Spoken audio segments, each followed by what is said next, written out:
and start designing and making merchandise, bro. And believe me when I tell you, you're gonna get something. You and 305 gonna get something real special for me, bro.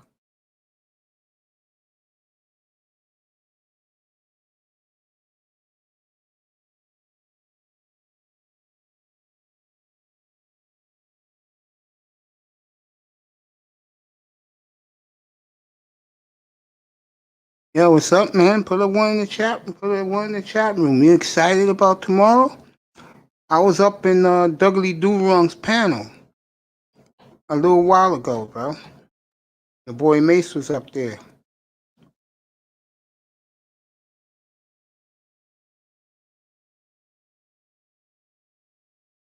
Oh, I'm gonna put the link up there.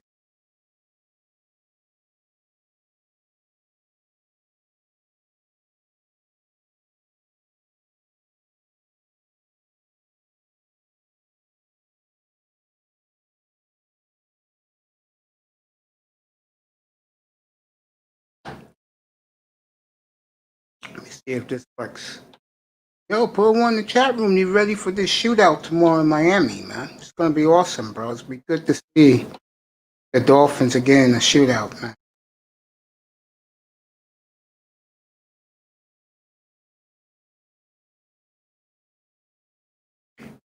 This link up here.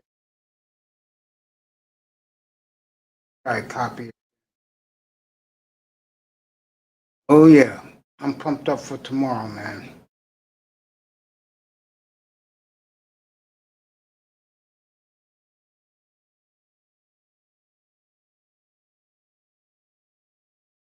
I'm pumped up, Sean. You should be too, man.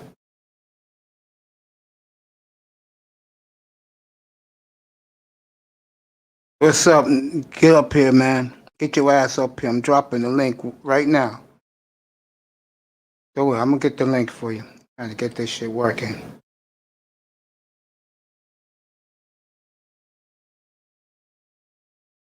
What's up, Eagle? Love you, man. Miss you this week, man. Yo, Cam Newton's out. He has COVID, bro. There goes the link. Come up there. Yeah. Sean Jones. According to Dudley Durong, I was up there on this panel about a half hour ago. Cam Newton. Uh, yeah, bro. I was on DDW's platform, bro. Me and him are pretty cool, man. I'm pretty cool with him. I'm pretty cool with TD too. You know, because I be in the chat room and I told him months ago I was getting my own channel. And now that I'm on, you're here. Eagle, I put in the chat. Come on up, bro. Come on up. I just dropped the link. Yeah, Sean Jones, man. I was there chilling. You know, I'll go anywhere that we could talk sports, bro. And I have to know the guy first. I'm not one of these guys who bogarts my way up in the panel. I'm a guy that I don't do those things, bro. I rock myself. I'm proud of it. Oh, not now, Eagle. Damn, bro. Yeah, man. That's what's up, man. Eagle, what's up, man? How was your week? Put a one if it was good. Put a two, no. You know what I had this week, Eagle? You wasn't here, bro. Guess who I had as special guest? On Tuesday, I had Fred Ward, Colombian, up here for 2.5 hours. I interviewed him. And last night, I had Marco Grande up here for 3.5 hours. I interviewed him for like 90 minutes, one-on-one, bro. That shit was awesome, bro. I had Ism here this week. What's up, Mr. Miami? Yo, when you find a place to rest up, hit me up. I'm gonna be here till at least 5 o'clock, bro. As long as these Dolphin guys come in and they want to come up and talk Dolphins, man. I'm doing Dolphins right now. Let's see. You took an L yesterday. What, you lost in the Lakers yesterday? You lost in the baseball, Eagle? Yeah, Marco was great, man. DJ Moss, what's up? You always here, man. You know, again, and this is for all you guys in the panel. I'm dead serious. My nephew will be here next weekend. All we're gonna do is talk merchandise, man. I'm gonna tell you two things off the bat. I'm gonna be selling uh, MTE football jerseys, and then when it's baseball season, batting jerseys and fitted hats. So you guys gotta drop your hat size. when we get it all ready, drop your fitted hat size, and I'm gonna drop you guys some fitted caps to wear, bro. That shit's gonna be sweet. Mr. Miami, how you doing, my brother? You chilling like a villain, sipping on some drink Hennessy, bro? I hear you. DJ, what's up, bro? Man, I could have told you. I don't know about the Cardinals, but I could have told you the Cubs was getting swept, bro. Come on, man. Nigga. Come on, Eagle. Shit, bro. I gotta get your money back. I'll get your money back tomorrow. Trust me, I got 3 big winners tomorrow, bro. And that Bears game, I may leave alone because Indy got a damn good defense, bro. John Jones, man, put something in the chat room, fellas. I'm here for a little while. I'm here with my boys, man. It's a Saturday afternoon. As you could tell in the back, it's a beautiful Saturday afternoon here in New York City in the BX, man. You know what I'm saying? I was on a Platinum Elite's channel early this morning, and I got a big show tonight. This is for the brothers from the Manosphere. That's Golden Eagle. That's DJ Moss. Got a great show tonight, fellas. You ready for the title of it? 10:45 tonight. Are American black women wash? What's that word? Damn. And the word will come back to me. Oh, are the American black women worthless to black men in this country? That's going to be the topic tonight. I expect an electric platform tonight. Put that out there. Yeah, guys, post at home. Yeah, man. Get back to the Dolphins, man. Oh, I'm excited about tomorrow, man. Sean Jones, man, put it in the chat room, bro. What you think of me when I was up in Dougley Durong's chat, bro? I'm in his platform today, bro. You got family in Brooklyn? Well, the girl I was hard up for the last 2 years, she lives in Brooklyn. She's Brooklyn born and bred. I'm the BX, bro. I'm where hip hop not only lives, but the home of hip hop, where it was discovered. Now, I wasn't in Kool Herc's house in 1973. But I was at a lot of what you guys would know as today as concerts. I was at a lot of concerts back in the late 70s as a young teenager. Loved every minute of it. Sean Jones, thank you, baby. I appreciate that. I was excited. Oh, yeah. I did great on Doug. I appreciate you, Sean Jones, also. You should be excited for tomorrow. And Eagle, that's one of my games tomorrow, bro. Pop up back in here in the chat. That's one of my winners tomorrow. Dolphins, Seahawks over 57. It was 54.5 when I got it's 57 now. Take it. America's fascinated with that game tomorrow. Yep, Grandmaster Flash and Furious 5. There used to be a place called the T Connection. It's about 2 miles from here where I live now. And he used to perform there every Friday night or Saturday night. I was there for that. I had a lot of his tapes back in the day, fellas. That's right, Eagle. Take the over. Take the over on the Rams. It's 12.5 most places. 13. Take it. The Giants are the worst team in football. The Rams will blow them out tomorrow. Take it. And then take the over Green Bay and Atlanta Monday nights, 54. Those are my locks this week. 2 overs. Matter of fact, 3. Let me see. Yeah, 2 overs in the Rams to cover the points breakers, the hapless Giants tomorrow. I don't know about that, boy. You better rethink that. Laurel will be here later. Laurel's putting his bets in today or tomorrow. He told me he was up here yesterday. That's right, Boogie Down Productions. That's what KRS-One, baby. Yep. The bridge is over. Sounds of the police. Love's gonna get you.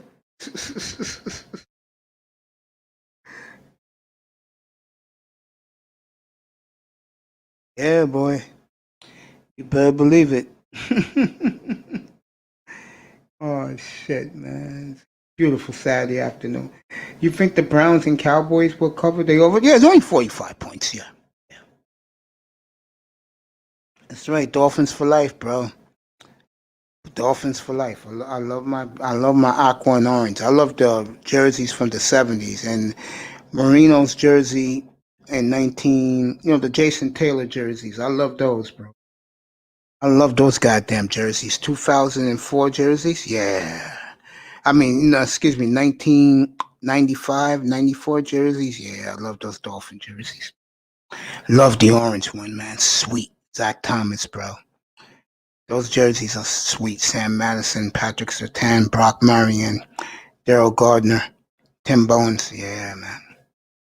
You know me. I love my Dolphins, bro. I'm gonna have a contest before the holidays, around my birthday, because my birthday is in December. I have a contest, and the winner will get a free, authentic Dolphin jersey. Going to be cool. Redskins uniforms from the '80s is your favorite. I love the Redskins white jerseys with the maroon pants. I love those jerseys from the Redskins. Sean Taylor, baby. Greatest Miami Hurricane to ever suit up and wear the uniform, bro. Sean Taylor was a bad mofo, baby. God damn, I'm against Mitchell and Ness. I love me some Sean Taylor, bro. That's my nigga, man. That's my boy. God bless his soul. Canes for life, nigga. Put that in there, Mr. Miami. Canes for life, bro. Steve DeBerg, please. Canes for life. Put that in that for you and please, Scott Mitchell. Put it in the chat room, fellas. Canes for life. Sean Jones. 305. Put that shit in the chat room, bro. DJ Moss. Canes for life, bro. Put it in.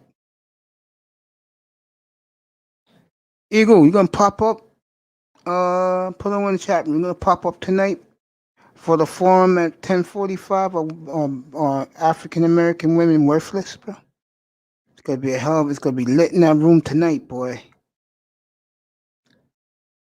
Rest in peace, Sean Taylor. Miami Hurricanes for life. That's right, bro. That's right, nigga. Canes for life, bro. Eagle, you gonna take my picks and run with it, bro, or what? 2 overs in the under. You could take your bear pick. I would do the reverse. I'll take Indianapolis. That's right, baby. John Jones, you're gonna get a nice box for me, bro. Once we get the merch in, I'm gonna stack some goodies for you. You know? So it's gonna be sweet, man. When we start getting the merch in, start flipping you guys some fitted caps, bro. Rocking that shit when you come on, it's right. Sean Taylor, rest in peace, baby. Can you believe it's been 12 years since he was murdered, bro? Where the hell did the time go, man? That was sweet last year. Remember we had the ceremony? Or was it 2 years ago when we had the ceremony? I think it was 2 years ago. We had it was Sapp, Irvin, Ray Lewis,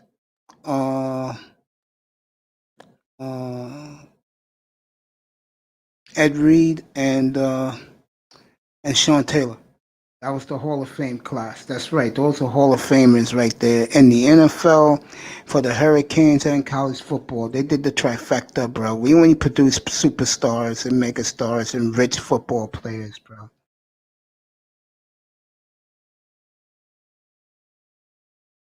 No, Sean Taylor was SEAN. That was Sean Taylor. SEAN Taylor.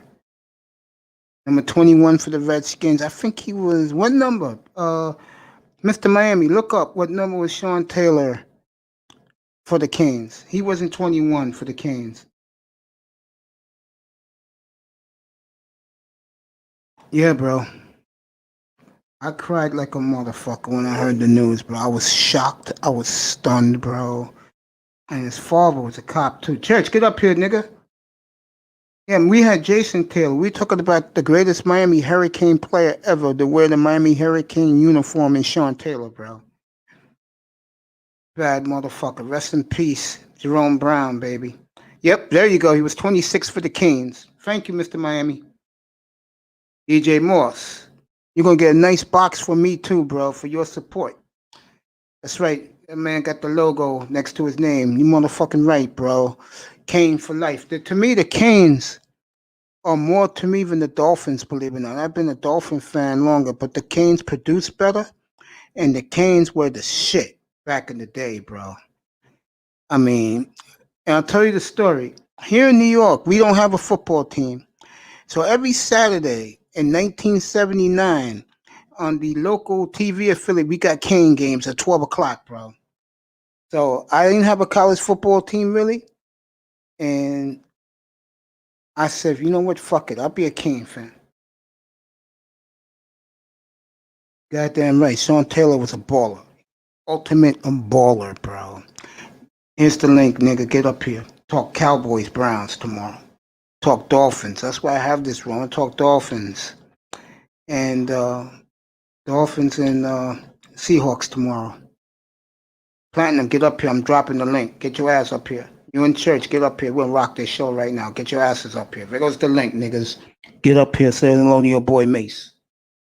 Yeah, man. I was just on another platform about an hour ago, bro. Rocking it. You know, letting niggas know that we're in here. That's the dedicated to Thai City. Okay? Motherfucker. Our nigga Thai City, bro. We're in here. We're in here.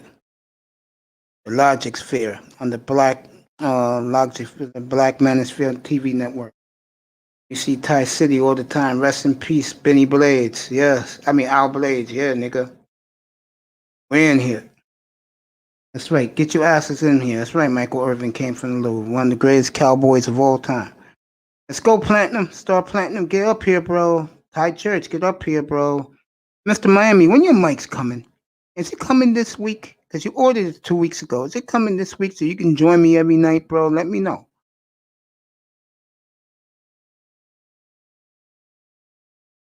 Afternoon, sir. How are you? Afternoon, my brother. How are you doing? All right, he gotta get his mic on. What up, though? What up, though? What's good with it, Mace? What's up, my brother? How you doing? Shit, chilling, about to cut me up some eggs and throw in my salad, man. You know what I'm saying? Yeah, man. I hear you, bro. Hell yeah. What's good with it, man? You all right? Yeah, I'm good, man. My computer was down this morning. I was gonna do a live, invite everybody from Platinum's room, but it was okay. It was sleeping. I hit the sleep button instead of the shut off button. I was scared to death, man. I'm good. Winston Moss, yes, sir. Cam, that's right. I told the guys that if you didn't hear Cam Newton out tomorrow. I got the COVID. Yeah, he got the COVID. I just seen that. Like, what the hell? Yeah. So that takes the luster off that game tomorrow, man. Man, this fucking COVID shit crazy, man. Crazy. Quarterback for the New England Patriots. That shit crazy, man. Trump caught it. Yep. Cam Newton caught it. Like, what the fuck is going on, man? That shit is real, bro. Damn shame, man. I mean, it really taints the game tomorrow, man. New England has no shot winning that game. Yeah, that's a monkey wrench right there. Mr. Miami said he'll get his mic next week. You better. So you can join me every night, nigga. You better. What's up, bro? What's your plans this weekend, Star? I don't know, man. I want to do something. I've been wanting to play some motherfucking pool or something, man. I hear you. Shit. I ain't drinking or smoking. I'm just going to drink me some motherfucking Red Bull and get my sugar high on and chill out. I'm going to be up here tonight at 8:45 your time, right? Yeah. I know about your show. Yeah. You was talking about. I heard you mention black women, African American women worthless to black men. Yeah, you about to set the internet on fire with that, bro. Oh yeah, I will, bro. It's gonna be a good one tonight, bro. I'm gonna go all in, bro. On fire. I'm gonna go all in tonight, bro. God diggity dog. And shit, that's what's up, though, man. You got your picks for tomorrow already? Of course. Oh yeah, I got my shit locked in too. I didn't know Jared Levert passed away. When was this, Mr. Lamb? I'm serious. I didn't know he Oh, passed you talking away. about? Oh, okay, you talking about something else. I thought you was No, missing him. Jared, he put in the Oh, chat, shit. Gerald Levert passed away. Yeah, I have my pick since Monday, bro. I got Oh, Miami damn. and Seattle, the over. I got it at 54.5. It's 57 now. I'll still take it. I got the Rams. So when they changed the bet, they cancel out the other bet Yeah, if they you do. already had No, it. no, no, no. Oh, If you bet it early, you get because I that already back. bet. Okay. I was gonna say, man, because I already made that bet, yo. But yeah, Yeah, I you got get you. it. You get it. That's why I'm not sweating it. I got the Rams at 12.5. It's up to 13 now. I'm taking the over. They should destroy the Giants. And in Pick the the Rams on that one too. I love Green Bay and Atlanta. The over. I got it at 54. It's I picked 50. Green It's Bay on that 57. one. Yeah, those are my locks. Okay. And I got the Colts over whatchamacallit? Chicago. A Over lot of over people the got the Bears. Colts. Yeah, I got the Colts over the Bears. Should be an interesting game tomorrow too. That's And I right, Sean got Jones. Let's go Dolphins. the Browns and who the Cowboys Browns? Cowboy. 45 at Dallas. I got the Cowboys beating the Browns. Yeah, it's 4.5. So I got Dallas. some good bets, man. So hopefully I'm Yeah, you gonna got some nice win some ones. money. You got some nice ones. Shit. I didn't know Hell he yeah. died in 2008. Damn, where the hell I been? Gerald Levert. Yeah, man. Oh, what's up, Mr. Miami? I didn't even know you said what's up. What's happening with you, man? Yeah, man. I'm good, man. How y'all feeling, man? I hope everybody doing good, man. It's COVID bullshit, man. This shit is, I'm telling you, man, a fucking virus, man. It's crazy, right? Keep up on your vitamin C, man. Get your vitamin C, man. Get you some black seed oil. Get you some motherfucking turmeric. Get you some anything that got to do with, you know what I'm saying, clearing your motherfucking breathing passageways, man. Get you some lemons, man. Get you some limes. Get you some honey. Make you some herbal tea and shit, man. Y'all drink that shit up, man. So y'all don't get caught up, man. Keep your immune high, man. Your immune system high, man. Yeah, bro. For real. Facts. This shit ain't no fucking joke. I got me some colloidal silver over here. I got me some motherfucking got some oil of oregano. I got a bunch of shit over here. So niggas good, but I'm just like for everybody else, man. Get up on them herbs and stuff, man. That shit benefits your motherfucking health, man. All right, Church, get up here. Shit out here, but yeah. Yeah, you right, bro. And wear your mask and gloves. Yo, wear your mask. Yo, wear your mask. Now your gloves, I don't know about the gloves. I don't know how much they gonna, help you because them damn gloves got the small their pores also where they got small microscopic passageway where the shit can leak through the gloves, you know what I'm saying? So depending on what type of gloves you have, you know what I mean? And Rodney said, "What's up, Star Platinum?" It's up to you. What's good? What's good with it, Colorado? Yo, Rodney, if you want to come up, bro, I put the link. Come up, bro. You got a mic. That's all you need, bro. Come up. You don't have to show yourself. Come up, bro. I show myself to let motherfuckers know that there's no shame in my game. I'm a handsome motherfucker, so I don't worry about it. I may not be handsome tonight, Star Platinum. Oh man, shit, man, it's all good, man. I may not be handsome tonight. We out here, I'm about to chop this motherfucking salad up, nigga. Shit, get a gangster paradise up in this motherfucker. Where I'm at, shit. Straight up. I feel you, bro. I feel you. I tell niggas in here, bro. If I really want to rock myself, which I will in time, I'm gonna let niggas know I'm ghetto fabulous, bro. That's how I do shit. Gotta be, man. Fucking what you call that shit? What's up, like royalty, man? Fucking factors. What you call that shit again? When they talk about what? I forgot what you call that shit, man. What they talking about in the manosphere, the women and shit. But they want one of these niggas. Something, man. Mom, what's up, my brother? Golden Eagle said, "What's up, Team Star Platinum?" What up? What up with it? What's happening, man? How y'all doing, man? What's good with it, Gold? There you go. Iman Perry's in here too. Say what's up to you. What up, though? What up, though? My boy's in here, man. Iman, bro. Next weekend, me and my nephew, we're gonna be discussing what type of merch to bring up in here for you guys, man. I'm gonna give you guys some free merch, bro. You guys deserve it. Word, man. Rocking with me, bro. I could guarantee you one thing. You all gonna get fitted caps, bro, with the MTE in the front. I'm not a sports expert. You don't have to be a sports expert, bro. Just come up, man. Say hello to your boy Mace, your boy Star Platinum. Just come up, bro. You don't have to. We don't have to talk about sports in here.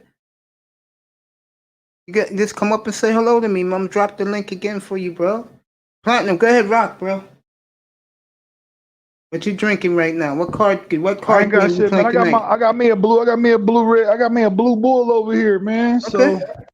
I'm about to sip on that. I'm about to I need to check my damn my bookie, man. Check my goddamn bets real quick. I still got that $20 bet with old boy and I got $20 with Ism for the Lakers. You know, I'm going with the Lakers to win. It looks like I'm gonna get paid from that. Then I got $10 bet from your boy that was talking real fresh. You know what I'm saying about the motherfucking motherfucking heat. You know what I'm saying? So I got $10. I look like I got $30 coming here pretty soon. You know what I'm saying, from the two bets. From Ism, and I forgot your guy's name, man. That we was on that stream talking that shit that night. You know what I'm talking about. NBA fan? Yeah, NBA. Yeah. So I'm looking forward to it, man. Hey, man, I'm feeling good, man. Man, here, bro. I had to charge up my goddamn account, throw a couple dollars on this motherfucker so I could shoot some goddamn dice. But beside that, man, I ain't doing shit.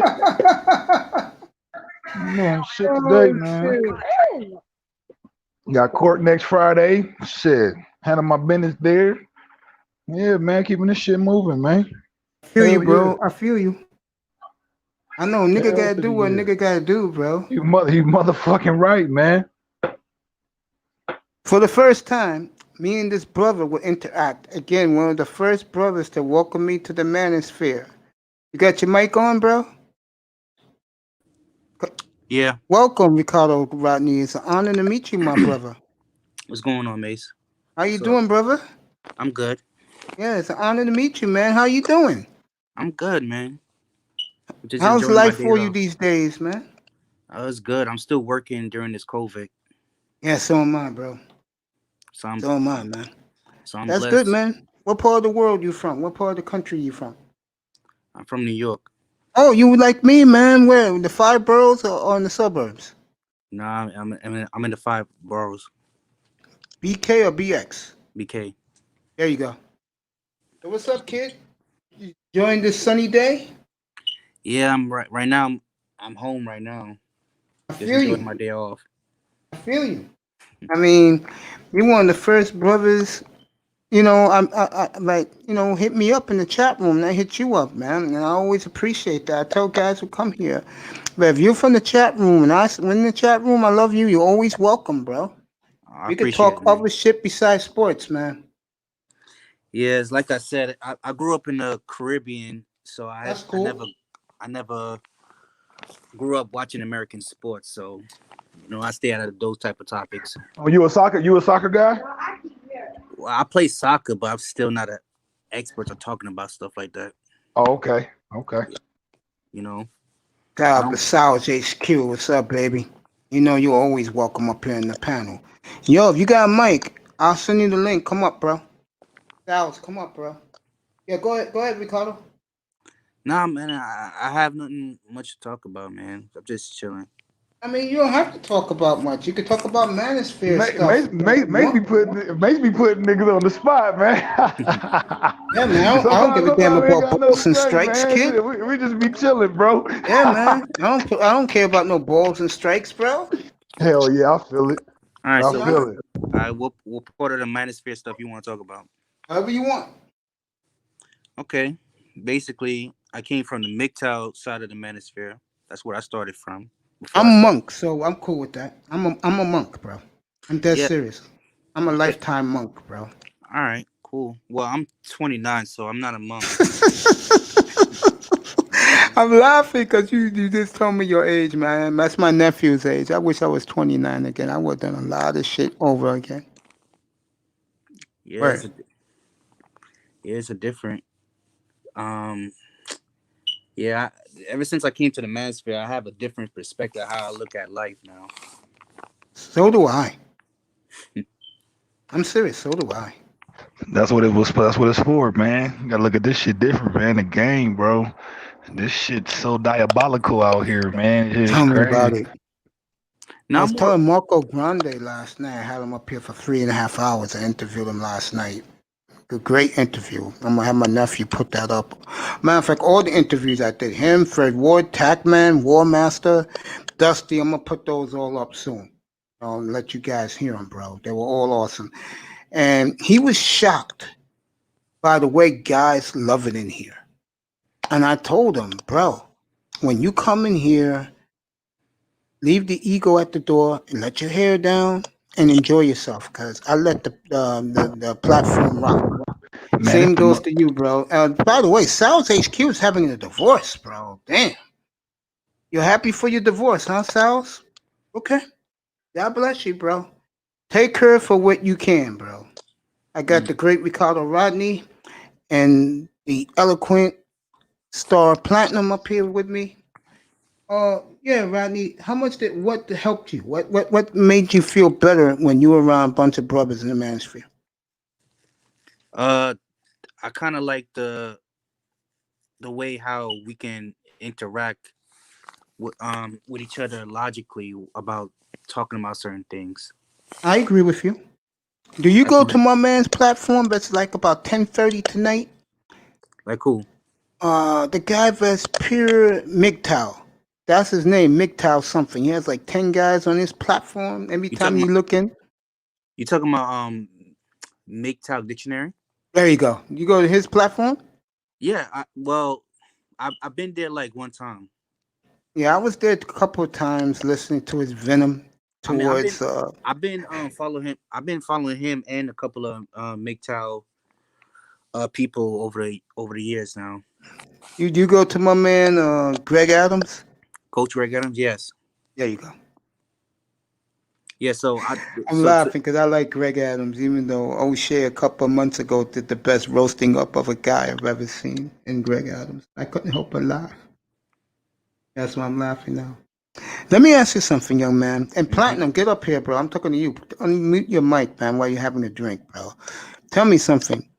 How does your mind flow when you're in the black manosphere? Basically, if I see a lot around, if I see a lot of black people talking, basically, Feel and good we're talking about about that? black stuff. Yeah, I feel you. I feel the same way. I mean, I'm proud of my parents put into the world, which is yours truly.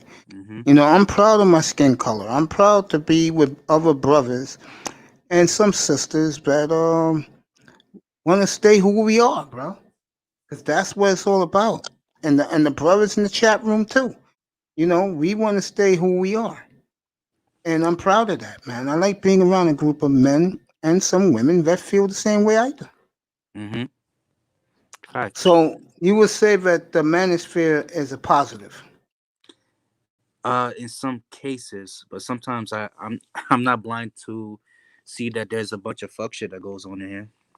Sometimes Here's a sports question for you.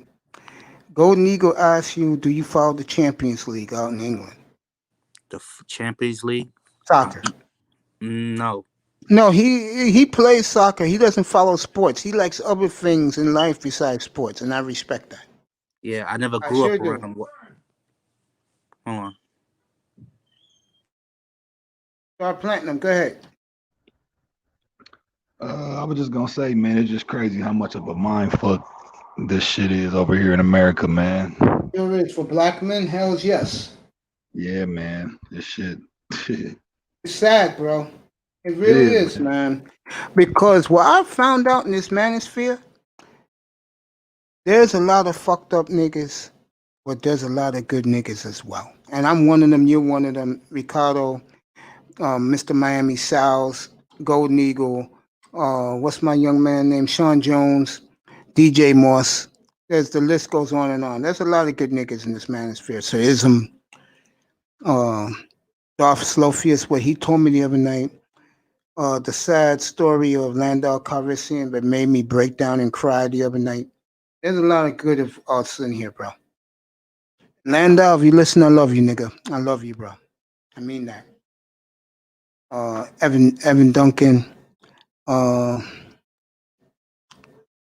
uh,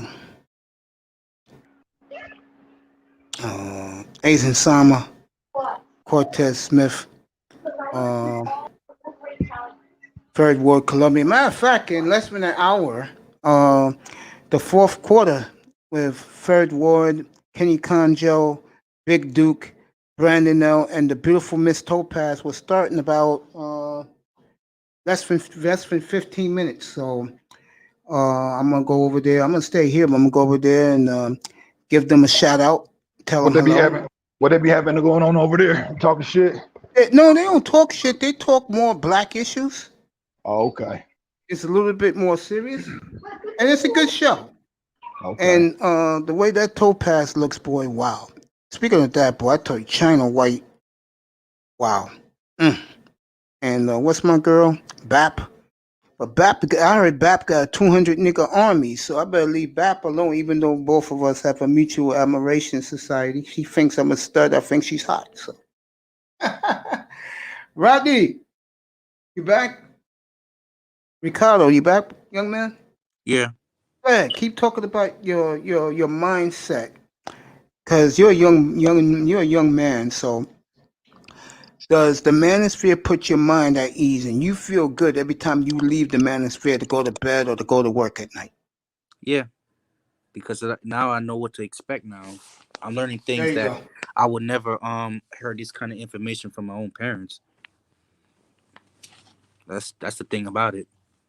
Or even my parents don't even know these type of informations because it's not their fault, because they themselves are kind of blue pill. I hear you, bro. Mm-hmm. Fasting, get up here, nigga. Put you in the chat room. Yo, come up here for a few. We're just talking manosphere stuff, bro. Get up here, man. I'll put the link in a second. And check out Sal's, because he's about to explode, bro. He's buying, I'm going to say, about $7,500 in equipment, building his own studio. That kid's going to take off, man. So look out for Sal's when he finally decides what computer. Fasting in his life is about to join us. Talk a little manosphere stuff. Of all the creators, who's your favorite guy? Who, me?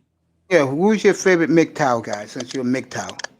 I'm not really a MGTOW, but I basically understand their philosophies Yeah, of course, and I why do too. it makes sense to go MGTOW. But as far as my favorite, I would say Yeah, Sandman and Coach Greg Adams. I hear you. I don't know who Sandman is. I gotta check him out. Yeah, Sandman MGTOW. Okay, I'll check him out. He's not really a he's not a black. He's a white Canadian. But you have the same philosophy and beliefs. That's all that matters. Yeah. I mean, I was in another chat room about an hour ago, and even though it was a bunch of white guys on the panel, I spoke my mind. That's good. Because nothing intimidates me, man. Fasting, I put the link in. Come on up for a couple minutes. And he's definitely going to the fourth quarter, as he's a regular there. I was gonna say something. Star, get back in here. Star Platinum. Yo, I'm Star, on, man. I'm on. I just got a lot of background noise, man. I don't want to disrupt your show, bro. Well, my question to you, my brother, is like I just asked the young man: is the manosphere therapeutic for your mind, or you think there's a lot of bullshit going on? Which one is it for you? Oh, my fault. Star, go ahead. Nah, I'm just gonna say, man, a lot of this stuff, man. It's always like having a conversation with myself, man. A lot of times, man. Cause I know a lot of this shit that cats be talk about, you know what I'm saying, and I have a little extended version of, of stuff too. So I mean, it's cool to find like-minded motherfuckers, man. You know what I'm saying, and recognize the game and understand what's going on out here, the enabling, you know what I'm saying, the reasoning behind the reasoning behind people doing the things that they do. You know what I'm saying? It's just, yeah, man, it's cool, man. Fasting. Good afternoon, my friend. I understand what's going on. You know what I mean? So yeah, I hear you. It's just like like I said, it's just like talking to myself a lot of times, man. I look at it with a little before spin fasting on some things. I look at it as fasting is about to go on. What's up? What's up, bro? The question I'm asking everyone in here is, do you believe that the manosphere is therapeutic for you, or do you feel, or you believe there's too much bullshit going on in the black manosphere? Uh, I'll say bullshit is always gonna be there, but even under that, it's very helpful. I'll Mm-hmm. say 75% of the ministry really helps people. That 25% is a mixture of fuckery and all that stuff, but overall, I'll say the ministry is really great because think about it, we're living in a quote unquote cyber net, right? And most of the time, the topics that we talk about on the manosphere will probably be like when you're with your homies. But think about it: we all work, we're always busy. We don't even have time to hang out with people, even when we want to. So this is like in a way where men from different areas can come together, like they would do, in reality or in a real world, doing it online. Some of Yeah, us, man. The people have come up here for me to give them an interview because they came out here out of the blue and they spent like half the night in here. Surprises me. And this past week, I got nothing for compliments from brothers from the other platforms. I wasn't up on the platforms. I was just in the chat rooms. They're saying, "Yo, man, you're putting in work, bro. Man, we're proud of you. Keep grinding. Keep up hey, the good work."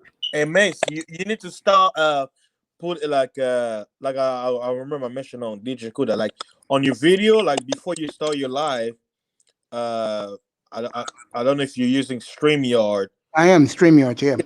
Basically you can pick up the image that you use as a thumbnail for your video. Yeah, my nephew's gonna start doing that for Yeah, me. because the reason why I say you need to start doing that, why? Because there is a sports group on Facebook that I follow. They talk about sports. So the thing is, I want to be able to share an image that's gonna capture their mind, because you know how people are, like if they don't see something they like, they're not gonna, or they don't see like an image, they're not gonna click on it. So because that way you can get, I can help you get some views, to come on this side. But yeah, Yeah. I'm right here. I wish Ricardo Rodney would stay because I was going to bring him up next, but he left. Rodney, be good, kid. Thank you for coming up. Thank you, Sal, saluting me. Yeah, I appreciate that, man. Yeah, my opinion of the manosphere is this, and it's something I don't like. To me, clicks, man. I can't deal with clicks. I mean, I like my guys from the chat room who come in here and I put them up like yourself. I mean, you started in the chat room. Star P started in the chat room. Everybody in the chat room right now, chat room guys. That's who I rock with, man. I mean, I had Marco Grande here last night, and I told him, I said, bro, you're in the chat room, one of us forever, in my opinion. He agreed, man. You know, too many clicks for me, man. I can't deal with that, and too much effery. Here we me, go. this is Kid how I came look back. at the manosphere. It's like you have cable, right? You have your TV. Yes, yes. All it is you change channel when you find something that's boring. That's all. Facts. If Go I'm ahead, watching Rodney. TV and it's a show or something where I'm like, I'm not interested, switch the channel. Go You ahead, Rodney. don't pick a channel. Yeah, you may have your favorite, but guess what? Even your favorite channel, sometimes they have some bullshit. So you switch channels. That's how it is. Once you look at it like that, it's like, hey, you let live. Like you see what's going on, but you're like, you know what? If I don't like what I'm seeing, I just change channel. That's the power you have. You got that little mouse. You can move, click, switch channel. I Yeah. agree with that. I agree with that. Go ahead, Rodney. Well, to me personally, I'm not just subscribed to the black manosphere. I'm subscribed to the worldwide manosphere, Good basically. for you. And let me ask you a question. What's the difference between the two? The black manosphere basically talk about black issues, while the worldwide manosphere basically talk about men issues in general. You know, there's no color in it. I may have to hit that up. I may have to hit that up. Seriously, I may have to hit that up. Dallas, thank you for the salute. Uh, Mr. Miami. And that's right, South China White is one fine mama. The brother Ricardo mentioned something interesting. When I knew O'Shea and all the other guys, I knew their channel, but I didn't know such thing as a Black Manosphere. I just knew that these are just guys who talk about Manosphere stuff. The whole thing when I was there is a Black Manosphere was like 5 years ago. Then I'm like, okay. I guess there is a Black Manosphere, but Yo, all this Fasting. was just By the way, bro, come by tonight. This is gonna be a monster show, bro. It better be. American black women worthless to black men in America. That's tonight's show, bro. We're gonna rock this overnight, man. Got the big stars are coming in. Platinum, Cuda, they're all coming in for this one. Then they're gonna parlay my show with the Cuda show later tonight. So this should be a fascinating show, don't you think? That sounds interesting. Yes, it does. Ricardo, you be there tonight. You're gonna be in my man's room, MGTOW room. Well, I got work tomorrow, so I'll try pull up and see. Yeah, get your rest, bro. Hmm? Get your rest, kid. I mean, 29, you need your money, man. Mm-hmm. No doubt. That's, Go ahead, Star Platinum. Star. Man, I'm over Pumped here up. fixing. I'm over here fixing my salad, man. Give me a second, man. Take your time. Go ahead, Fasting. Fasting. Go ahead, bro. Fasting. Okay. Ricardo Rodney, talk to us about checking out MGTOW. Go ahead. checking what Whatever MGTOW you do, Greg Adams, the whole manosphere. Tell me about it. I don't know about these things. I know about Greg Adams, but I don't know about the big manosphere. Well, to be honest, the Black Manosphere is basically, in my opinion, it's in its own bubble. Basically, they don't branch out and see what other manosphere talking. Yeah, I agree with that. You know what I'm saying? So I keep my ears and my knowledge open for other opinions in the manosphere. You know what I'm saying? Because to me personally, manosphere is still manosphere, no matter what channel I'm subscribed to. There's even a manosphere for even Spanish people. You know, for those who don't know. Yeah. So I didn't even know Sister George was doing a show. They are right now. Sister George is on right now, trying to locate the fourth quarter. They're supposed to be coming on now too. It's 3:00, I believe. Yeah, it'll be on in a minute. Should be popping up right now. Oh, here it is. Yep. Yeah, because I used to. Yeah, keep talking. Yeah, I used to listen to. Well, I still listen to them. Guys like Paul Elam and the guys from Voice for Men. I still listen to them every now and then. I still listen to Tom Likas, you know, the guy that Obsidian tried to be. You know. Oh shit, the guy Obsidian tried to be. You know what I'm saying? I listen to him. You know what I'm saying? These are just basically white guys, but just because they're white it doesn't necessarily mean that you can still pick up game from them. Mr. 305, I love you. Yeah, you know what I noticed? My setup I got from Cuda, but how to be me I got from a bunch of white guys, bro. Mm-hmm. And it's amazing. Cuda's right. You could pick up a lot from a group of white guys. Yeah. You know, you could, bro. You can't. You could pick up a lot. Mm-hmm. Do me a favor, 305. Go to Larry L's room. He's on right now, Larry L. And tell Pete when he's finished, he can come in here. It's amazing that whenever I come on, everybody comes on, man. And I think it's a lot of bullshit, but I don't bitch and complain. I just keep doing what I do.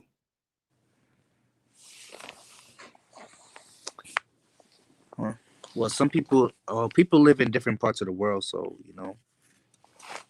Dude, on a Saturday afternoon in the manosphere, those two women ain't on. Bullshit. It's a competition. I call it energy because remember, a lot of people, they're probably looking for something to watch. They're jumping left and right, and then somebody. I hope they come in tonight because I'm gonna rip an asshole in black women tonight. I hope they come up here tonight. We'll see. What's your thoughts on having women in the manosphere try to teach men I about don't you. like it. I don't like it, but who is me to say? Because let's say if I say something, right? You're gonna have Mm-hmm. assholes like Obsidian. Well, no one watches your channel anyway. And Mm-hmm. I don't want to deal with that because if they start triggering me, boy, I will lay some fucking cyanide bombs to these people, bro. It's just best that they leave me alone and I leave them alone. Okay. What's up, Des? Okay. Fair enough. What's What's up, up, Des? gentlemen? How you doing, young man? So Chilling, man. Good, man. Get ready for tonight because the headline tonight for me is Are black women, is American black women worthless to black men in America? Oh, you're about to shut down the internet. Yeah, I'm going to do that tonight, bro. That's going to be electric. Ain't That, that what I said, Mace? You about to set this motherfucker on fire with yeah, this. because I ain't going to lie, bro. And me and you went off the other night to Ism Platinum and Star Platinum. I'm tired of these bitches, bro. I'm tired of their attitudes. I'm tired of the way they treat good brothers, bro. I see it every Yeah, day here. I don't like the way dudes be sympathizing with that Oh, fucking I'm going to kill behavior, them bro. tonight, I too. don't like that shit at all, I bro. want to Giving kill them excuses tonight for too. that shit. Like, I'm gonna kill nah, those fucking simps, like black hell women no. of God, queens, bullshit. What do you think about that, Des? Well, Des, let me greet the panel first. What's up, Mace, Star P, Fasting, Ricardo Rodney, chat. what's up, man? Peace, peace. Yeah. Salute. salute, my brother. I had a I came in on the portion where you were talking about the manosphere and the black manosphere. The question is, I ask it to you, get your opinion. Do you think that the manosphere is helping you, or do you think that is full of shit? Well, you gotta kind of swim around or troll throughout the entire manosphere, black manosphere or black YouTube for Yeah, things that you want to be able to improve in your life. And like, I'll be honest, man, like in my perception, nobody's where they want to be at in life at this moment. I mean, we all want to progress and get better, right? yeah. So I mean, you know, I got my little studio that I'm working on. I got plenty of stuff. You know, I got written down, plenty of ideas. I got time. I'll just be bullshitting, right? I listen to everybody. I enjoy listening to other people's opinions. Um, I'm actually excited to hear Ricardo Rodney. I see him a lot. I see him a lot in the chats. Among other avatars, you know, you become quite close to over the time that you spend in the space, like a Evan Duncan or yourself. I mean, you know, I became quite fond of you. You know, when I first came to the space, man. I I didn't noticed. know how you sounded. I didn't know what you looked like. Really? I noticed. And I appreciate that. You I'll sure be did, bro. everywhere. I Thank used you. to see you and with those big letters, yo, what's up, Mason? I say, yo, what's up, bro? I greet everybody. Yeah, I mean, I troll people in the chat room, but it's harmless. I don't have an issue with anybody in the space. Um, Yeah, bro. Ty City, Game Changer. Um, you know, anybody. If I'm cool with them, I'm pretty sure I'll probably lose. I guess favor with somebody in the chat room, and I understand that. That's You the see, price you pay for well, straddling the fence. well, you Go see ahead, the thing. Rodney. Well, you see the thing is, right? I mean, I see a lot of people beef inside the manosphere, but I do find it. I do realize that a few months later, you will see the same people who beef basically make up. So I don't really pay attention to the people favoritism that much. I'm gonna take it a different way because I could say that most of us are big fans of DJ Kuda. Yeah. Those brothers don't like Kuda. I can tell you that right now. They're Mm-hmm. taking his advice. They're not giving him no credit whatsoever. They don't like him. And Kuda got to stop wanting to be accepted by those guys. Those guys are a clique. They are a group. They are not going to accept that thing. They're just not going to accept that nigga. Yeah, you need to learn not to try to seek validation from people. It's Exactly. not gonna work. Exactly. That's You think something I'm that doing this show tonight to seek validation? Hell to the fucking no. I'm just tired of these black women out here. Can I say one thing? Right. Okay, you talk about football, right? A lot. Yeah. Quite more than I like. I like talking about basketball. I love basketball. I'll talk about basketball all day, but I don't want you to stop the show for me. If I come in the chat room and I'm asking questions, hey, what's that blue team with the Dolphin? What's their name? How do you score a touchdown? The conversation's resetting, man. That's disingenuous to the people in the chat room and on the panel. Where you got to stop the whole show. And I see that from Angry Man a lot before he did that membership only thing on his I don't really watch these bigger content creators. I pretty much follow the chat room. Wherever the chat room goes, I go. Wherever Rick Cardinal Rodney goes, I go. Wherever Evan Duncan goes, I go. Or Casey Onyama 11, wherever they go, I go. I don't. Yeah, but when you stop the whole show to address somebody in the chat room that challenges you, are they gonna click the link? 9 times out of 10, they're not gonna click the link. Of course not. no. Yeah, and if they do Larry, click what's the up, link, bro? it'll be 9-on-1. Yeah, man. Yeah. And if you didn't know, Cam Newton is tested today positive for COVID. Oh, So the Chief Patriot game is canceled tomorrow. You know, I do believe that Kuda do deserve his roses in the manosphere because he do helped up a lot of people. But I mean, if I have one advice to give him is that you need to basically focus on the people who do celebrate you, not the ones who don't. There you go. You know what I'm Exactly. saying? Exactly. No, I kind of disagree, man. I don't doubt in my mind that if any given moment, if DJ Kuda started the live stream during the day, he'll win. He'll blow up. He's been in this space 4 years. He did a 1-on-1 with Tommy Sotomayor, right? I never So seen Larry, that. you want to come up? Come up, bro. Man, he did a 1-on-1 with Tommy Sotomayor. He been on Bernard Riley. Let him lead from the third shift.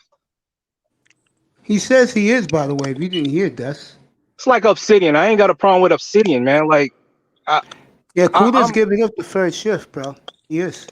Yeah, I'm a year new into the space, man. I don't know the how. other night. He said he's gonna do some new shit. He was trying to do shit with Melody. No response. You know, Like if Obsidian came in back into the space, I only know Obsidian probably like half a year. Everybody's been like talking about him. He's been showing up on Bernard Riley. I don't know how he was 10 years ago or 8 years ago. What it was? It was. Go ahead. Well, I wasn't here from the beginning, but I do watch old Manosphere content, like things that went on 2 years ago. You know, there's only certain things. I heard certain things that went on. The video got taken down, or they tried to erase the evidence what happened like 2 years ago, because I do be hearing stuff that what happened like 2 or 1 year ago. I couldn't find the video, so I couldn't keep because people up put on it on private, so you can basically you can't trace. But those who watch it, they remember. That's what I tell people. I'm everywhere in this place. Just because I don't say anything in the chat doesn't mean I'm not listening. I get the feeling I have to make this show tonight private before it's over. Hey, that's respectable. Fasting. I want to just let people rock, man. You know. That's what this panel is all about. Yeah, I mean, if I hear one thing, let me get an example. Shit. If I see beefing happening between two content creators on one panel, I'm not gonna go a day later in another chat room and bring it up. I'm gonna just let a person rock. Or just oh yeah, go ahead. What I do is I'm gonna give it right back to you, Dust. I just avoid everybody else and just do me. I would go say hello to Kuda or to Mr. Fantastic, but I'm not one of these guys that you're gonna see me everywhere and everywhere doing panels. I'm not gonna be doing that shit. Like, you're not gonna catch me on Sister George's panel because I don't believe in giving myself up to women. Now, if there was somebody that I like a BAP, China White, and they want to come up here, I'll be glad to put them up here. But the other women, nah, I mean, like I said, Sister George Concrete, they do their work. I really enjoy their work. Shout out to Curlin and her. They're about to get married. They're engaged. But if I can get Miss J up here, oh boy. Miss Cherry. Oh, that's a black pill woman. Yeah, I know Yeah, her. she's in Sister George's panel all the time. Yeah. I'll be in the chat, but I don't be jumping on the panel. I mean, when you're telling us that black men don't Remember you when believe DJ black Kuda men told do you, right? nothing I in mean, society? That's crazy. remember when DJ Kuda gave you an advice? He said the whole thing about getting on panels is so other people can see you. Like, think about it. Like, why do you think people know me? Because once I started jumping on panels, first I was in the chat, but started jumping on panels and giving my voice. No, I can't do From that, then and I'm gonna on, tell you people know. why. I'm gonna tell you why I can't do that. The experience I had with Game Changer a couple of weeks ago. I went up on this platform. I want to discuss fat women with him, and I just brought up your last thing on my platform. Just talking innocently. He said, "Don't talk about don't plug your platform." Yeah, another guy came up there. He let him plug his platform. I said, "Fuck you!" But when I catch Game Changer next time, you're gonna see what's gonna happen between me and him. It's gonna explode, bro. To me, I'm like, you shouldn't be worried about somebody coming on your platform. I And just don't like people, bro, that because they got a fucking clique of niggas, like other niggas supposed to be scared out of his motherfucking mind. I let him know that too. because at the end of the day, guess what? People will make a choice. You can't I force. don't care if people make a choice. I really don't. And I say that to my regulars in here. That's why they like me so much. If you don't come in, I don't care. Don't come. You think I'm going to miss you? You think Is I'm that going how to you see that? care? I kind You of see it a think, different way though. you think I'm going to go begging them to come over? Fuck them. I didn't watch the live stream, so I don't know. I mean, if you like me, you do. If you don't watch. That's how I feel. But hey, I'm saying is everybody who took Kuda's advice on getting the equipment for winter, hey, you're gonna be okay because at least let's say if you're unemployed, you may at least have something that can get you started. Because check this out. Do you guys know Tag, that website Tag? Tag. No. PAG? Yeah. Yep. Yeah. I noticed a lot of these women they're doing. I mean, it's both guys and girls. But I'm a guy, so I have my settings on woman only, and I'll see like some of these women they have thousands of people subscribe it. Sometimes the Because mediums and they get gifts and all. I'm like, man, like, and it's like the probably the video is crappy or they're not doing anything. They just have the live on. They're just looking at the screen or something, and people are donating. So I'm like, man, I'm like, hey, they're not doing anything, and they're getting all that attention. I'm like, because they can wear a pair of panties yeah, fasting. That's why, bro. And there's a lot of thirsty motherfuckers out here. yeah. That's a fact. Man. You know what? I could do a show where I'll blur for copyrighted reasons and just show the chat where be like, hey, Queen, hey. Yeah, that's how these sorry I'm ass niggas are. like, I'm gonna kill them next hey, week, by the check way. this out. I jumped in on one of the lives, right? Because I was Yeah, just talking about the corona. yeah. And she asked me, she said, hey, I see you didn't give any gifts. I'm like, oh, I'm new here, so I don't know how things work. But guess what? Even though she didn't continue to ask for it, right? She just said, oh, okay. So you knew. So she basically explained. Guess what? All the thirsty guys in the chat, they say, yeah, look, he's a broke guy. He don't want to give something. And they start to say, this is what you do. And I was like, I played dumb, right? Because it doesn't mean I didn't know. I know, but I played dumb, right? But I'm like, look at all these guys saying, oh, you need to support, you need to. I'm like, I don't have to do all that. But like I said, it's the simping is all. That's what I said we can't win. Like if anybody here in the manosphere thinks that they can persuade less than 1% of the population to change the way society is, you can't. We can only influence the few so they can change their own personal life. But when you go out in the real world, nobody thinks like you. That's just a fact. So Yo, whenever people think about saving or changing the direction of feminism, how it's going, it's never gonna happen. It's over. hold that point.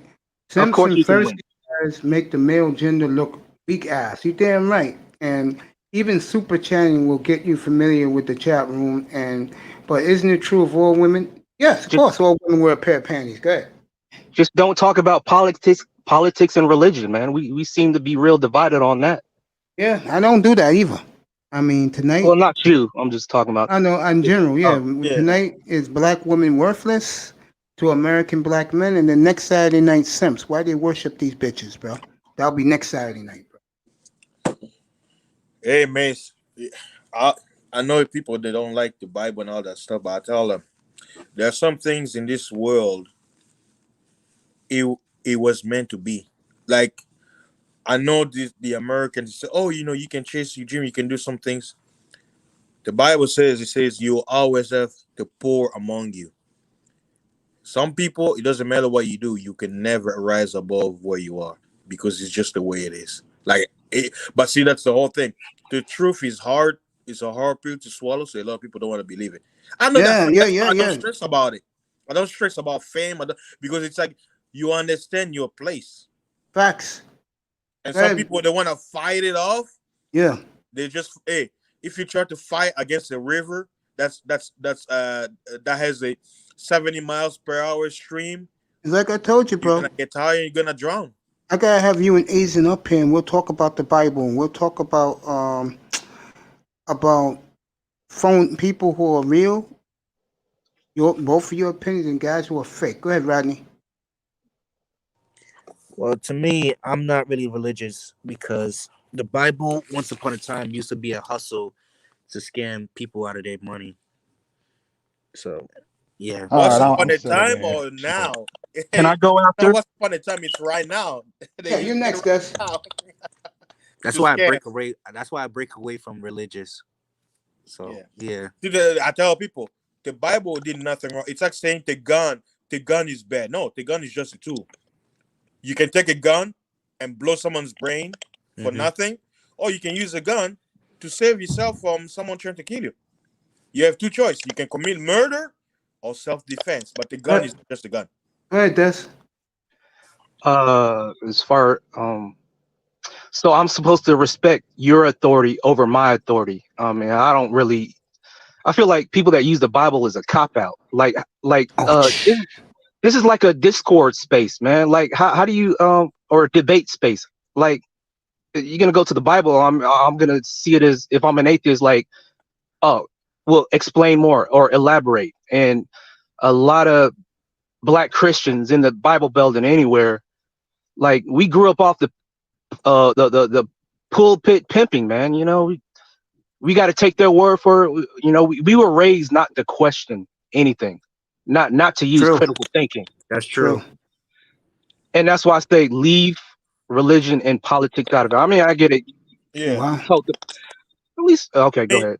I'm just saying, you can keep talking, Des. Now I'll give it to fasting. Go ahead, keep talking, Des.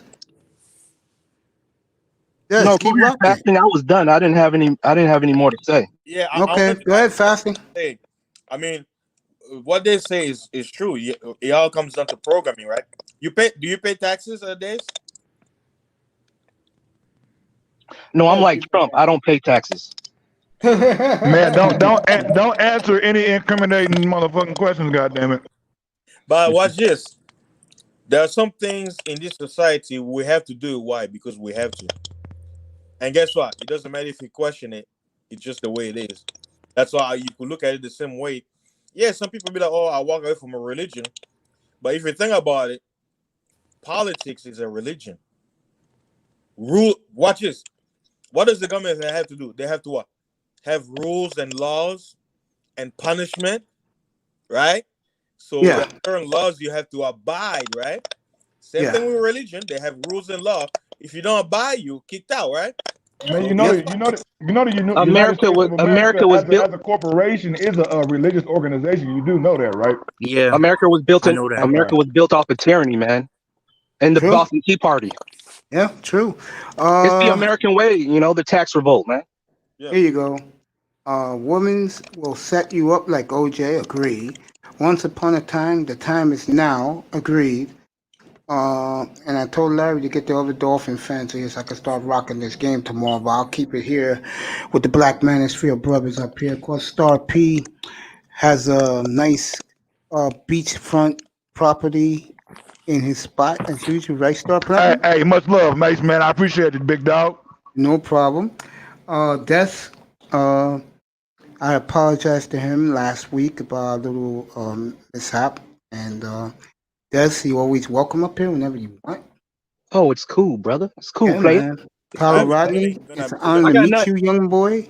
And of Got course, nothing but Fasting love for got you. his own plans. Fasting, by the way, yeah. Kuda's going to do first shift late tonight. They're going to bounce off of my topic tonight. So everybody, all the big stars are going to be in my room later tonight. So just drop by and chill or come up on the panel. I'll pop you up, bro. Okay. Sound like it's about to be a players ball tonight, nigga. Oh, We yes, about to it be up in is, this bro. bitch I told the kicking that guys this now. morning. Yeah, I told them in Platinum's room what the topics is going to be. They said they're coming. They want to hear this. I want to see this too because I'm going to set this shit on fire. You think not?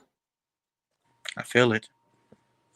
Yo, tired of these women, bro. It's them, bro.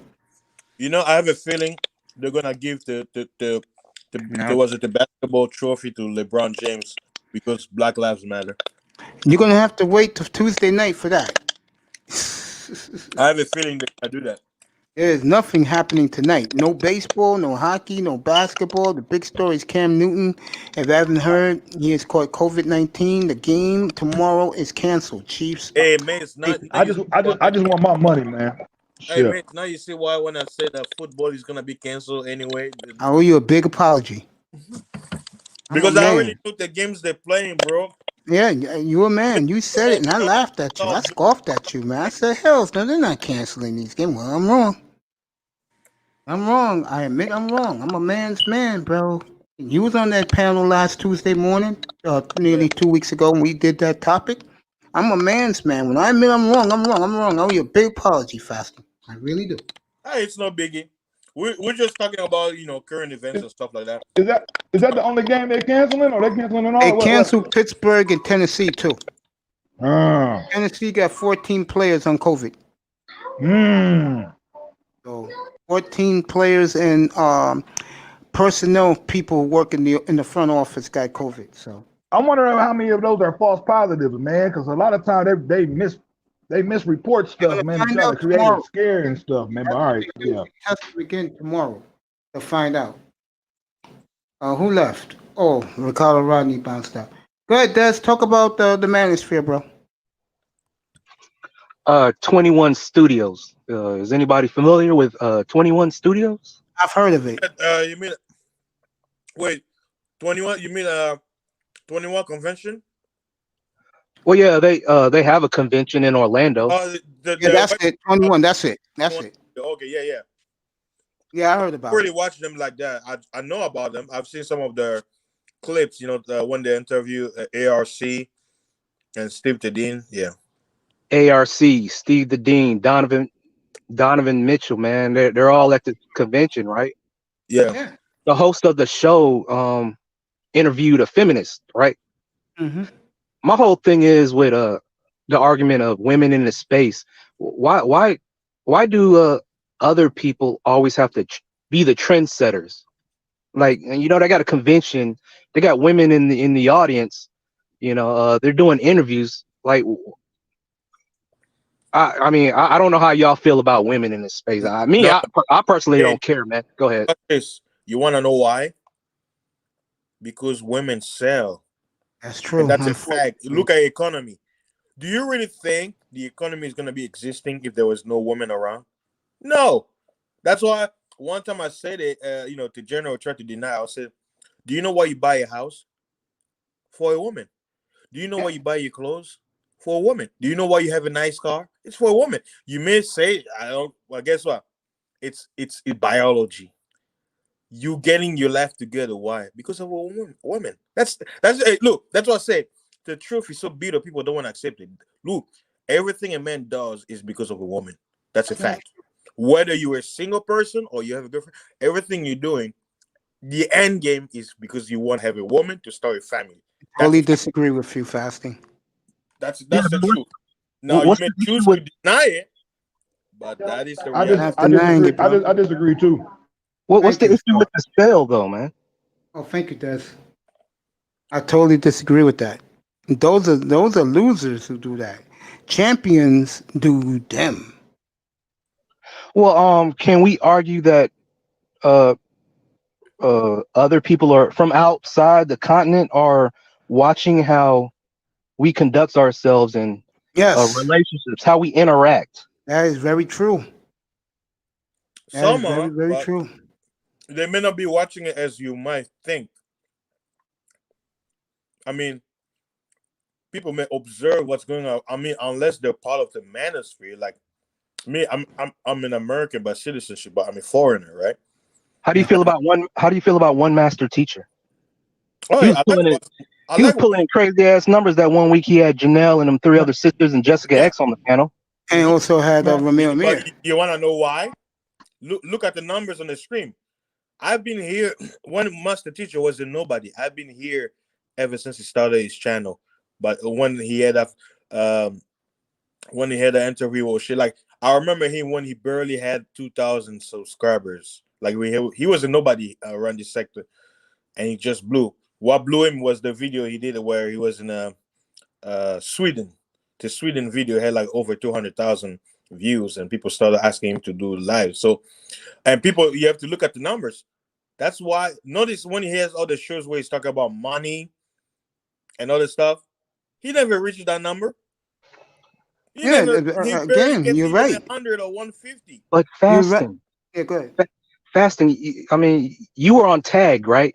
And you seen all the simps and shit in the fucking chat on these women's profiles. So why can't that same simp in that fucking chat of tag come on YouTube and talk to fucking women and still fucking win on YouTube? That's why can't niggas win? You know why? Because you need to take the if you have a chance. Big time. Get up here. Buy this book. It's called Outwitting the Devil, like outsmarting, but it's called Outwitting the Devil by Napoleon Hill. Read that book. Basically, that book he says 98% of mankind are programmed to be drifters. A drifter is basically somebody who follows the wind of society. He doesn't think of himself. He thinks how society wants him to think. And how does it happen? From school, from since they're young, the parents, church, government, TV, radio, everything is set up to program you to follow the rules of society. And only 2% of the people out of the society actually think for themselves. So the whole scenario is basically the character of the devil. He's basically saying, I control 90% of the minds of mankind.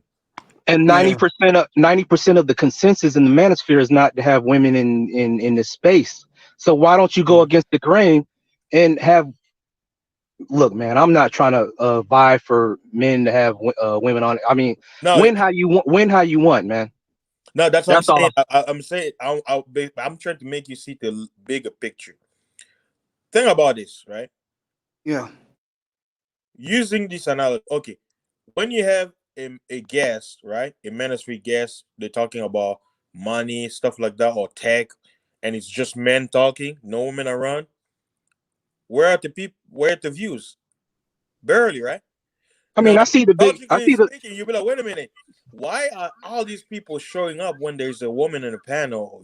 Or it's you know what I'm saying. So that should tell you, people are saying one thing on the side of their mouth, but the action is speaking something else. That's the conclusion you should come up with. That means what? People may say they don't want women. They actually want women. Don't listen to what they're saying. Actions speak louder than words. Larry, yeah, I know. They see Kevin Samuels. He's winning. He's interviewing women every day. That's man. what everybody's trying to do. What he's doing. Those guys are a bunch of clowns. Kevin Samuels is on guy. What's up, Larry? What's going on, bro? Getting ready for tomorrow? Yes, sir, guys. How you doing, guys? I love your conversation so far. This conversation. Now you got it for religion. Except for Star P, this conversation is going to end. We're going to talk about what's more important, that goddamn football game tomorrow. But go ahead, talk about religion, Larry. No, I'm interested in your guys. One of the things, and I'm sorry, I don't want to sound like any racist or anything like that. I'm not. But one of the interesting things is why the black community is a heavy Christian community, more so, as is the Latin community, more so than white people, in my opinion. Okay, why are they hanging out with Democratic Party that is today, has been for the last few months, which is anti-Christian and everything that they believe? Okay, like abortion, right? I'm one of those people don't realize out there. The lady that created planned abortion was actually a racist that was looking to eliminate the black people. And that's one of the things that, hey, the black people have abortions, you start eliminating them. So my question to you guys, why do you always cling, the guys that do, cling on to this Democratic Party that doesn't have the, I don't know, I don't know if you guys are a Christian, but maybe you know some guys that are in the black community that hang on to this notion of Democratic Party that preaches everything opposite of what most Christians teach us. I got one phrase, man. People don't, particularly black people, they don't know that they don't know, bro. It's just, it's really that simple, man. Yeah. Exactly. You know what? And you know what? That's what politics is all about today. Everybody votes, and I don't blame people, guys, okay? Because they're just ignorant to the facts, okay? I was ignorant to the facts, for most of the facts, even though I always consider myself well-versed, until I retired to have time, and I looked at it all from everybody's point of view that I'm out there. And I realized I'm getting my news and my point of view from only one segment of people, you know? And things like that. I didn't mean to hog up the conversation. So yeah, I got what you say. So the same thing in politics, you know, they just don't know better. If you tell them, why are you hanging out with a group of people? You said you're against abortion. You said you're against gays. If you are, I don't know. I'm not saying. Then why are you hanging out with the Democratic Party? Larry, and this is another thing.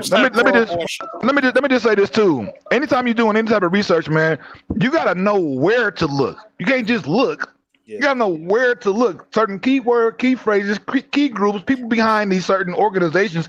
You gotta know where to look. A lot of people don't know how to do proper research when it comes to trying to dig up any type of information. That's another fault. So I mean, go ahead. Thank you, Star P. Let me mention to what Larry was saying. Larry, think about this.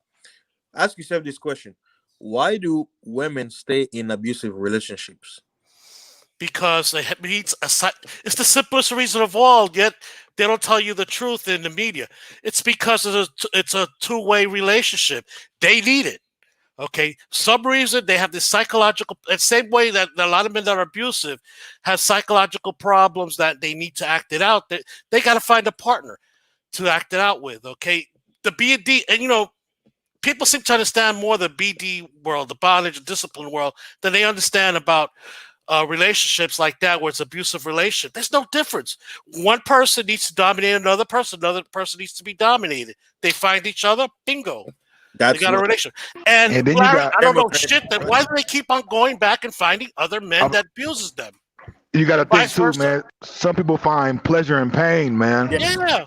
That's a real thing, man. But what I'm saying here, guys, it's all psychological. It's not as simple as, well, this guy's an asshole, or this girl is a lowlife, or whatever. It's a psychological problem. And that's why I was telling Des earlier, 90% of mankind is programmed to follow the rules of society.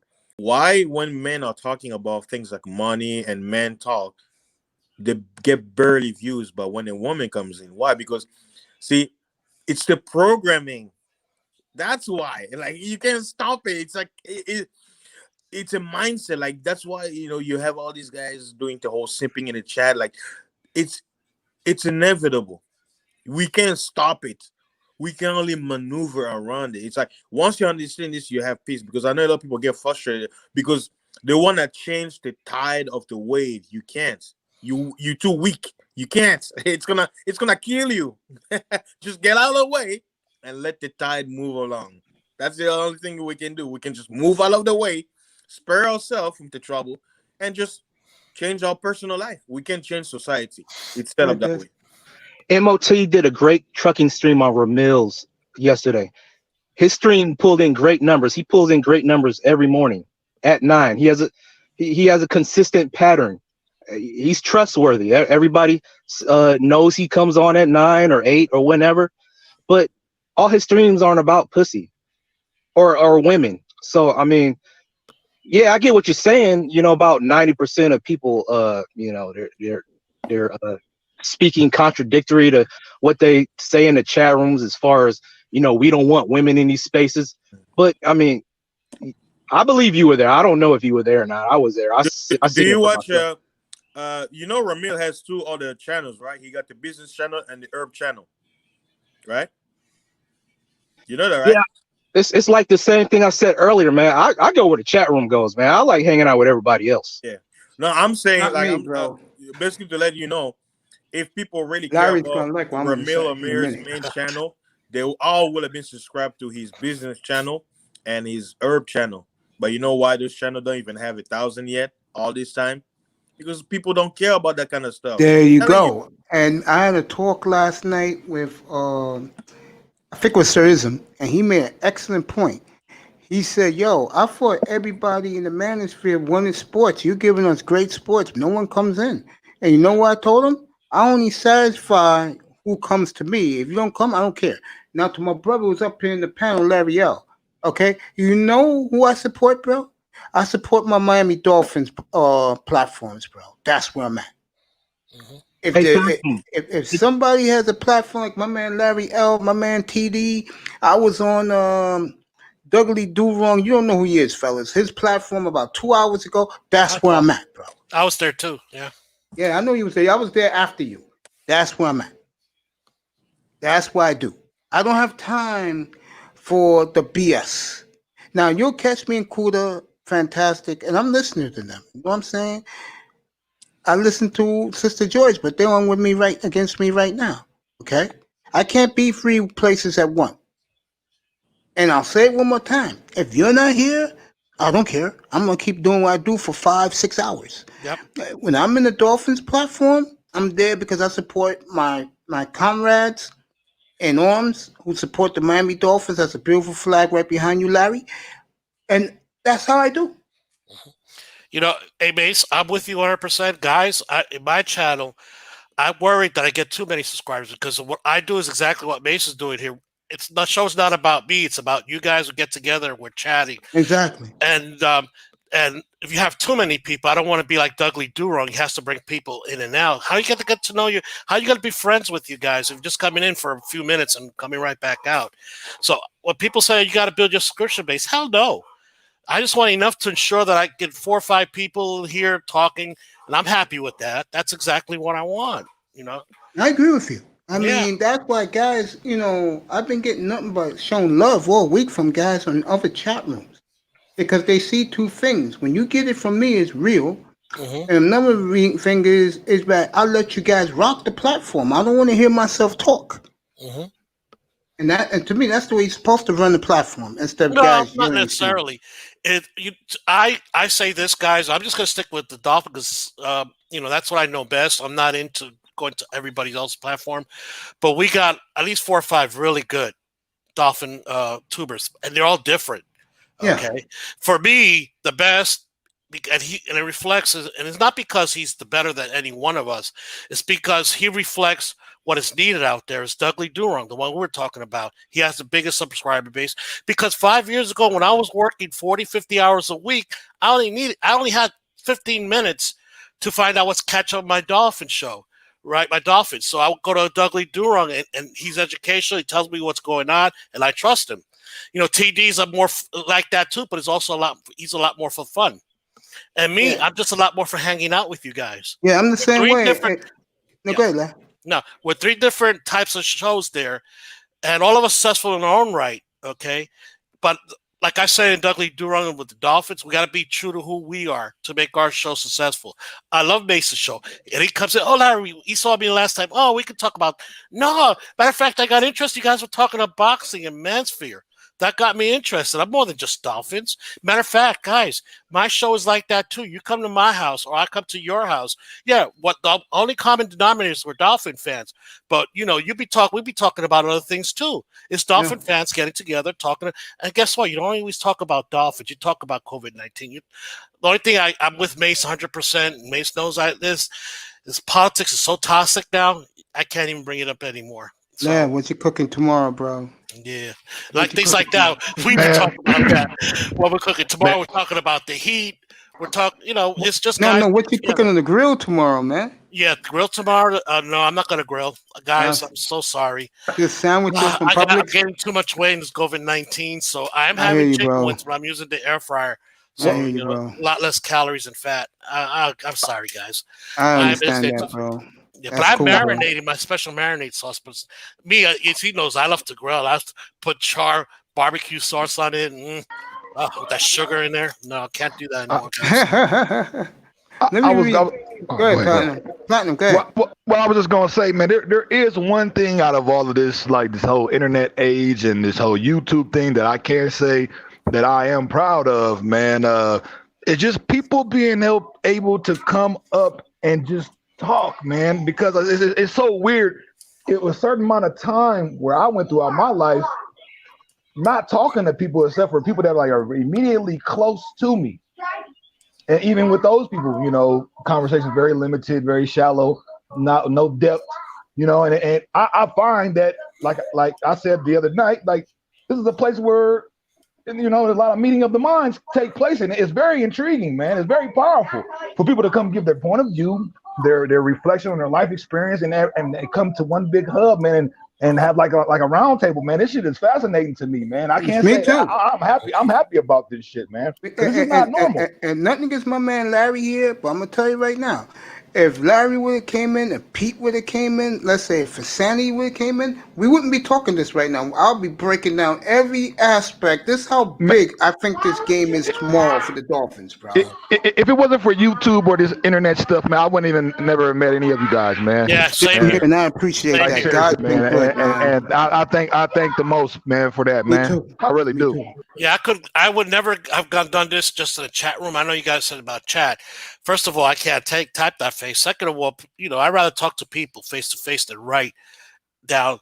So thank goodness for YouTube, Zoom's and the COVID-19 people are discovering Zoom to get together, and face to face stuff. I think that's the way I like it. So it's like you guys, like I said, my show and this show is like we're going to each other's house and hanging out.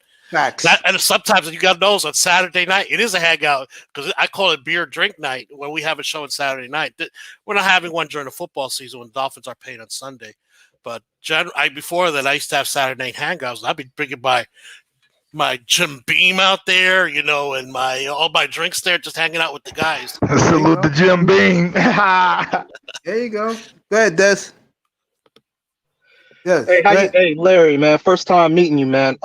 You and Mace, can you explain the feeling it felt when you first started your first live? Go ahead, Larry, then I'll come after you. People think I'm nervous. I'm never nervous because, guys, I've had an interesting life. Okay, so I always felt like if I put my mind to it, I'd succeed.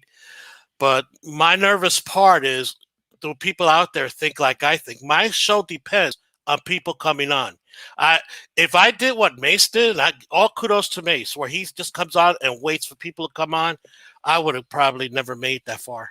So I was thankful for people like TD and Dudley Duron got that message. I'm going to start my own show. And basically from day one, I've had a few people come on. Then I built it up where I have to now hold people back sometime to coming on the show. That's how big the Dolphin fandom is. As for myself, that Saturday night was a month ago. I cannot believe time flew so fast. It was a month ago tonight. I messed up everything. My room was lit, the chat room. And I'm going to tell you something right now. 90% of those guys who was in that chat room that night never came back, bro. Never came back. And I wasn't experiencing this. But what happened was, between me and you and everybody up here, I was never scared like Larry because I knew what I wanted to talk about. And I stick to my niche. My niche is sports. I could talk about it. But a lot of guys this past week in the manosphere told me, yo, man, I love your diversity, how you can change up and talk about other topics. In other words, effery. That's what they were surprised I can do. They like that, the other guys. So they're never in here anyway. But the point is, I was never nervous. And the person who gave me advice, he told me, this start up your channel and you're going to get better as you go. And I think this is show number 36 right now in 23 days, bro. I've done 36 shows in 23 days, bro. So that should answer your question, how not nervous I am and how I really enjoy doing it. And whoever's in here, they're going to get entertainment. If you're not here, hey, that's your loss. I don't care. Yeah, Mason and I, pretty much the same format. That's even more than I did. I think I just did my 71st show, and I just started in late June. There you go. And yeah, and like him, what set me up from the others is I don't have a time frame. Part of it is because of my situation. I'm a Mansfield kind of guy. Okay. People ask me, Larry, why didn't you marry? I tell them, you know what I tell them, guys? Half joking and mostly the truth. When I find somebody that cooks better than I do, cleans better than I do, gives me better sex than I do, then I'll marry that person. Larry, I guess me and you about the same age, bro. You not married, bro? No. I'm not kidding about that sex part, right? My last girlfriend. Okay. She was okay in the other part, but she was Russian, right? Yeah. And a cold personality. More importantly, the sex was cold. It's like she'll give it to you whenever I wanted it, but it's like lay back, go ahead and do your thing. What's the point? I could do better in my head. My goodness. What's the point to that? Gosh. Oh shit! Now, it helps to be retired. You know what's helped? It's helped to be retired because I couldn't say a lot of these things because somebody picks up on my job. Yeah. I would probably have problems. So fuck that. I'm retired. I'm an old man, and I'm understanding when I was young, what old men that were free and they were saying stupid things. Now what? I realized why they were doing it. And I'm free and I can say whatever I fucking want to say. Hey Larry, you know what's the cool thing about guys like us, our age, bro? Is that not only do we run our lives, but I bet you, and I tell young guys this well, there's no young guys on this panel right now, like a Mr. Miami. Well, he's not old, he's not young either. He's 50. No, still young enough. Yeah, but I'm saying that I tell these young guys to find hobbies to do with yourself. If nothing's happening to you out there, go find some hobbies to do. Because you don't want to get our age, Larry, and you hate the world and you're bitter and you blame everybody for your pitfalls but yourself. When you find hobbies, you get out of that. Oh, guys, I'm there already. You meet new friends. You meet new friends. You got guys who like the same thing like you do. Imagine, Larry, that if we had a chat room or a platform like ours, and let's say we had you had 1,000 Dolphin fans a day. I have 250 a day. We'd be happy. Me and you'd be like, yeah, that's the way it's all about. And then we could talk all that Dolphin stuff, bro. Not me.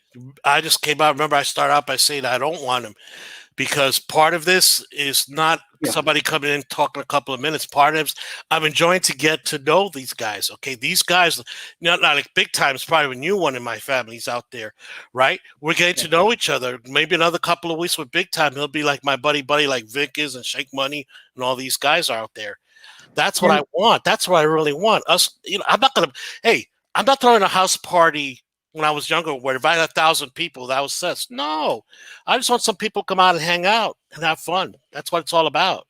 Yeah, I don't think I could do that with 1,000 subscribers, 1,000 people trying to get on. Yeah, ball game is always on the road. I'm trying to get you, ball game. Who else I wanted? Dwayne, Vic, and we have a round table every Saturday, and we talk about Dolphins memories, bro, because we saw everything. These young kids haven't seen it, and I think they would like that. I think they would enjoy our way we think. We respect each other's opinion. We could have it on your show one week, my show the next, and have everybody come up and we just talk. Nice round table for 2 hours every Saturday before the Dolphin game on Sunday. I've been wanting to do that for the longest, man. Hey, Big Time says, Mr. Hindsight of you coming out. No, it's not. This is the real me. I'm opinionated. And Big Time, you can probably figure that out because I'm opinionated when it talks to the Dolphins, right? But when I have my friends over, I'm not, we're talking Dolphin football. That's what we're talking about. And if we want to talk about something else, if you've seen some of my shows, we've gone that other place. You know, remember with the original issue with Mr. George Floyd and what happened there? Yeah, We got Sal, heavy into it. you 27. You're a kid, bro. Get some hobby. You're gonna get your hobby. Mine. Sorry, Larry. I'm gonna let you get it right back. My man Sal's HQ is about to build him a $10,000 studio. No joke. Go ahead, Larry. Yeah, so you know, you kind of big time whenever a topic comes. I'm not going to give my point of view. It's going to be honest. No, I'm Jekyll and Mr. Hyde. It's going to be honest.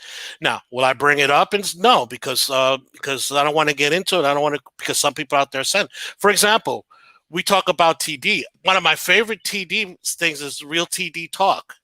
Okay, where we talk about something. Yeah, it's not football. It's anything else. Race relations. Such a heavy conversation about race relations. And if you guys haven't seen it, you know I shouldn't do it in Mace, but go back to TD Fitz Talk about a month and a half ago, a couple of months ago. We got into this thing about race relationships. Yeah, in June. It was in June. He was doing it 7 o'clock in the morning show. Remember, he came on 7 o'clock in the morning. Yeah. Which I thought was awesome, but you know, we know the circumstances. Yeah. I'm not going to talk about it here. Yeah, I'll gladly give my opinions. But like I said, the only thing I won't give my opinion on, and I want to steer away from, and something I would have never said 2 or 3 years ago, is politics. I stay away from it. It's so poisonous right now. I mean, agree. Friendships are breaking up over politics. Yep. I mean, you would think the Giants, you know, they're one Jet fan, one Giant fan. That's a big reason to break up. They don't break up. They break up over politics. Husband and wives are breaking over politics. That's sick. It's a sickness in this country. Oh my God, it's sick, bro. Yeah, that's why I put my platform up for guys like that's James, Mr. Miami, Big Time, Styles HQ. Star Pete already got his beachfront property in here on the panel. I love you, Star. You know, I did this because I want to get back to them, bro. Let them lounge in here, enjoy, talk, the NBA, talk a little, talk about their favorite football teams, the matchups this week, the betting lines, man. You know, I asked them about their lives, I interview guys, man. Let them know, to me, there's more to you than just sitting in a goddamn chat room, bro.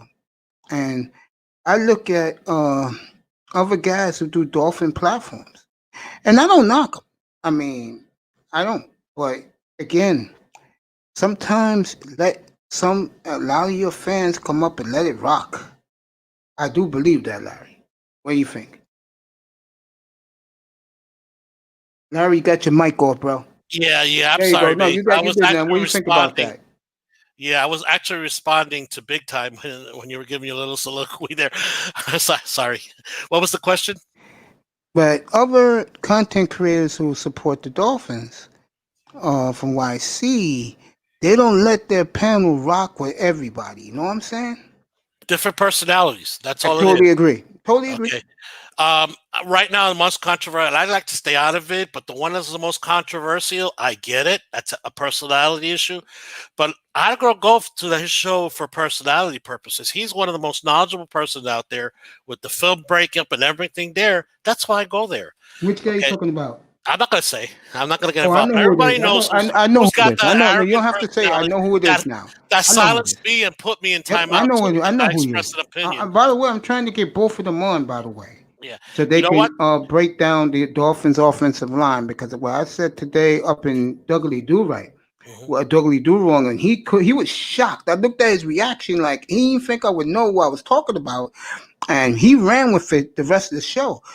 I asked him, don't you think this offensive line is the shining light of this franchise right now compared to any other position? He totally agreed with me.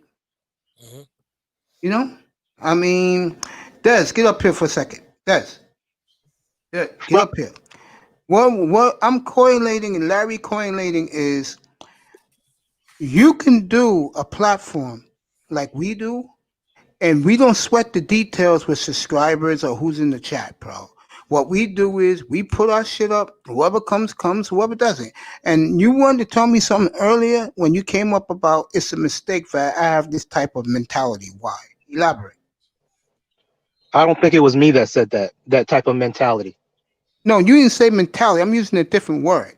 I'm using mentality. You said that you don't think it's a good idea that I have an attitude of I don't care who's subscribed. About Game Changer, yeah. Are you talking about that? That's where I was going with that. Oh, you think I should leave it alone? Yeah, I guess because I saw it a different way, man. I didn't watch that live stream when he said that, for about you saying trying to promote your platform. So I wasn't. Good. You got to understand, he's being watched by both Angry Man and B1 Network. They're streaming his shit, right? You don't want to end up on Taz's Patreon. Yeah, me and Taz don't get along anyway. He blocked me a year ago, bro. For Yeah, my love of because I loved Dana so much at the time when Dana put him in his place. I think he was only doing that for your protection, man. I'm gonna leave Taz alone. As far as who's the other guy? Angry Man. No, I have nothing against Angry Man. Not at all. I got nothing against him. I think he does a great job. I love his studio setup. I have nothing against him. Nothing at all. Matter of fact, I agree with some of the things he say. So I don't have an issue with videos. I like him too. Yeah. I don't always agree, but I like him also. I didn't know you watch Angry Man, Larry. Let me. Well, you were the one that turned me on last show, so I went and watched some of his videos. Okay, I didn't bring him up. Someone must have brought him up in the chat room. I sure didn't. Because if I don't deal with you, I don't talk about you. And when I talk about TD, I say nothing but nice things about him because I think he's a real good guy, man.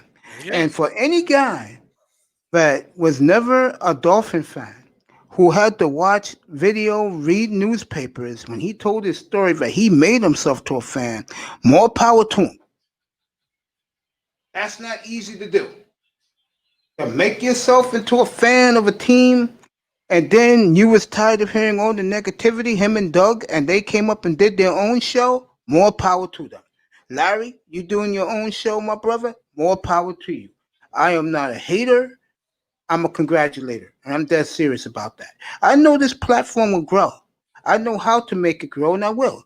I just have to start getting some guests around the country, but like other teams who are cool with me, like me and Doug and Dan Mitchell. Me and him going to do a platform soon.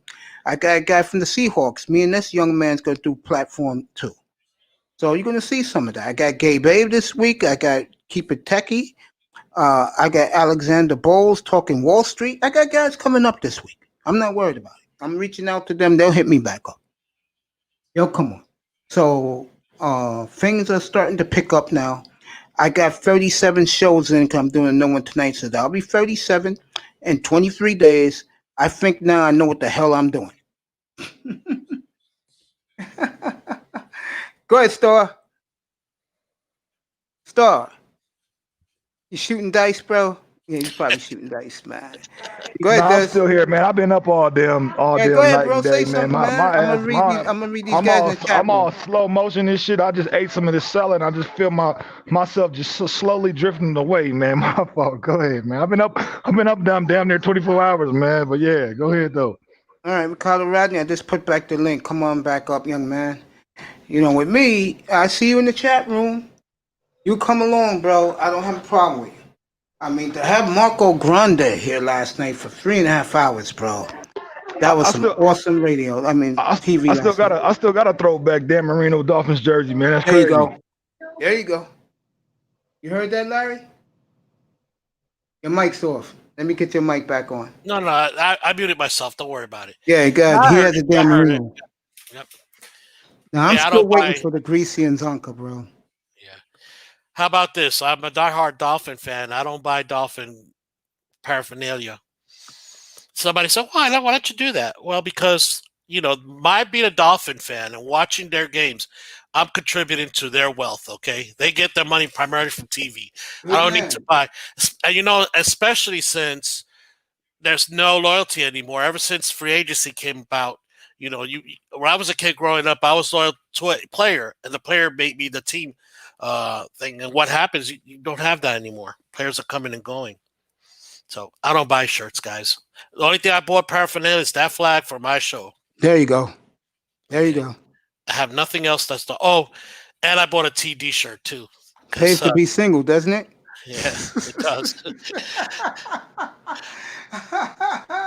Larry, I hear the silence in the background, bro. Yeah, I heard. More I heard. power to you. It's in my background too, bro. No kids, no nagging wife or girlfriend around, bro.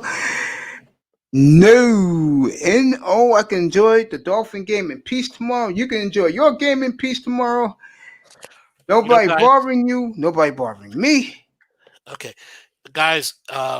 You know what having a wife is like, and why we in golf in two ways, right?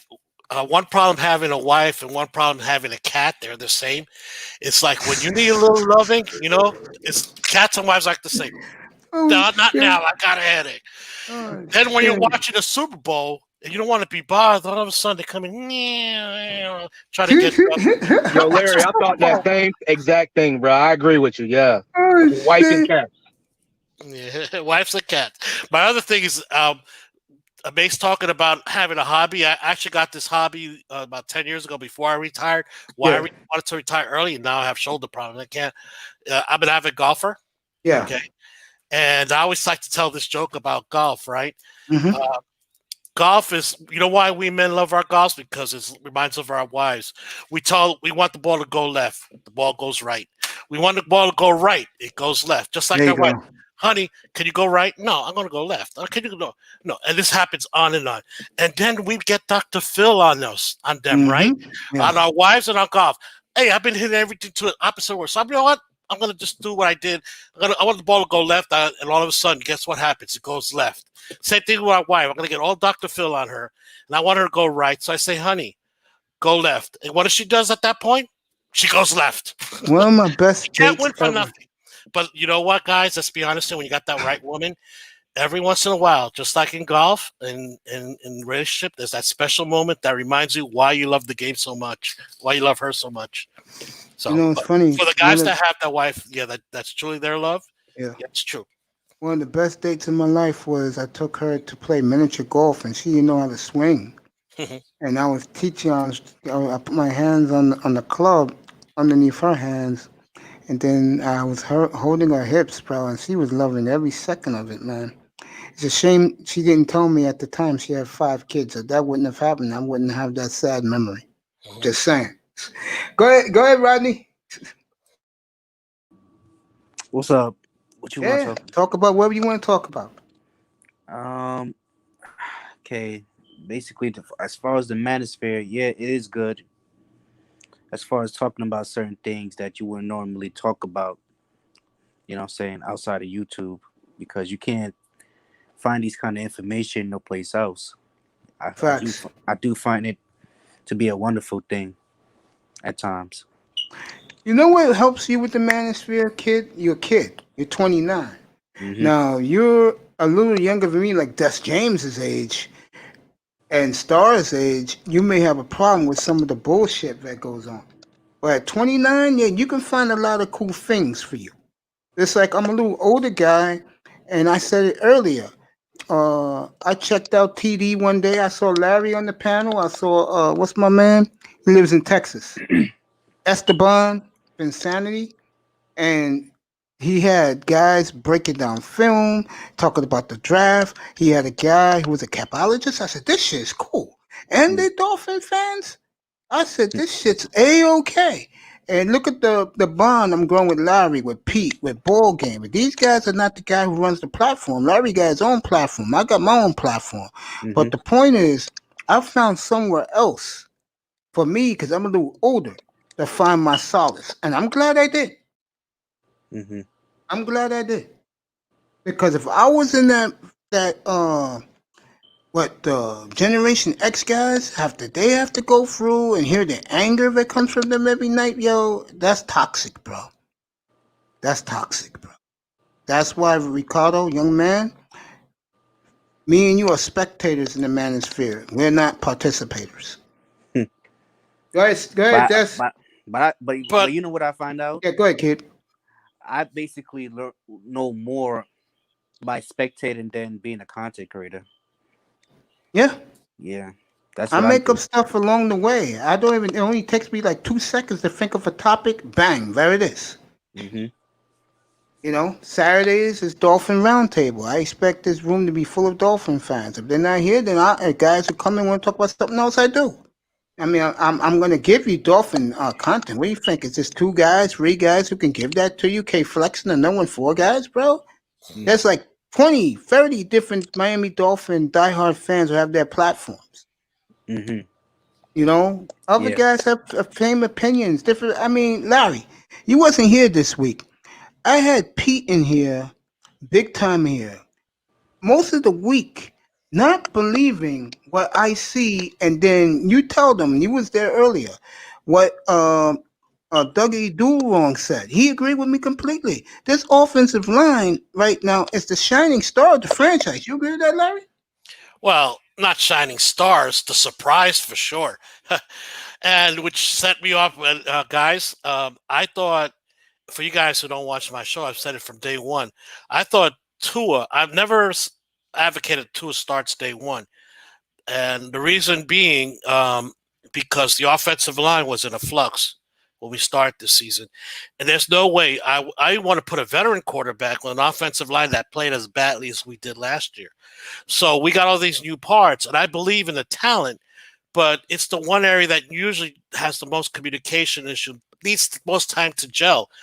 Was I shocked after 3 games of how good they are in? Matter of fact, they far exceeded anything about pass protection area. The running game, I'm also a little surprised on the opposite. They're not better in the running game because these are a bunch of 300. You'll get there, but I thought that'll be the one to be first because they're a bunch of 350 pounds of mean freaking ass. There. I mean, I told Pete. I said, Pete, are you watching the games like I am? I mean, that offensive line, that old man's not getting touched back there. And he ain't going to put up points. Well, you know what? I'm going to check these guys out, man. Yeah. Because you guys is like, y'all pumping these guys up, man. And I'm not seeing what y'all seen last week, I guess, man. But I'm going to check them out this week, man. All we're saying is, all me and Larry are saying, and other guys in the other chat room today was saying that we do see the improvement in the offensive line. And Dolphin fans have been beaten down so long. They have been bitter so long because they never see them win. And they've been the joke of ESPN, NFL Network, that you finally begin to see a shining light of your team, and they don't want to accept it. Okay. Yeah, Star P. You know what? I'm going to check it out tomorrow. Star P, I always say stats are for losers, but when you take stats in context, what you see, it's because stats are only a tool, one of the many tools, and people sometimes think stats as God. Okay, but sometimes the stats don't lie, and especially if you've seen it with your own eyes. The offensive line has allowed only 5 sacks the whole season. Okay. Thank you. I'm a December birthday. That's right. Which is probably a top third. Okay. Now we're not saying they're perfect. No, absolutely not. But where they are today is the top 15, easily with the top 15 all offensive lines in the NFL. Compared to where we did last year, a huge jump. What I'm saying that I'm saying bring in Tua because that kind of offensive line needs to get better, I think. But at least if you put in a Tua, he's got a chance to succeed. Okay. Unlike the offensive line last year. Yeah. And that's the whole Dolphin team. Guys, tomorrow, I'll tell you right now, Mace, when I pick my predictions, I'm not a homer. I love my Dolphins and all that, but I'm a rational guy, and I always pick. I've been 2-1 because I thought nobody knew about New England, including me, and I picked the Dolphins. Nobody expected Cam Newton to be looking as good as he did. So some people did, including Pete, and I don't know, May said he did. I didn't. I picked the Dolphins to win, but the other two have been spot on and almost close to my score. Right? You were going to lose to Buffalo. We're going to lose to Buffalo close. I knew we were going to beat Jacksonville. Right? Almost perfect dead on the score because I analyzed where we're going on a direction. Larry, what did I tell you after the Buffalo game? Well, I kept preaching in this room. I said, you better beat Jacksonville, bro. Just to keep guys like TD from jumping off the roof. You better beat Jacksonville, bro. Well, here's my prediction tomorrow, and I'm probably the only person that does it. And come watch my show, and I'll explain all the rationale exactly why. I'll be up there tomorrow morning. What time are you on tomorrow morning? We got an interesting layout here. I do the pregame 10 to 12:30. I'll be on here. Yeah, because guys, I went in there with a simple concept. I don't want to watch all these pregame shows where all they talk about is Dallas and New England Tell me Patriots. about it. It's just to like ad nauseum, okay? Ad nauseum. I know you have to cover them. That's fine, but ad nauseum. What about my Dolphins? What about the other teams? So I Yeah, decided to yeah. do a I'll be pregame on show. at 11, but I'm definitely gonna jump in on yours at 10 o'clock. Yeah, I'm definitely 10, gonna yeah, I'm 10 gonna to definitely be on your 12:30. platform tomorrow. Right. I'll be Yeah, there at 10 to 11. I gotta do mine. there you go. But you're right, bro. I Yep. mean, you know, What's the name? What's the name of your show, Larry? Fin Fans Panel. yeah, Okay. let me subscribe right Okay. now. Okay, let me write it down in chat on I the got other. you. I know what it is. I Okay. got you. Yeah. So the name exactly what Mason and I do. It's a panel of you guys, not just me. Okay. And we talk about it. So the pregame show, I start out by talking about my prediction, and then I open it up. Let's discuss what's happening there. So I'm giving you a preview. I am picking the Dolphins to win. Okay. And I'm picking 27 to 21. 27-21. I'm not. Everybody out there is going to call it a high explosive offense. I say not. Larry, you're crazy. I did my research. Okay, this is the best. You know what, Seattle? Something interesting about Seattle nobody's talking about. This is the best defense they're going to face this season. Not even close. Dallas defense has been a joke, not only against Seattle, but against everybody else. The other team, Chicago, I think they've been also have had problems defensively. Okay, coming in, this is not based on the 3 games, but from us knowing my Dolphins, I've seen how they improved. If they just play the level they played last week, they should play better and continue improving. Russell Wilson's not going to have 5 touchdowns against us. Okay, not. Also, guys, everybody's hysterical about DK and Tyler. They're very good receivers, but these guys are not Julio Jones. Okay, they're not Stephon Diggs. They could be eventually. We faced those guys, and we didn't. Well, Diggs had a great game, but he didn't exactly was the reason they beat us. Okay, we faced all these great, talented players in the past. We have Xavier Howard. Hopefully, doesn't look like we have Byron Jones, but our secondary has gotten better and better. They're not going to give up. Much better than expected as well at this point, considering all the injuries we've had. Our secondary is performing. Okay, so they're not going to give up. Plus, guys, Russell Wilson is having a fantastic start to the season. It's hard for me to fathom that he's going to keep up at that pace. Great quarterback he is. But, guys, what he's going through the first 3 games just boggles your mind. Okay, imagine if he continued the whole season. You're talking about 5 touchdowns. You're talking about 50, 80 70 touchdowns, 70, 80 touchdowns a season. No. I think this is the game. And boy, big time. Get up here, bro. Just get up here, bro. Yeah, let me continue. No, that's it, because I don't want to give everything away. No, so I'm predicting we'll beat the Dolphins. I don't think it's going to be as high scored as everybody else make out to be. Also, people say, well, the Seattle defense is horrible. It is. But by nature, Chan Gailey is a conservative play caller. He won't be tomorrow because Flores want wins. And if Flores see, but the only way we can win is outscore them, he's telling Chan Gailey, that's the whole point. If we get into a battle of outscoring Russell Wilson, we're not going to win. That means our defense is not doing the job that I hope it does. I think Baker is the key tomorrow. I was going to say, I don't think it would be too wise for the Dolphins to get too anxious, man. Yeah. I think they are because our coach only wants to win. Right. And Larry knows that. Flores wants to win. And I was telling the guys this morning on the other panel too, and Douglas Duvron panel, I said to him, bro, who would you rather take to devise a defensive scam? Brian Flores or Pete Carroll? I'm taking Brian Flores. Oh boy, you got a different point of view here, buddy. Larry, 25, made Cam Newton and Julian Edelman look like Hall of Famers week 2 and got lucky to win that game because Pete Carroll saw that they was going to run it in and he stuffed Cam Newton at the end of the game. That was 31 points, and then they gave up another 31 points to Dallas. Come on, man. Guys, Seattle was, no Adams tomorrow either. No. Oh, no. Hold on a second. We're talking about 2 different things now. No, I'm talking about Flores and Carroll. Carroll's a proven defensive coach, outstanding defensive coach. That's what he is throughout his career. That's how he won the Super Bowl with the Legion of Doom. The problem is for Carroll is like I always like to say, you can't make chicken salad out of chicken shit. He's got chicken shit in his secondary right now. He has chicken shit in his front line. Not even Flores. Going for him. Yeah. The only thing he got going also, for him. yes. The only thing he got going for him, Larry, is 2 Hall of Fame middle linebackers. That's it. They can stop the run because of him. Yep, but when it comes to the air, oh my God, Fitzpatrick is. And the scary thing is, the national media is rooting for him tomorrow to light Seattle up. They really are. What they did yesterday on NFL Network, and the fantasy guys said everyone on planet Earth is picking up Ryan Fitzpatrick this week as their fantasy quarterback.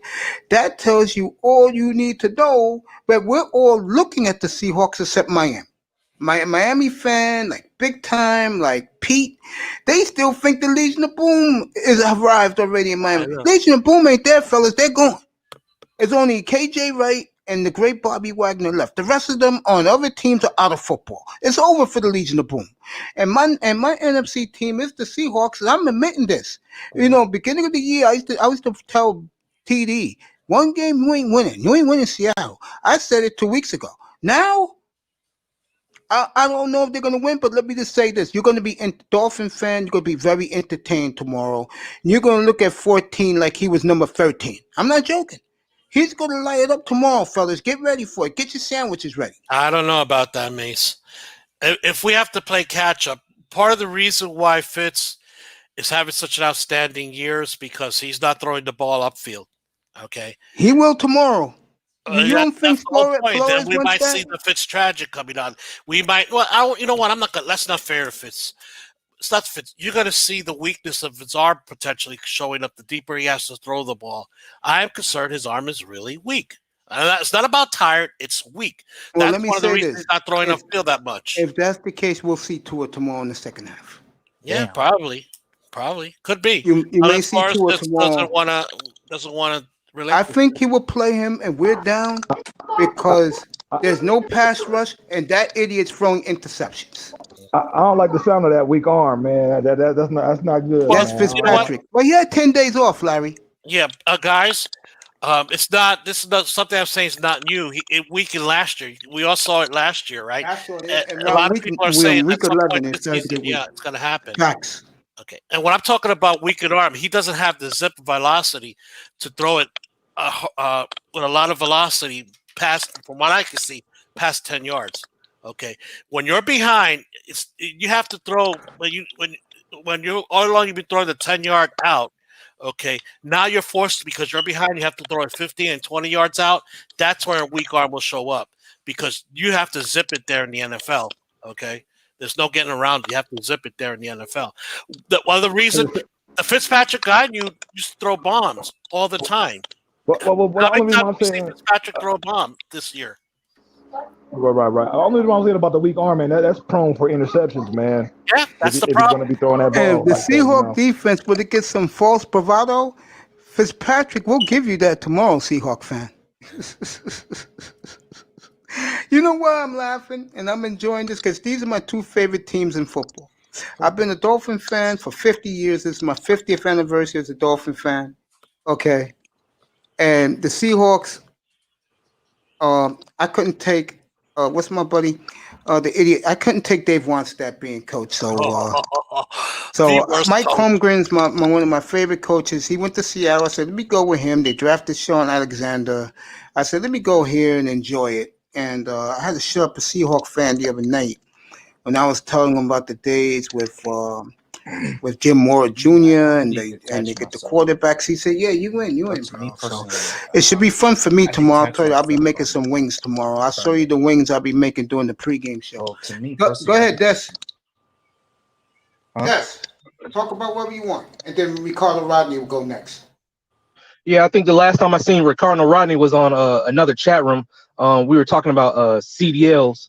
I was going to ask him whether or not he was still pursuing and getting his CDL. That was it. Thanks. Yeah, I'm still doing it, but the CDL, I mean the DMV around me is still closed.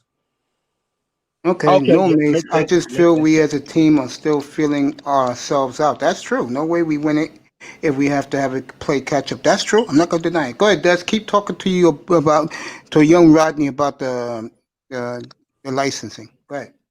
Yes, And he's still and the close. other thing is, hey man, do you follow Rolo Tomasi? Yeah. Oh, okay. Um, What about I him? feel like, man, like this space doesn't want to win, or like they got so many opportunities to make it to mainstream. He did a live stream turning down an interview with Tommy Loren. Mm-hmm. Donovan Sharp turned down, to be on the show with Dr. Phil. Mm-hmm. So I'm like, So does I mean, Sandman too. Sandman too. Oh, I Yeah. didn't know that. If you I follow watch, him too. yeah, if you watch, Hold up. the, Donovan Sharp with that $70,000 studio he just built turned down a shot on Dr. Phil. I mean, I guess he doesn't have to go on Dr. Phil, but I mean, if you want to capitalize, call the Manosphere yours. I mean, the best way to do it is go mainstream. If he would have did that, I'm gonna tell you right now, the Manosphere would have fell to pieces. Mm. Because I can tell you right now, because I'm very observant. We know who is the meal tickets in the Manosphere. Let's not kid ourselves. The question is, are you in with those guys? Or are you against those guys? Now, I don't care because I got my platform here, and this is what I care about. But I think after tonight, I think I'm gonna make a lot of enemies, and I don't give an F that I do. Because I'm gonna go to sleep. You're about to I'm gonna burn this wake up at down. 9 o'clock, take a shower. Then I'm going on my man Larry L's platform at 10 o'clock. And then I'm going on my platform at 11:15, and we're gonna be talking about the same thing.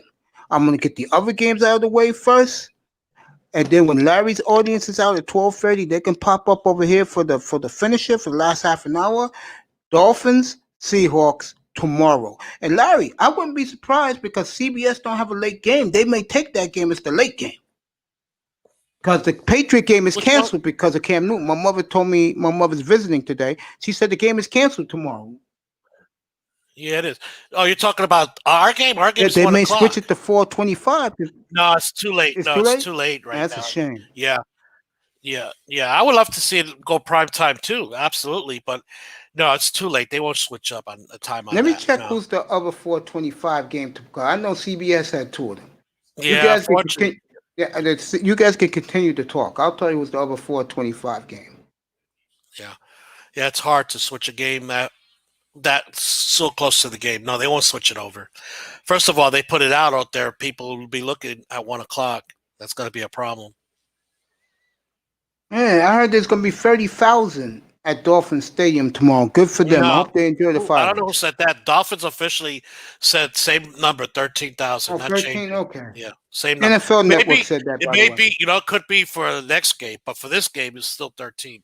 That's officially what they said For the at Charger 5 game? o'clock. No, our next week's the Chargers. No. Our next home game is the Chargers. Okay, We're on the West Coast maybe, the next 2 weeks. We go Right. to Frisco and Denver. Right. Maybe the Charger game they're going to up it to 30, but right now for this game it's 13. Okay, At I least see that's what what's CBS reported, did. yeah. CBS did a smart thing. They moved the Bear Colt game to 4:25 to replace the Patriot game. Bears Colt was That was a 1 o'clock game. They switched it to 4:25. right because 1 o'clock because they have it Central Time, so it wouldn't be so much of an imposition on them. And the other game we may get is a pretty good game, I think. Buffalo at the Raiders. Yeah, we got to see. I'm going to be watching that game. I've been scouting out for. That's the other thing too about this platform that I started. Now I got more interest in other games because we're going to be playing them, and I want to see those games. I've always been that way, Larry. Yeah, but you know what? I'm a fans fan. I sit there and I'll just watch. I'm not making any special notes about it. It's to me to kill time. I have to root for a team. That's the bottom line. NFL is the one sport I will watch other teams play. Yeah, of course. Yeah, But I'm not going to be as intense hockey. or anything like that. I'm not going to watch out. Let's see how they handle Khalil Mack or something like that, and what Dolphins have to do. No, I'm not that kind. Now I have a Jefferson, reason. get your ass up here. Yeah, man. And you too, big time. Get your asses up here. So dropping the link. Yeah, man. I agree with you, bro. I haven't been this excited for a mediocre Dolphin team than I am this team because I see hope. And Doug, you have to go back and replay it. When I said that to Doug, his eyes lit. He was like, "Oh, You know about this? You know, and those guys greeted me in that chat room very, very respectfully and nicely. And I say thank you to all those guys in the chat room, bro. That offensive line right now, in my opinion, they keep playing well, Larry. You have to admit, by the time we play the Chiefs, week 14 in Miami, that they have been our shining hope of turning this around. What you think about that, Larry? No, I agree, but there's other things too. Somebody put up a comment earlier, and I want to brought about our defense. We're not there yet, but I promise you, whoever Yeah. brought that up will be there for the Chiefs game. Part of I the reason, guarantee you. he brought up a good point. Part of the reason why I'm picking it is I think about we're still in flux about our defense, and still I don't think so. I think when I saw the game in Jacksonville and I honestly analyzed our defense, they look comfortable in their roles. Okay, I think, for example, Baker. We've been smarter than the coach. We were calling for Baker to take him out inside linebacker and switch with Van Noy. Well, they did. Baker, almost an exclusive game, he was outside linebacker, and he was making a difference. He felt more comfortable. And then Van Noy going back in the middle, we saw he felt more comfortable. I think everybody's starting to get more comfortable already. Jefferson. And that's why I'm picking. I don't think it's going to be the job people think it's going to be. Jefferson, you saying that they just want to turn it into a next hate group is what? They're not doing shows? Who's not doing shows? Put it in the chat room. All right, let me get some of these other guys in here to talk what they He's want to talk basically about. talking about basically if the manosphere is going mainstream, but they just gonna put whoever represent the manosphere on blast and call it a hate group. That's what he's talking about. Okay, I understand. What's up, ball game? What up? Larry Hey, L's ball game, here. what's up? What's going on, brothers? Kyle Rodney's here. Des is here. Star Platinum is here. We're looking at his beachfront property outside his window with the fong bikinis walking by. Star Platinum having him a nice drink. We was just talking about ball game about that. I believe that the Dolphins' offensive line, you know this, is so far has been the glitter of hope that this franchise needs to move forward. Well, they have I'm eating, by the way, so excuse me. They have without a shadow of a doubt been godsend in my opinion, and well above what I thought they would be at this early of a time frame. Now, I didn't doubt that they would to some degree gel, but I didn't expect it this soon. And the fact that they have that really, barring any injuries, that just makes things that much better for us down the line. I mean, you got to think too. They're actually one of the younger groups. If and when they swap out Karras for Dieter, or if that even happens this season, once Dieter takes over and then they figure out where they're gonna play Hunt, they'll without a shadow of a doubt be probably the youngest offensive line in the league. And with the whole year, with the success they're having now, if they continue it, sky's the limit for that group, man. Which makes it much better for Tua. So it's going to be so comical to Dolphin fans tomorrow when they see that their quarterback is not getting touched. Well, you guys going to be saying this is unreal, man. Seattle is this bad. They're falling this off on defense. Yes, they have. I went back. Well, I originally picked us to lose this game because I did it based on a healthy Seattle team against us. And this early on in the season, I figured these first 4 games are like preseason for us. So I didn't at any point, factor in that we'd be actually doing a lot of the intricate stuff on offense that they showed last week against Jaguars and stuff this early. But with the injuries, and the fact that last week they basically went back to playing guys in the positions that they should have been playing them from week 1, and seeing the continuity and seeing the differences in how the guys communicate with each other, and how Van Noy was actually the one issuing the orders and getting people lined up and things of that nature, as opposed to Jerome Baker having to do it and looking completely lost out there, and got me looking bad because I've been backing him all season and all off season. I think they figured it out to some degree. Now we just gotta focus on getting healthy, man. We just gotta get healthy on the outside, get Byron Jones back healthy, and hope that X doesn't have any issues going forward. As long as they can stay healthy, I think things will be good. And I like the fact that tomorrow again, Noah Iguanagimi gets to go up against another group of really good wide receivers. So he can have his baptism continue. You know what I mean? Because I think that's what's necessary a lot of times for corners, especially if you're gonna take them and you're gonna take them in the first round. They gotta be ready to play. You know what I mean? I'm gonna tell you something right now. You deal with Seattle better watch that receiver, number 18, the rookie from Florida State. He is gaining more and more momentum every week for the Seahawks. I watch every game. He's gaining more and more momentum, and he's going to be a problem tomorrow. Yeah. He is what Isaiah Ford should be for the Dolphins, is to compare him to somebody on the Dolphins team. Gotcha. So look out for 18 tomorrow. He's coming home. And then Russell Wilson said this week something he usually don't say, but paraphrasing him, he expects to throw another 5 touchdowns tomorrow. I mean, that's fine. He should feel that way. If he's looking strictly at the stats they put up over the last couple of weeks, then and they have looked on offense. They have looked the part. So he's supposed to feel that way. I'm gonna tell you guys right now, you Dolphin think fans. I'm gonna tell you right now, and I'm not kidding. They're not looking past this game. After they beat Dallas, they are feeling very sure of themselves now that no one can stop them. And he really believed, and I love him. He's my favorite player in football. I'm just telling you the other side because I'm on both sides of the ledger. Seattle's coming here tomorrow to take Miami out to send a message to the league. And I don't think that's going to happen. I really believe Miami. I really believe Miami is going to fight them to the final gun. And they're going to earn Miami's respect. I mean, they're going to respect Miami at 4:30 tomorrow afternoon. Promise you that. We'll pay attention to them. That secondary. Oh, God, that Seahawks secondary. My God. Let me just say this to Larry, ball game, and Dolphin fans in the chat. And I don't want to scare you. This is the type of game Fitzpatrick may be Fitzmagic may be Fitztragic because he'll have too much time to throw the football. He will have so much time to throw the damn football. He will make a mistake or two. I will say that. I will admit that.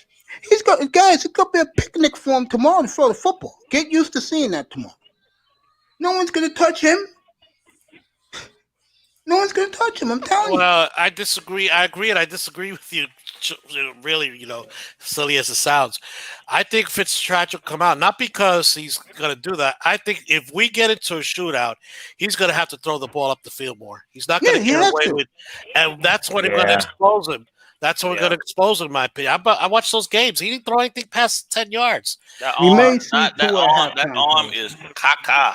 Yeah, you and I ball game agree 100%. By the way, I just want to go quickly back to Big Time was the one I was thinking when he said, I just feel we as a team are still feeling ourselves out. That's not the impression I got after the Jacksonville game, especially our defense. It seems like they started feeling comfortable in where they were in their roles. And if that's the case, coming into this game, and I'm going to say right now, Larry, I'm stupid. I think we're the best defense Seattle's going to be facing this year. Okay? So far, I don't know. They got to go up to Buffalo. They have to go up to Buffalo. As of right now, no. Could be the Up best to this defense point. they face. Yeah. Up to this point, you're right. Yeah. So we're gonna see. Yeah, we're gonna see of him again. That's why I'm not predicting. We're not gonna stop him. I predict he's probably gonna have 2 touchdown passes. But if we play like last week, he's not gonna get 5 on this. No. I owe TD an apology. I totally agree with that. I owe TD an apology. I'm gonna let you rock in the second ball game. I owe TD an apology because I get the feeling when he said that about the he said something about the Seahawks. It slipped my mind. It'll come back to me. Something he's been preaching since the summertime about this game. Well, I'm telling you, I will be there, Larry, tomorrow, 10 o'clock in the morning up in your room. Then I'll be in my room at 11:15, and I'm going to get the games out of the way, especially if New England's been canceled, Pittsburgh's been canceled. My game tomorrow is our game, and trust me, I will break it down. Stat by stat, matchup by matchup. So after Larry L tomorrow, you Dolphin fans going to stay there at 12:30. Come to mine. I'll be talking about it after I get the other games and the betting lines out of the way and the injuries. Go ahead, Bogan. I just think that for us right now, those first 2 games of the season were fill-out processes. You know what I mean? And they were Jefferson, you next. They were working different personnel groupings and looking at things and seeing if guys could actually play those roles, which is fine because as much turnover as we've had on both sides of the ball in terms of personnel and new offensive coordinator, defensive coordinator, now with Boyer taking over the responsibility, you kind of want to see. And it is the exact same thing that I would have done. You know what I'm saying? In a sense, I would have looked at all of my guys and played them in different spots to see if they actually had the versatility to play those positions. Now we kind of see what the defense should actually really look like going forward with the swaps, like I said, with Vanoy back in the middle and Baker back on the outside and Gruger Hill, you know what I'm saying? Those, yeah. The look now is what we're going to see going forward, and they're just going to get better. My only hope for this game would have been that we would have been 100% healthy in the secondary, because then I would have loved to have seen the matchup between DK and Jones and Howard and Lockett. Yeah, and don't forget number 18 and more. They got a whole plethora of weapons up there, bro. The baptizing that Noah took from Diggs, I'm okay. I'm okay with it, because when I actually went back and actually looked at the film, the vast majority of the things that he did wrong are 100% fixable. You know what I'm saying? It was not. That's a good thing. You know what I love about you guys from TD's room and Larry's room? Know what I respect about you guys the most? What's that? Something that I don't do. Watch film. Oh, man, you got to watch the film, man. I'm going to start watching it. Where I get it at? NFL.com? Oh, yeah, you can get it there. I mean, but I got the DirecTV package, so I take all the games.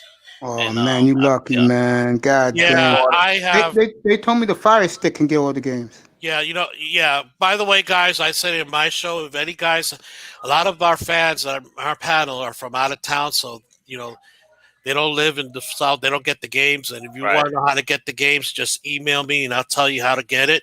One way I think is perfectly legal.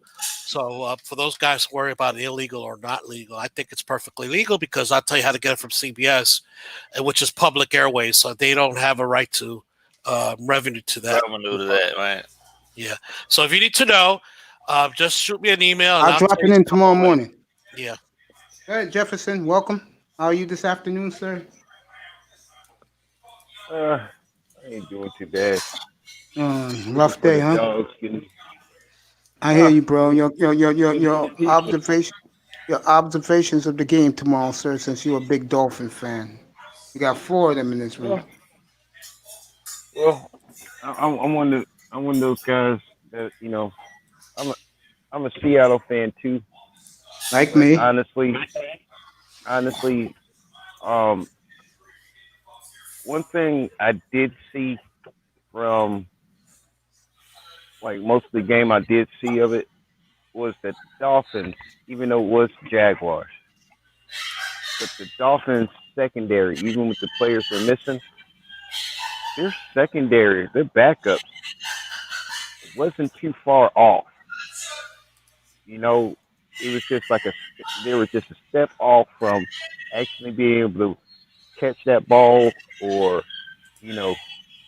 fully just, break the play up. But it kind of reminds me, and y'all remember Miami Hurricanes back in the day, where that secondary would start to swarm in. Because I was looking at them boys, and them boys, they do decent cover, but they kind of look like they're a whole bunch of baby lots on the field. Like they ready to line up and just take your hits out. And they, as soon as the ball was caught, the running back went there, they were on it. They responded to the area they needed to respond. And one thing I do like is they play the zone defense pretty well. And with a zone, you got some areas where you can give a little bit of room, and you can make a play. or make up for a play if he missed something. And Uh, I'm thinking the defensive line is going to surprise you this week. I'm thinking the uh, defensive line is going to surprise you this week I, on the Dolphins. They're going to make yeah, Russell move around more I than hear he you wants. crystal clear. Who's this yeah. talking? Yeah, go ahead, Yeah. Barry. One question I have: I don't think they played as much zone as people make it out to be.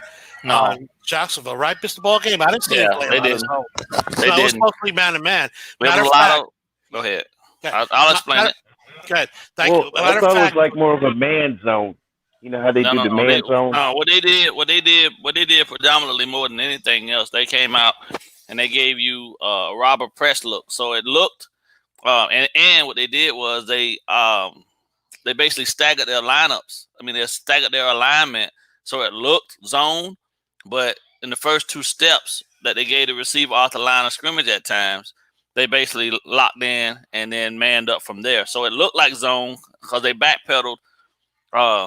They gave looking at the quarterback to see if it was an early read, and then from there they went essentially into their man coverage concepts with a lot of the safeties and stuff sitting down underneath and looking to take away routes that were hitting spots where the linebackers couldn't get to because they wanted to stop Robinson too. So they gave more help to the middle linebackers in terms of those guys being there to make their reads. Their first initial read is run, so they take their read step. The safeties came down the field in those areas behind them so that it wasn't, so that we didn't get beat like we got beat against New England when the play action and stuff like that was happening, because they have to, even on play action, they have to think it's run first. So the linebackers have to make those reads. So the safeties did a better job of coming up and filling in those voids. But it was man. It was definitely a lot of man cover. They probably did 92 to 94% man. There was very little zone. This is the type of shit I expect to hear today from us Dolphins faithful. Great ball game, great. And that's why I have the Saturday afternoon Dolphins chat room, bro. The best thing, the most encouraging thing for me is seeing and watching Bobby McCain not be 18, 20 yards off the ball anymore. Yeah, I saw that too. They actually have him down at regular depth, and he's patient instead of bailing early to give away the coverage and going into the single high. He's actually holding his water, and he's sitting there, and that's confusing a lot of the quarterback. So you watch sometimes the quarterback wants to make an initial throw, but he's thinking it's open, but then Bobby didn't let him. He didn't give it away. So I think a lot of what Boyer is talking to them about, or Flores is talking to them about in the rooms now, is alignment and assignment, because that plays the biggest portion in pre-snap reads for the quarterback. And the quarterback sees double single high. Most quarterbacks. So let me walk you through this. So most quarterbacks, if they come out and they see double high safety, they're assuming without a shadow of a doubt that the very middle of the field is going to be open because those two safeties have to part and they take halves.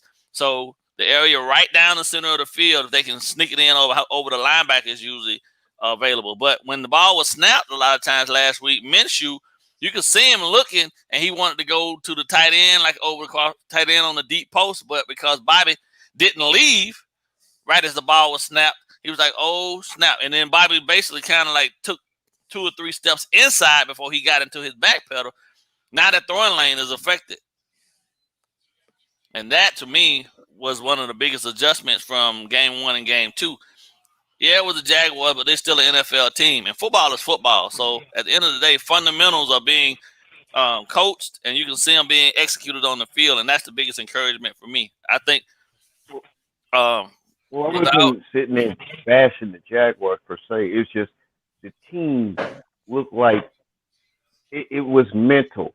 You know how you play for certain teams, and then you play. They say you play down for others. Well, it was like they needed the Jaguars, and they were like, "Well, we on even playing field, and we think we can beat you." And they actually played, so it wasn't like they were stressed out. Well, here's the thing, like too. You got to think about this. That's what I kind of mean. You got to think about this, too. A lot of these guys weren't even around the last time the Jaguars saw the Dolphins and took that drubbing to us. You know what I mean? When they beat us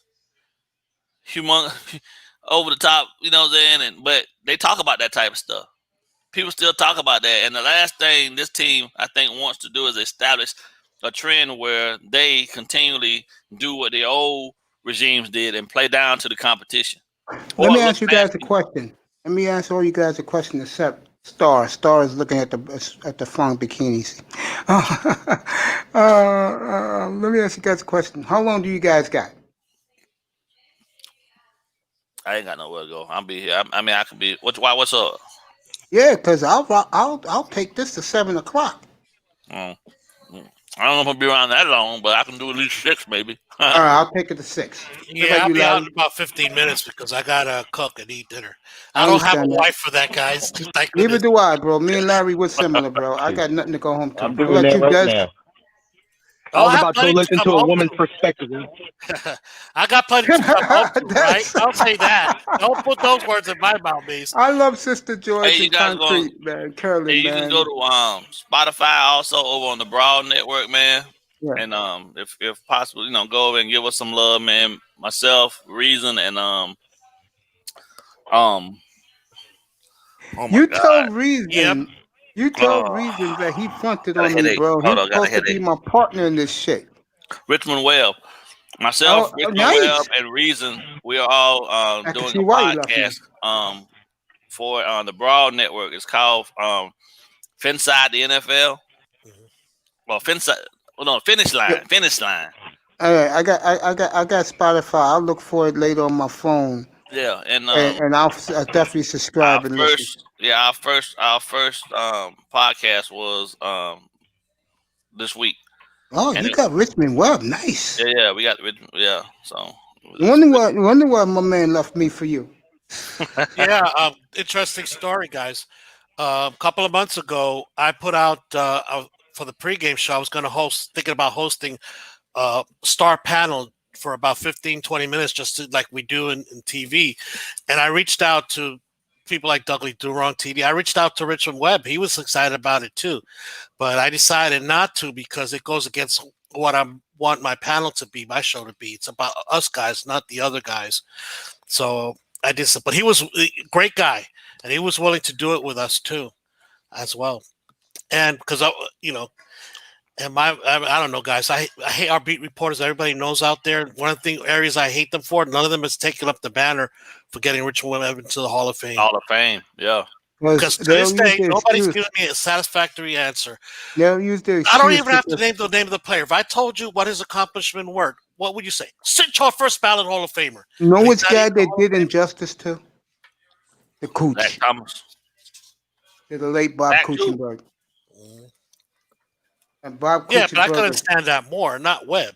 Guys, if I told you he's a 2-time All-Pro, 2-time second All-Pro, 7-time Pro Bowler, and on top of that, in case you didn't think he was a decade on the all-time decade team for the 80s. You think that's a cinch Hall of Fame? 90s. 90s. Cinch Hall of Famers, right? That's talking about Richmond Webb? Yeah. Yeah. When you have those kind of stats, that's a first-time, almost unanimous Hall of Famer. And I don't know. I think Kuchenberg was a lot better than him. And didn't Richmond Webb get in trouble that one time? What that got to do with anything? They all get in trouble. I didn't know he got in trouble. What was up with that? What did he do? I never heard that. Richmond Webb. I never heard that either. Like Irvin smoked crack. Got caught with pounds of weed in his truck. No, it was a situation where he was at a get together and he was with his friends and stuff, but one of his friends was in a compromising position, and he, since he was there, it got spun out, and I think it kind of tarnished his reputation in Miami. I never knew that. I never knew that. No, I'm sorry. If I remember correctly, he didn't do anything, but he was there. You know how it is. You the star, and you got the guy with you, and then you get wrapped up into it because everybody knows your name, kind of thing. Yeah, I know what you're talking about. I don't know the story, but I know what he means. Yeah, I know what you mean. Sounds like one of those 1-week news cycles when people realize it wasn't him. It's like, okay, let me say this. I don't remember that at all. Sir. He may be right about this. Let me tell you why. He should be in the Hall of Fame because there's other guys. Yeah, he clearly beat out just in the career he played. in Man, Ray years he Lewis played. killed the guy. He's And still in. consistent he did. You know, I mean, he deserves to be there. He should already be in. You know, he should have been a second ballot, worst case. But he should have been in there. Yep, no doubt. To me, the one Dolphin that should be there without a doubt, and he is clearly the best defensive Dolphin that ever played the game, Dick Anderson. Hmm. Can't argue that. Yeah, I could. I'm gonna have to, I won't. Google. I'm gonna have to Google him. Yeah, I'm not going. That's a little before my time. You know You want what? to know how great Dick Anderson was? The problem is there were a lot of great safeties in those days. 1973. Yeah. In one game, in the first half, he picked off Bradshaw twice. Monday Night Football, the first Monday Night Football I've ever seen. He picked off Bradshaw twice. He picked off the quarterback named Joe Gilliam twice. Ran 2 touchdowns. He is the only player I've ever seen Don Shula hug and kiss him on the cheek, bro, on the helmet. But you don't go to Hall of Fame for one game. Dude, Hey, just you like- crazy. I know Yo, that you people out crazy. there. No. You you out of hate your that. mind. We're going to have an argument. You out of your mind. You don't go for If- one game, man. Yo, Come on, man. yo, You know back better up. than that. Back up.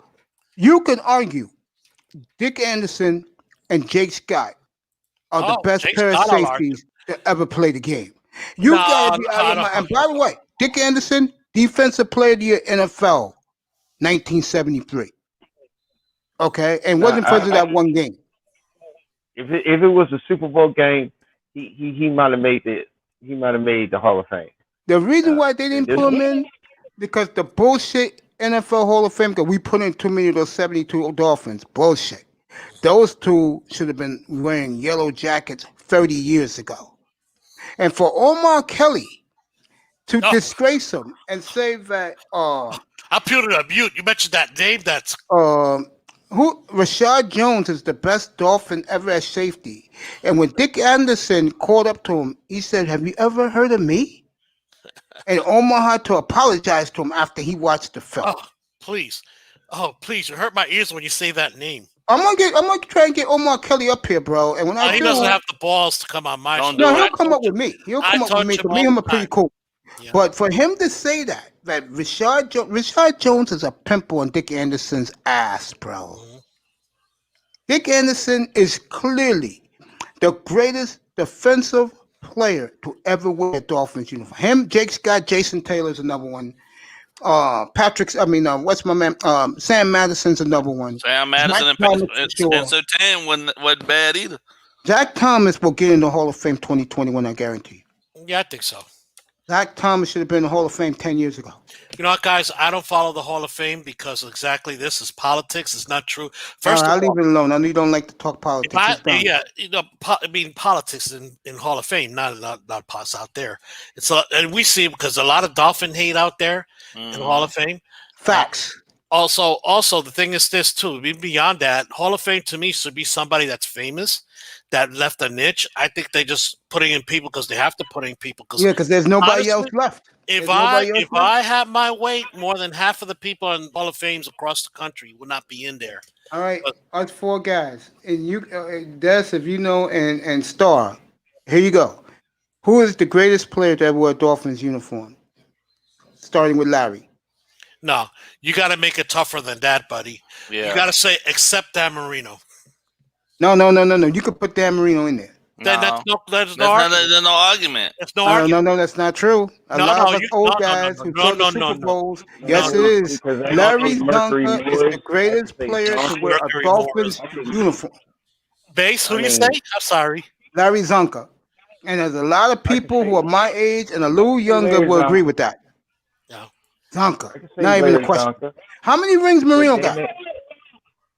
Guys, it's not about rings. Okay? Oh, yes, it is. Overrated crap that the media sells you about rings, okay? I like to throw out a stat out there that shocks people, okay, about the very known stat about Dan Marino, right? He's number 2 all time in under 2 minutes, bringing back a team and putting them ahead and winning the football game. He's number 2. And I ask people who's number 1, and most people know this. It's Joe Montana. All right, I'm going to counter that right now. Okay, It's my still Montana. turn. You know who's number 2 in doing that and then having the other team score after doing that? Also, some odd in 20 some odd games. It's Dan Marino. Guys, it got so bad, and I remember this was before. I remember I used to curse Dan Marino Jefferson, you next, bro. when there was 2 minutes left and 30 seconds. He's got the touchdown, leaving the ball to our lousy defense to give the game away. Can you remember those things, ball game? How many games? I got something about I got something about Zonk in a second. Go ahead, Jefferson. Jefferson, go ahead. I got my ass whooped because Dan Marino did that 30-second. Unreal. Man. My mama beat the hell out of me because I was you eat all that clock, man. You ain't waste a minute. What's that? You gotta eat all the clock. You know your defense ain't worth crap, and you're gonna give the other team. But then we didn't have a running game back then, ball game. That's the part of the problem. All right. You gotta score to get there. Jefferson, go ahead. Y'all don't understand. I'm on an argument with Larry. So pissed off. I changed the channel so my mama could watch the replay, and that's why I was getting my ass whooped because I was cussing. Dan Marino wasted 30.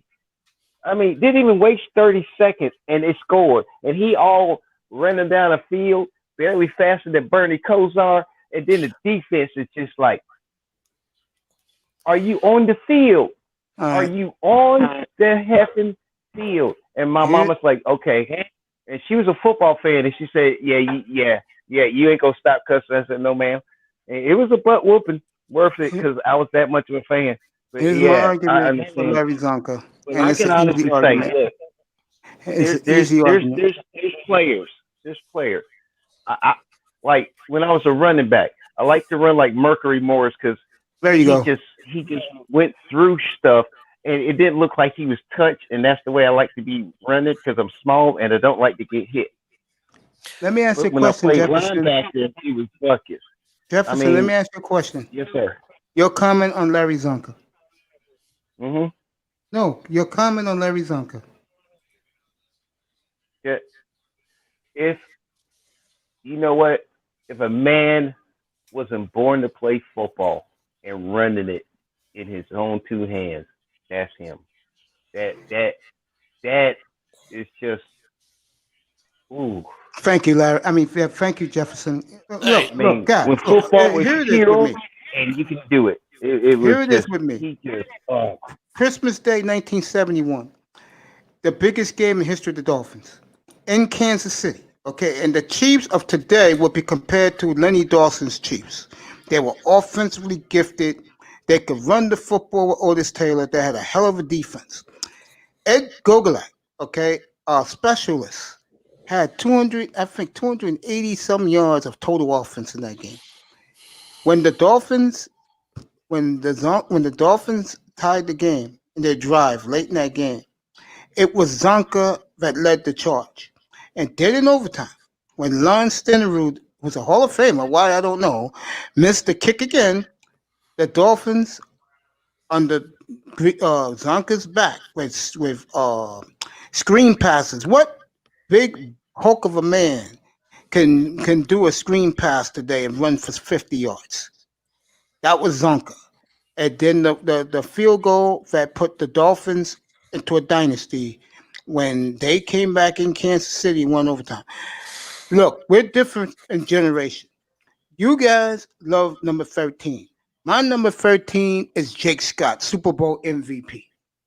Okay, that's my guy. Okay, that's my number 13. Okay.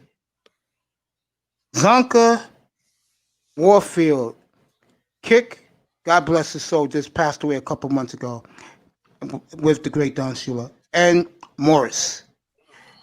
No one can stop that offense. Jim Mandich, God bless his soul. You guys know him more as the Mad Dog. That offense for 5 years was untouchable. Okay? Marino's offense had flaws. You guys said yourself. He had no running game. Did he have a running game like Zonka, Kick, and Morris? Did Dan Marino have that? I'm not knocking Dan Marino, fellas. I'm not. Okay. He had a guy, but the guy kept getting injured. He had a decent running back. Let me answer. I got to go, guys. So let me answer Mace's Larry Zonka, okay? Larry Zonka is one of the great running backs of all time. granted, okay, but in football, sports also, there's just players that's transcending players. Like in football, Sammy Boss, Jim Brown, it's Lawrence Taylor, it's Dan Marino. Dan Marino put up. I'm speaking now. Hold on. I had to hear you putting in there. No, go ahead, Larry. Then I'm going to end it with what was the 70s. So Dan Marino, right, were putting up these numbers in a league that did not favor passing games. Okay, you could still be bump and running with receivers down the field, where there's none of the protecting, putting quarterbacks in skirts type deal. Okay, he did that and holding records that's just recently break. What happened? Dan Marino came into this generation, and he will be putting up numbers that make Russell Wilson look like a pussy. Okay, he would be, because he was a transcendental quarterback. That's why he's the greatest ever. And I don't disrespect Larry Zonka. He's one of the great running backs of all time too. But even in running backs, he's not transcendental like Jim Brown, like Gale Sayers, and all these other great running backs that came in there. Okay, 1970s, Larry. It was actually, but that's the 70s. You talked about Marino. Marino was the 80s and it was the 90s. So I have talked about Zonka in the 70s. 80s and 90s. Okay. Yeah, and you know what's sad? You just called him the greatest, right? Marino? Yeah. You just said that, right? You just said that. Okay. Yeah. To most people, he barely makes the top 10. I don't give a shit about most That's people. you. That's the point. I just put my point. I come out you facts, is Marino. But you know who's the greatest football player of all time? The greatest ever, you know who's the greatest football player of all time? The greatest fullback ever. Hey, I disagree, man. My choice was Dan Marino. I was going to give Dan Marino as the greatest player in Miami history. Look at that. Now Pal's going. For Miami. But damn it, you can't argue Zonka wasn't the best running back for Miami. Fullback of all time. Different position. I said Dan Marino, man. I mean, come on, he was in What that be about that? That's how you do it. Thank you, Jefferson. Hey, Mace, you can have Zonka as the best running back / No, he's the best fullback ever. I ain't say running back. He's considered the best fullback ever. Okay, you can have that. You can have that. But Dan Marino is without a shadow of a doubt, man. The number one dude, bro. And I'm gonna leave this by saying the greatest player of all time. And I hate the Giants, but he was transcendental, changed the game. Though it's even to this, though, the way he's played, it was Lawrence Taylor. And Larry, I'll see you at 10 o'clock tomorrow. Argument there. And Larry, I'll see you at 10 o'clock tomorrow. I love you too, bro. I'll hop on. If you have the 7 o'clock, I'm going to be hopping back on for at least I'll be up. I'll be on. You enjoy your dinner, buddy. You too now. Bye. All right, bro. You know, Keith, they don't get enough respect. Which Warren one? Moon. Oh, yeah. I talked about Warren Moon. Somebody was an Oiler fan. Tennessee, a guy was here the other night. Who dropped off? That's James. Okay, Des, come back whenever you want to. I forgot who it was, and we was talking about the Oilers uniforms the other night, and Warren Moon came up, and when I brought up his days with the Eskimos, these guys had tears in his eyes. I saw that. I had no life. A buddy of mine's dad had a big, gigantic satellite dish on top of his roof, so I got to see a lot of those Eskimo games, and Warren Moon is one of the greatest quarterbacks. What surprised me, though, is he got in first ballot, okay? All right, let me read these guys in chat. I'm going to give the ball game real quick. Mr. Miami says that Brock Marion should have been in the Hall of Fame. Everybody gets in the Basketball Hall of Fame. That's true. Bunch of losers. I hate that sport.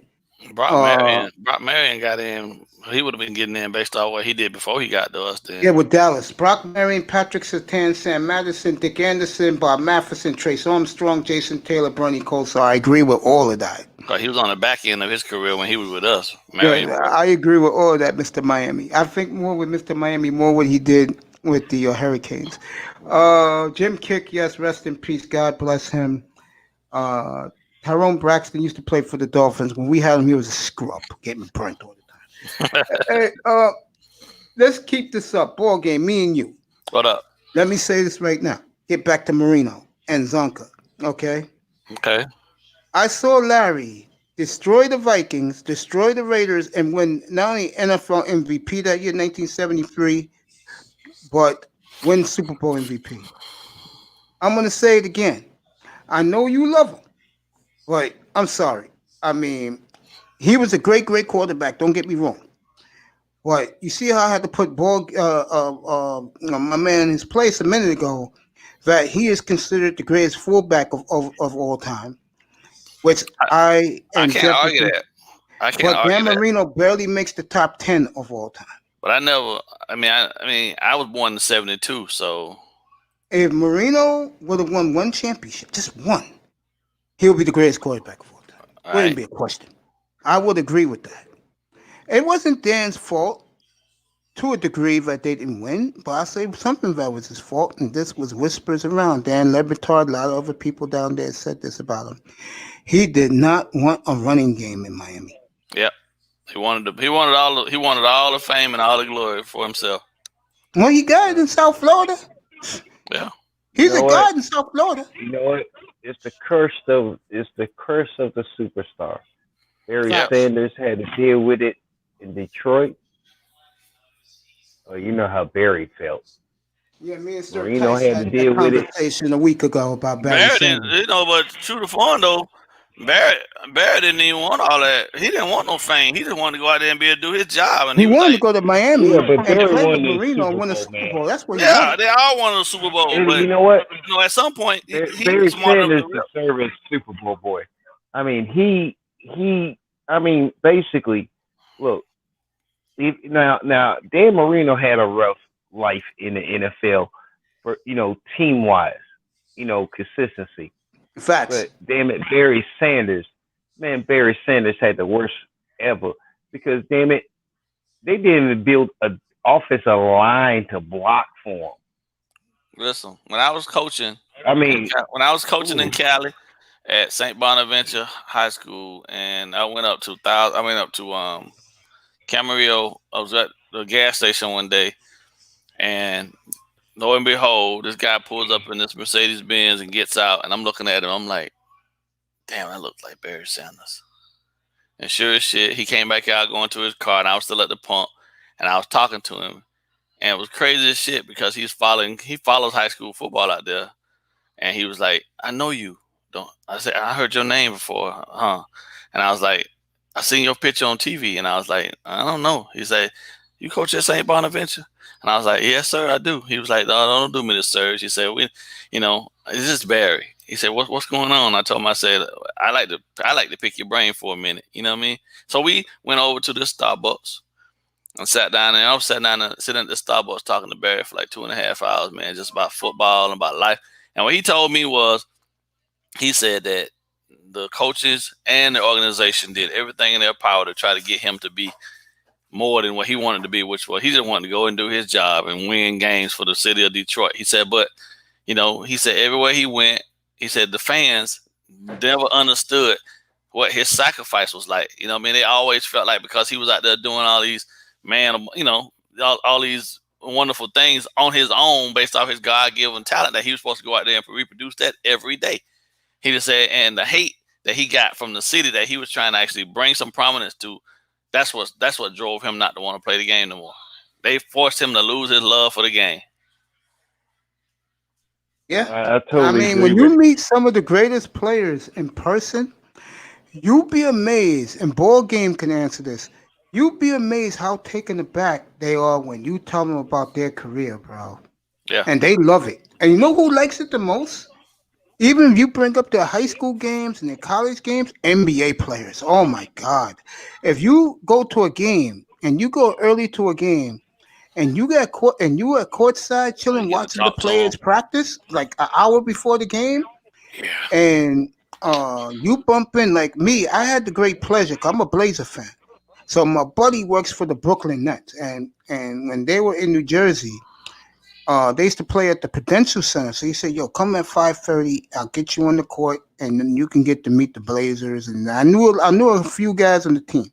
Mm-hmm. And when you get to know these guys, and you talk to them about some of their great games in college, those guys are so gassed up because it brings them back to memory lane. It takes them off their problems, and then they're so cool too. They say, "You what do you win? You want some wristbands? You want a pair of shorts?" Yeah, and the trainer will go back and bring it to you. Right. And the player will sign it. It's all cool. And with me, the one great player, immortal player, I had the pleasure of meeting out in California was Magic Johnson. And this was the days when he was selling his shoes. Remember, he bought some crap. He was making some crap Making ass crappy shoes. shoes. What's the store called out there? Athletes or Athletics, some shit like that. It's athlete's foot. There you go. So I heard he was there, and I happened to have his jersey in my bag upstairs in the hotel. So I went back upstairs, got his jersey, and I started talking to him. And his handler said, "Hey, you're the only one who really knows him. You know, these young people don't know how great he was. Go ahead, spend all the time you want with him." I spent 45 minutes with Magic Johnson. His Road Purple, I think it was 1985, because that was the year he won the MVP and the MVP of the finals. He personalized signed it for me. Next time I go to my mom's house, I'm gonna bring it. And when I get my wall soundproof in here, I'm gonna let you guys see the autograph and everything. I'm gonna have the picture for you, see that he really did it. I'm not just talking BS. When you meet the great players and you bring up their great moments, they are so cool, bro. You'll be amazed, guys. You'll be amazed, right? Right, ball game? You with Barry Sanders having coffee? Mm-hmm. Yeah. That sitting down with Barry, man, changed my perspective on a lot of things. And it actually even made me coach my kids a little different, because the vast majority of my boys, they were only worried about what was going to come from the game. You know what I mean? I told them, I had to start reinforcing to them that there was more to life than just what was happening on the field. You know what I mean? Big time. I don't know if you talk about me or ball game, but for me, it was a great conversation with Magic for 45 minutes. And Big Time is telling you the story now, the 2.5 hours he spent with Barry. Go ahead, ball game. Yeah, that, it just made me, because Barry said that he never really had anybody when he was coming up that talked to him about anything else other than what they could get from him by him doing well on the field. You know what I mean? He said that, he see coaches. He said, he asked me what type of coach I was, and I told him I was one that supported my boys on and off the field. And he was like, well, they're going to need that more than anything if they're trying to take anything that they're doing in this game to the next level, because it is, without a shadow of a doubt, the rich man's buck show. Yeah. And I told myself, He's like, you know how they used to do us back in slavery days, where it's true, bro. They used to travel around and they had 5 or 6 big black slaves that they would go and they let them fight to the death, type of thing. He said that's all the NFL is. The NFL is the professional sports plantation, no doubt. Right. If you want to think about the old days of slavery, it's the NFL. Put in the chat room 1 with me with Magic, or 2 ball game with Barry Sanders, Big Time. Which guy you felt had a fascinating conversation? Go ahead. Put 3. I'm gonna put 3 because the way each one of y'all is talking about it, there ain't no way in the hell I can sit there and say it, because I'm living it through y'all. That's how good both of y'all is talking about. Well, with me, it's because 3. With put a me, 3 in there. If both got a good story. You know what was crazy? You ain't gonna sit there and say, "Hell, you had the moment. Let me live it through you." Because put 3. Put 3 Big Time. Like Jefferson saying to you, like LaShawn saying to you, put 3 both of our stories. Go ahead, go ahead, ball game. When I was doing my traveling around, Jefferson wins 3. Go ahead. Traveling all over the country with my sons, we're doing their recruiting trips and stuff. They realized it, because I had come home and I had talked to them about my conversation with Barry, obviously, right? And everybody was stoked.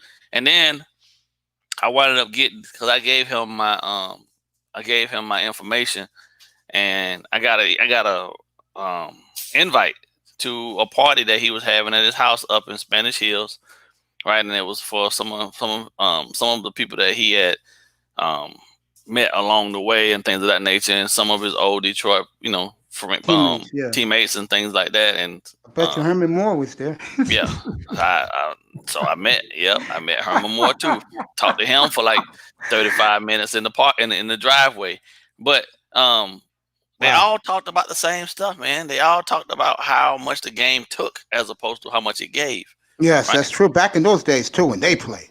Yeah, so I was blown away by that, because at that point in time, I was also like the recruiting consultant for our kids at the school. So when the coaches from the other colleges came, they met with me first before they actually got to see the head coach. Yeah, Yeah, go ahead. I'm gonna say something. Same And topic. what it came down to was I was on a trip with both of my boys. One was a senior and one was a junior, and we were taking Isaiah with us to essentially let him get a feel, because if I could have got both of them in the same school, that would have been amazing, right? And they had, they want Texas Tech wanted to recruit both of them, but like prior to the trip, they just said they didn't want to do it. And Ball game, you in Cali?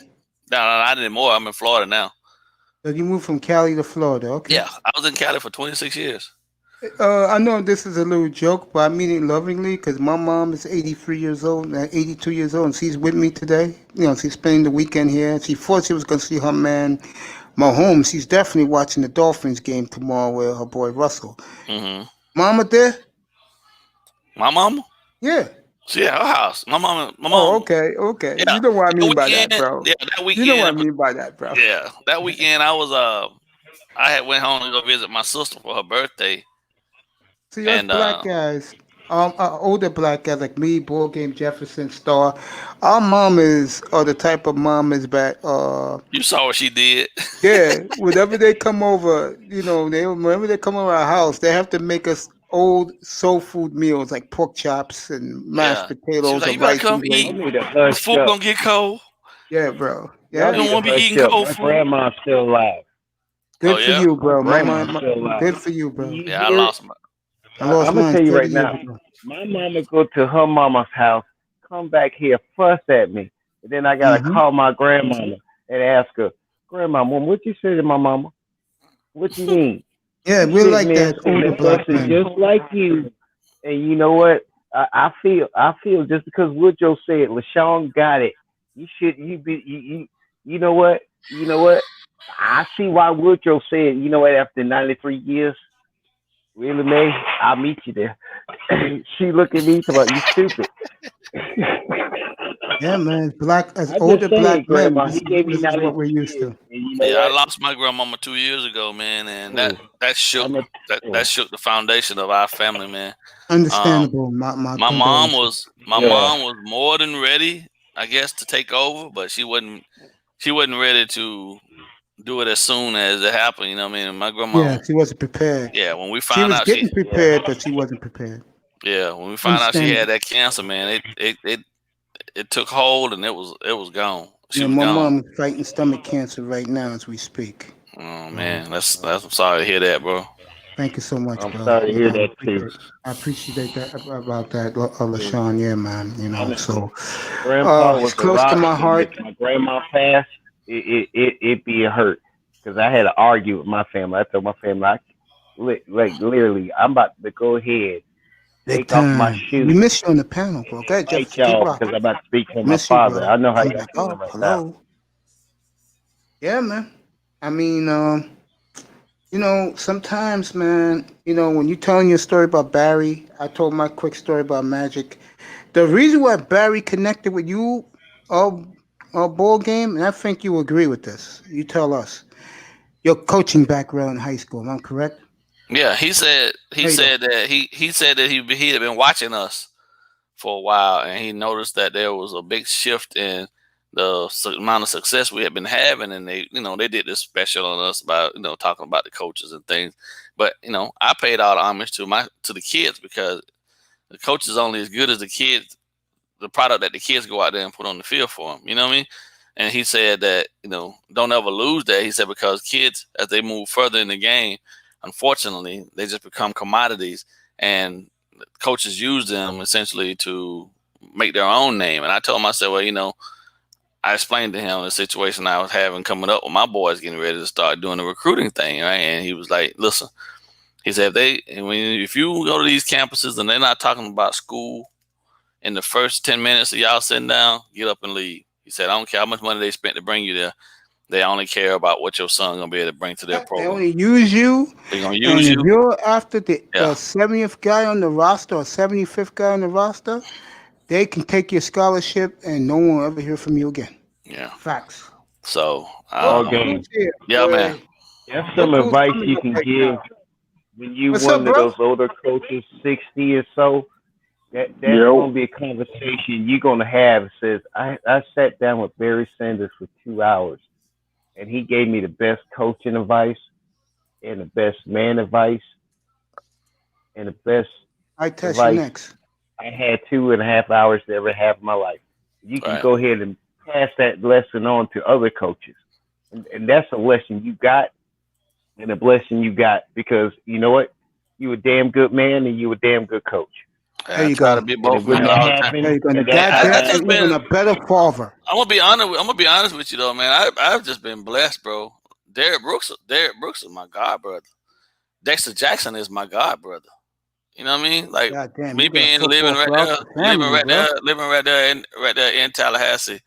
There you You know, go. my mom was a tutor for the football team, so I got There to you go. meet all of them cats. You know Derek, what I'm saying? Dunn, Warwick Dunn, Warwick Dunn. Oh man, Charlie Ward. she loved Warwick Dunn. Charlie Ward actually sends my mom a Christmas card every year. There you go. Hey, go ahead. Hey, Still I test. to this day. You haven't been here in 2 weeks, nigga. Here we Nah, go. I'm We're listening, going back to bro. the Dolphins again. Don't worry about it. I haven't heard your perspective. I got these guys' perspective. I got Dudley Durong's perspective. I was on his panel today. What do you think happens tomorrow, in your opinion? Yo, them boys might they might shock Seattle if all There they you go. really got to do is keep DK under wraps. CJ, or not CJ, EM, Carson.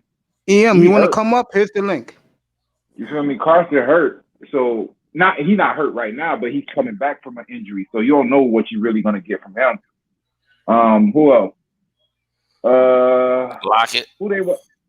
Lockett. Who can run with Moore, Lockett? Lockett. Here you go. Moore, Lockett, Metcalf, and some kid, number 18. He's a rookie from Florida State who already got 4 touchdowns. And All Miami right. secondary, better watch him tomorrow. And I hope EM takes the invitation, the link to come up, because I will love to hear what he saw on film. All right, bro. Bro, But yo, you always have if an open invitation. Bring your partner with you, and I want to interview you about this year's draft class, okay? Because I know you guys scouted them very well, especially the offensive linemen. You got that invitation from me to send it to my email, and anytime you guys gonna come up and talk scouting, go ahead. Go ahead. I test. Continue. who else? Yeah. What'll happen is if they could keep DK under wraps, then whoever because trust me, everybody's been watching film and they see Igbenogany struggling, so they're gonna attack him. They're gonna attack him all fucking game. So whoever he's on, whether it's Moore, because Moore likes to be that sneaky motherfucker that'll hit you.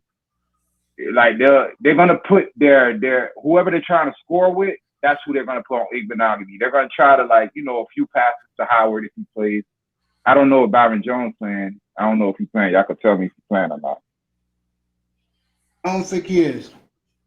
All right, so even better. So yeah, bro, Lockett, they're gonna game plan for Metcalf because they know what Metcalf is. So the people that's gonna eat you is Moore and Lockett. I don't really see too much of a running game, and I remember the last time Miami played Russell Wilson was like 2-3 years ago. They almost won that game in Seattle. Yeah, this guy dropped the bomb wide open. Exactly. And Now then he's on the Texans now. yeah, and then on the other on the Seattle side, bro, they hurt Russell Wilson that game. You feel me? Like they had a chance to win that game. So and the last time they played Seattle in Miami, they beat Seattle. That's when Brian Hartline was down here. So and that's when they had the Legion of Boom and all. So Miami is always matched up well with Seattle. I like the matchup. It's just, are they going to be able to contain Metcalf? And who's going to cook Igbenogany? Because I'm telling you, that's all they watching. Well, Ian, I'll definitely give you a wrench, bro. I'll give you a wrench. They're definitely watching to see who's going to cook him. So it depends, bro. Like that's the weak link of your team.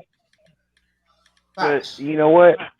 I think Miami might have got their running game at least going forward this week. And they got running backs that can at least get 3 to 4 yards. And they just, the offensive line, like Larry said earlier, he thought they would be doing a run better than they do in the past. I think they're about to catch up to the run because, like I said earlier, week one of the Mace, I said that front line should be doing more because they didn't get them boys from like the top league. No, they got them from the Wildcats, the 5 wide receivers, the spread option, and these guys should be able to move, and they're big. I mean, Miami was smart with how they did their offensive line, defensive line this year. They didn't go for the big star players. They went to those guys that, yeah, they just a little undersized, but they can move well and they can move people. And they're versatile. I'm thinking right about now they're gelling. Well, I'm gonna get EM Dolphin, him and Reason up here and talk about the draft that they covered because they did a phenomenal job with film work.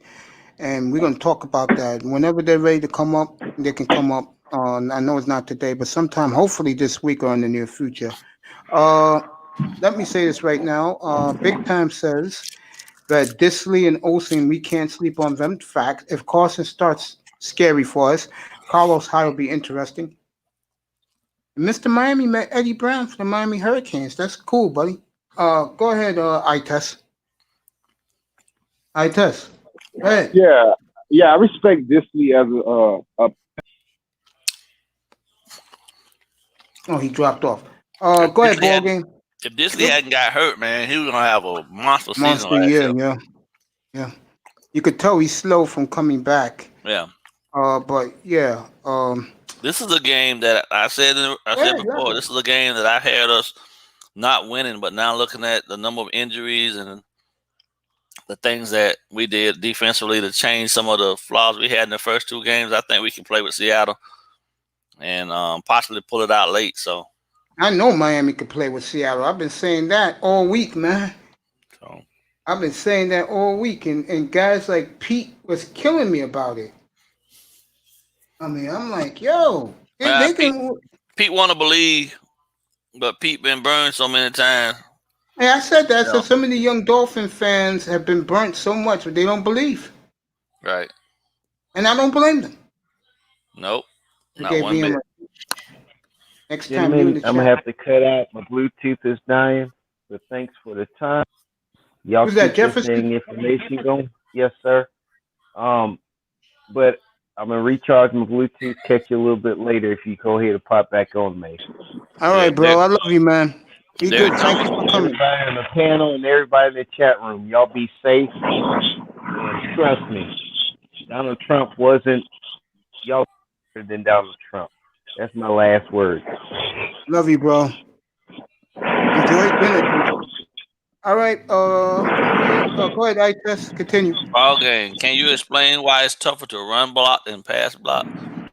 Well, I mean, that's a couple of reasons, but the primary and most important reason is that run blocking requires you to essentially physically move another person that's using all of their body weight to move you. You know what I'm saying? And a lot of times also run blocking requires the offensive line, essentially, offensive lineman to essentially get position that the defensive lineman is also taught not to give up.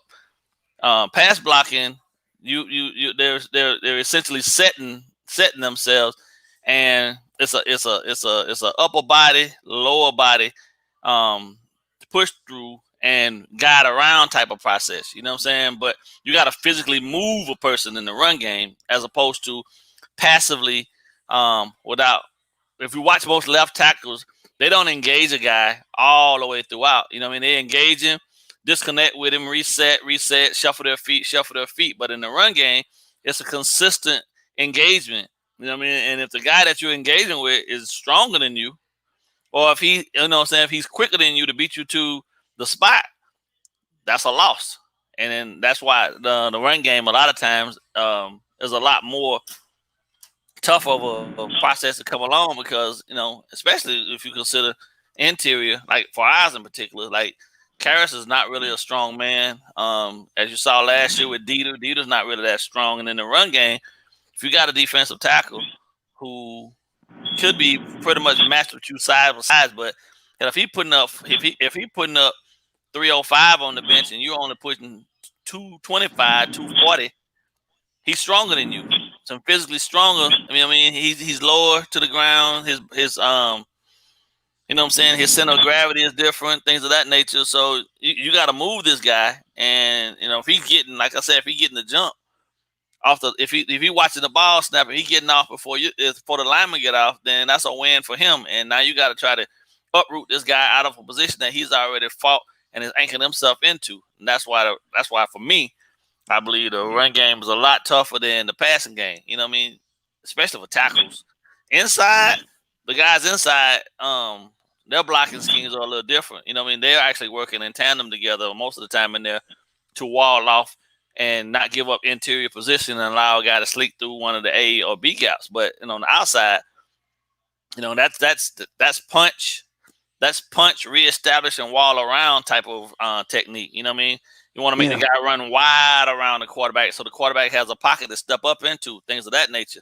And that's why you see there's different types of rushers too. You see some guys are finesse guys where they going, where they going to rip inside and and then try to just come through. Or you're going to see guys that are going to do bull rushing. Guys that do bull rushing don't generally have many pass rushing. They don't have many pass rushing skills. So if you got a quick foot tackle, you got a guy that's a finesse guy, that's generally a good battle to watch because you're not dealing with a guy with sheer power over a guy that's doing finesse. So I don't know if that answers your question now, but I think it's probably more important. I mean, the difference between the two of them is the fact that one requires brute strength and the other requires a lot of finesse. Go ahead, I test. To explain, because most fans know our fan base don't understand why a run game is developed. Oh yeah, it's always gonna be slower.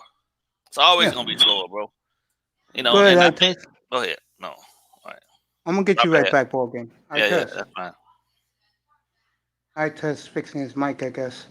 Yeah, I don't think a lot of people take into consideration a lot of times how intricate the work that goes up front on the offensive line truly is. You got 5 guys of different body types, of different physical strength and all this stuff that have to actually communicate without communicating a lot of the times. They have to rely on feel and body movement up front to establish whether or not they got, they got a guy contained between the two of them, or if they double teaming a guy, then that's a little easier because both of them taking a half of that guy and they trying to dominate him and move him out of a hole.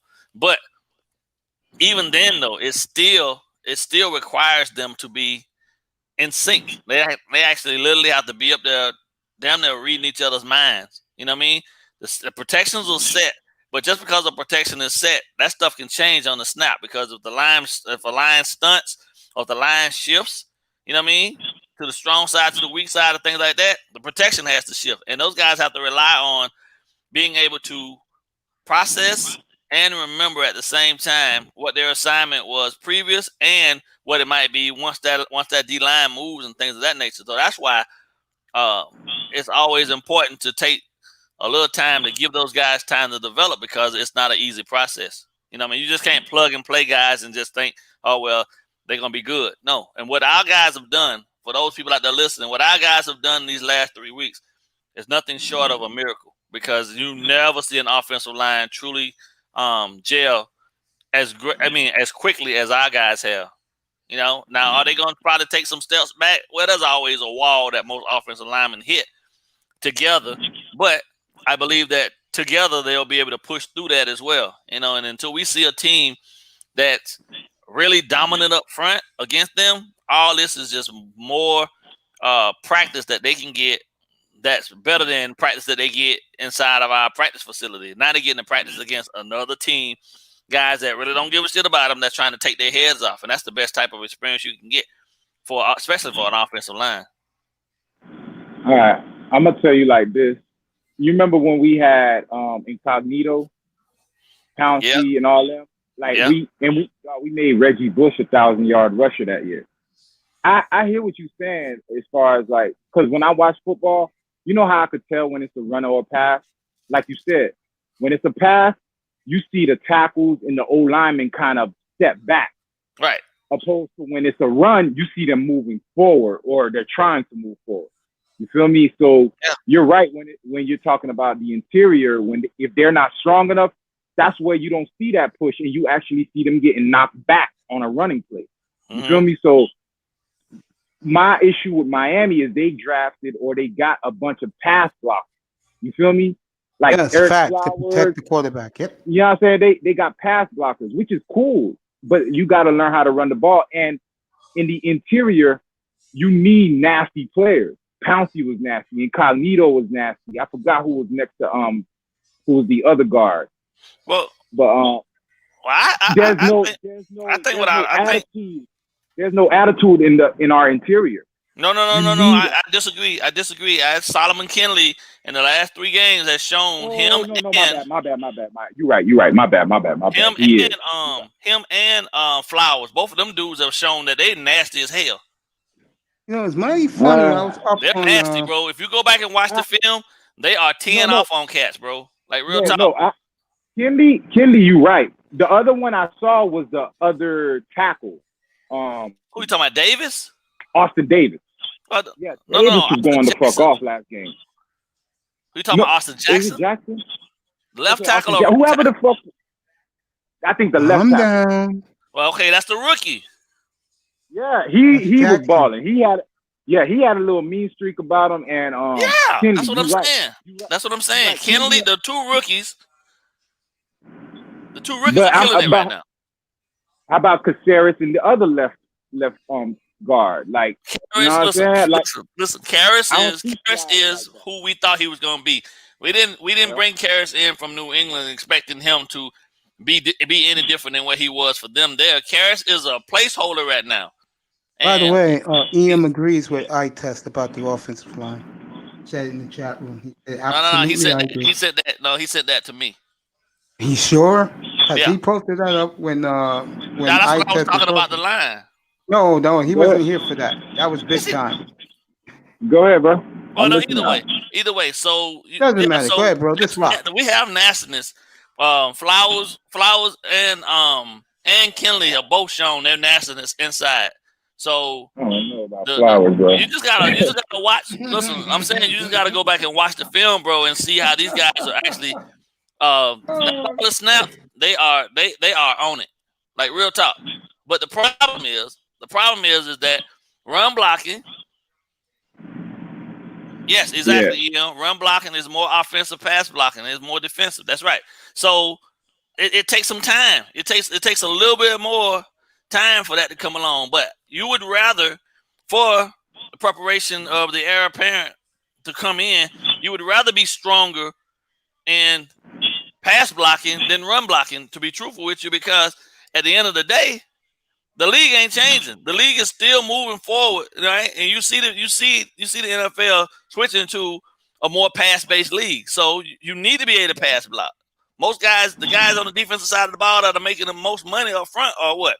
Premier pass rushers. Yeah. By the way, bro, EM said that. Go ahead. Go. How much you need? EM.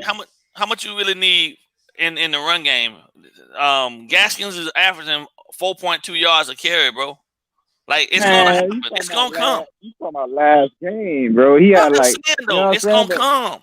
Don't worry, it'll come. It's only game. This is only game. We only 3 games Game number in. 4 It's gonna coming come, up. bro. EM says that run blocking is more offensive, pass blocking is more defensive. Facts. Yeah. Big Time says great explanations.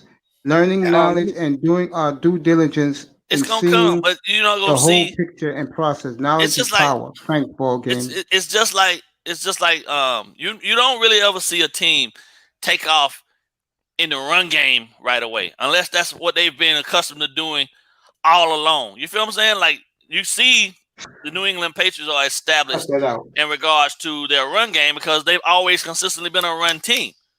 And then what Tom was able to add in the passing game was just like really butter on top. But all Belichick's teams have always been run first team. So yeah, they're gonna look a little different. But for us, We just brought in Tua, who is probably going to be one of the greatest passers that we've had since Marino. We need pass blocking. Our guys need to be efficient in that. Handing the ball off to the running back behind us, essentially, behind him is just going to essentially keep teams, really and truthfully, it's just going to keep teams honest. But if we can get 3.5, 4 yards of carry out of a run, that's production too. You know what I mean? As opposed to what it used to be for us, we're averaging what 1.2, 2.3 yards of carry. I take 4 yards of carry. That was the. I'll take that. You see what I'm saying? But the run game, listen, it all works in phases. You never, me personally, I've never seen a team who overhauled as much as we have. I'm more than elated by the fact that we've actually been able to pass protect as well as we have. This to me, that to me is a plus beyond pluses. You see what I'm saying? Now, adding a little bit more nastiness to the center spot to get more push up front in the run game, yeah. But it's not the guards. If you watch the film, the guards are not the problem. And your tackles, right? Your tackles ain't really you're not really implementing your tackles as much into your run game if you're trying to go in between the tackles, between the A and B gaps. That's the guards in the center. Those guys are their job is to not allow that defensive end to get around and make a play in the backfield. So they still have kind of the similar responsibilities even in their run blocking sets. Their job is to wall off the side so the guy can't get around them. But all of your interior running comes from the center and those two guards. And for all intents and purposes, I think they did an amazing job this early. That's what I've been saying all we're week. not getting 165, 170 yards rushing a game, but we got enough running to keep teams honest on I've defense. been saying that for the last 9 days, ball game. You was here last weekend a little bit. I've been singing the praises. That I said I finally see a glimmer of hope. I said this offensive line is beginning to show me something. Who did y'all play, bro? Like who? Fucking Jacksonville. The only real pass rushing team or a team that could have did something to y'all, but y'all have familiarity with them is Buffalo. When y'all run into the 49ers, Next week. They're gonna flip Eric. They're gonna flip Eric. Dog, your whole interior is gonna get destroyed, bro. Everything well, let me you're ask talking you about this. right now, you're gonna be like, damn, what the fuck happened to my line? You haven't faced nobody real. But that's let me ask you a question. That's fine, man. Let me ask you a question. Chargers and Rams, if they hold their own against Aaron Donald, then you're gonna give them some credit? Who you talking about? Miami. Next couple of weeks they play Aaron Donald. Their next 2 home games is the 2 LA teams. The Chargers with Joey Bosa coming back home, and Melvin Ingram, and then the following week they play Aaron Donald at home. Listen, every week they go out there. Let's be honest about this. Every week they go out there and Fitzpatrick is not on the ground and on his back 6 or 7 times a game. Why don't you just come up? Is I know you're working. Just come up for a minute and solve this argument. What do you? Because remember, bro, are you watching?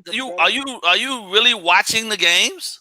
That's why I said not about him, but somebody else. I'll tell you straight up. I watched the Jacksonville game. I did not watch the Buffalo game. Then you got to go back and watch all 3, bro, because they have done an amazing job, man.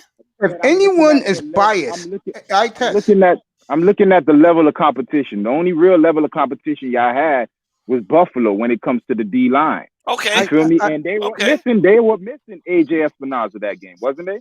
Yeah, I test. Let me tell you, they were missing Edwards. They were missing Edwards and the linebacker Milano. Everybody else played. Yeah, but let me say this to I test. Yeah, I am the biggest basher of this franchise, bro. I was the one in the chat room. I was the one in the chat room calling Tua peanut brittle, bro. But when I see something with my own eyes that shocks me, and I'm like saying, I want to see more. Look, I'm gonna put it to you this way: by the Ram game, after the Ram game, forget the record. Look at how many times Fitzpatrick was touched. If he was touched, let's say by Aaron Donald, I mean by touch sacked, one time. All right. Then I gave you their good pass blocking, like they're meshing with that. My issue with the line is the run blocking and the way ball game is saying it. Like like our run per carry is really up there, and it's not, bro. Look at the level of competition, and then gauge that average. Gauge that average by the last game. You don't gauge it by the last 3 games. You gauge it by the last game because that was his most productive game. He wasn't productive in the first 2. So my issue is not the pass blocking. My issue is the run blocking. And you're gonna face teams that you cannot be one dimensional. You can't have Fitzpatrick throwing 53 times a game. You have to be balanced if you're gonna be a real team. Hold that point, fellas. Hold that point. I want to welcome EM Dolphin fan up here. It's an honor to have you, sir. Good evening. What up, EM? Gentlemen, the pleasure is all mine. Believe me. What's going on? I'm doing good, sir. How are you? I'm good. Out here working, man, and just gonna take a little break. Thought I'd join y'all for a little bit. He not buying it from me, man. Can you please explain to him that what our offensive line has done thus far is nothing short? It's pretty much nothing short of a miracle. It's a goddamn miracle. I agree 100%. You know, ball game. We talked about that. Before the season started, that was gonna be the biggest issue to start the season off was the lack of communication. Because of all the new faces. I mean we only what I think Jesse Davis was the only returning starter from last year. That's it. So this offensive line coach, this staff has done a phenomenal job of getting all 5 of these guys on the same page this soon. So I think I disagree with Itest, but then I do agree with him as far as in the run game is concerned. I thought I said it was gonna come late. I mean, but I thought because see. And this is where we part ways a little bit in terms of the offensive line. What I generally think, what I found over the years is that offensive linemen generally prefer to run block as opposed to pass block. Yes. So I thought with the guys that we brought in particular Eric Flowers, Solomon Kinley, his MO is run blocking. It wasn't pass blocking. That's why he slipped to the 4th round. Yeah, and that's why he slipped to the 4th round in the 2020 NFL draft. So. But yeah, I mean, I don't think I see improvement across on all levels: run game, pass game, communication, et cetera, et cetera. Even though I don't think, in terms of the run game, we're not getting production that I thought we would get early on. Right. But I do agree with ball game in this sense. It will come later on. I think it will. So, but yeah, I agree 100%. This staff and nobody's mentioning them and giving them credit to this point. This staff, this offensive line coach deserves a ton of credit for the job that he's gotten these 5 gentlemen on the same page this soon. So, I test if you compare, you can take any 3 games out of the first 8 games last year and compare them to these last 3 games that we just played, and you'll see for yourself.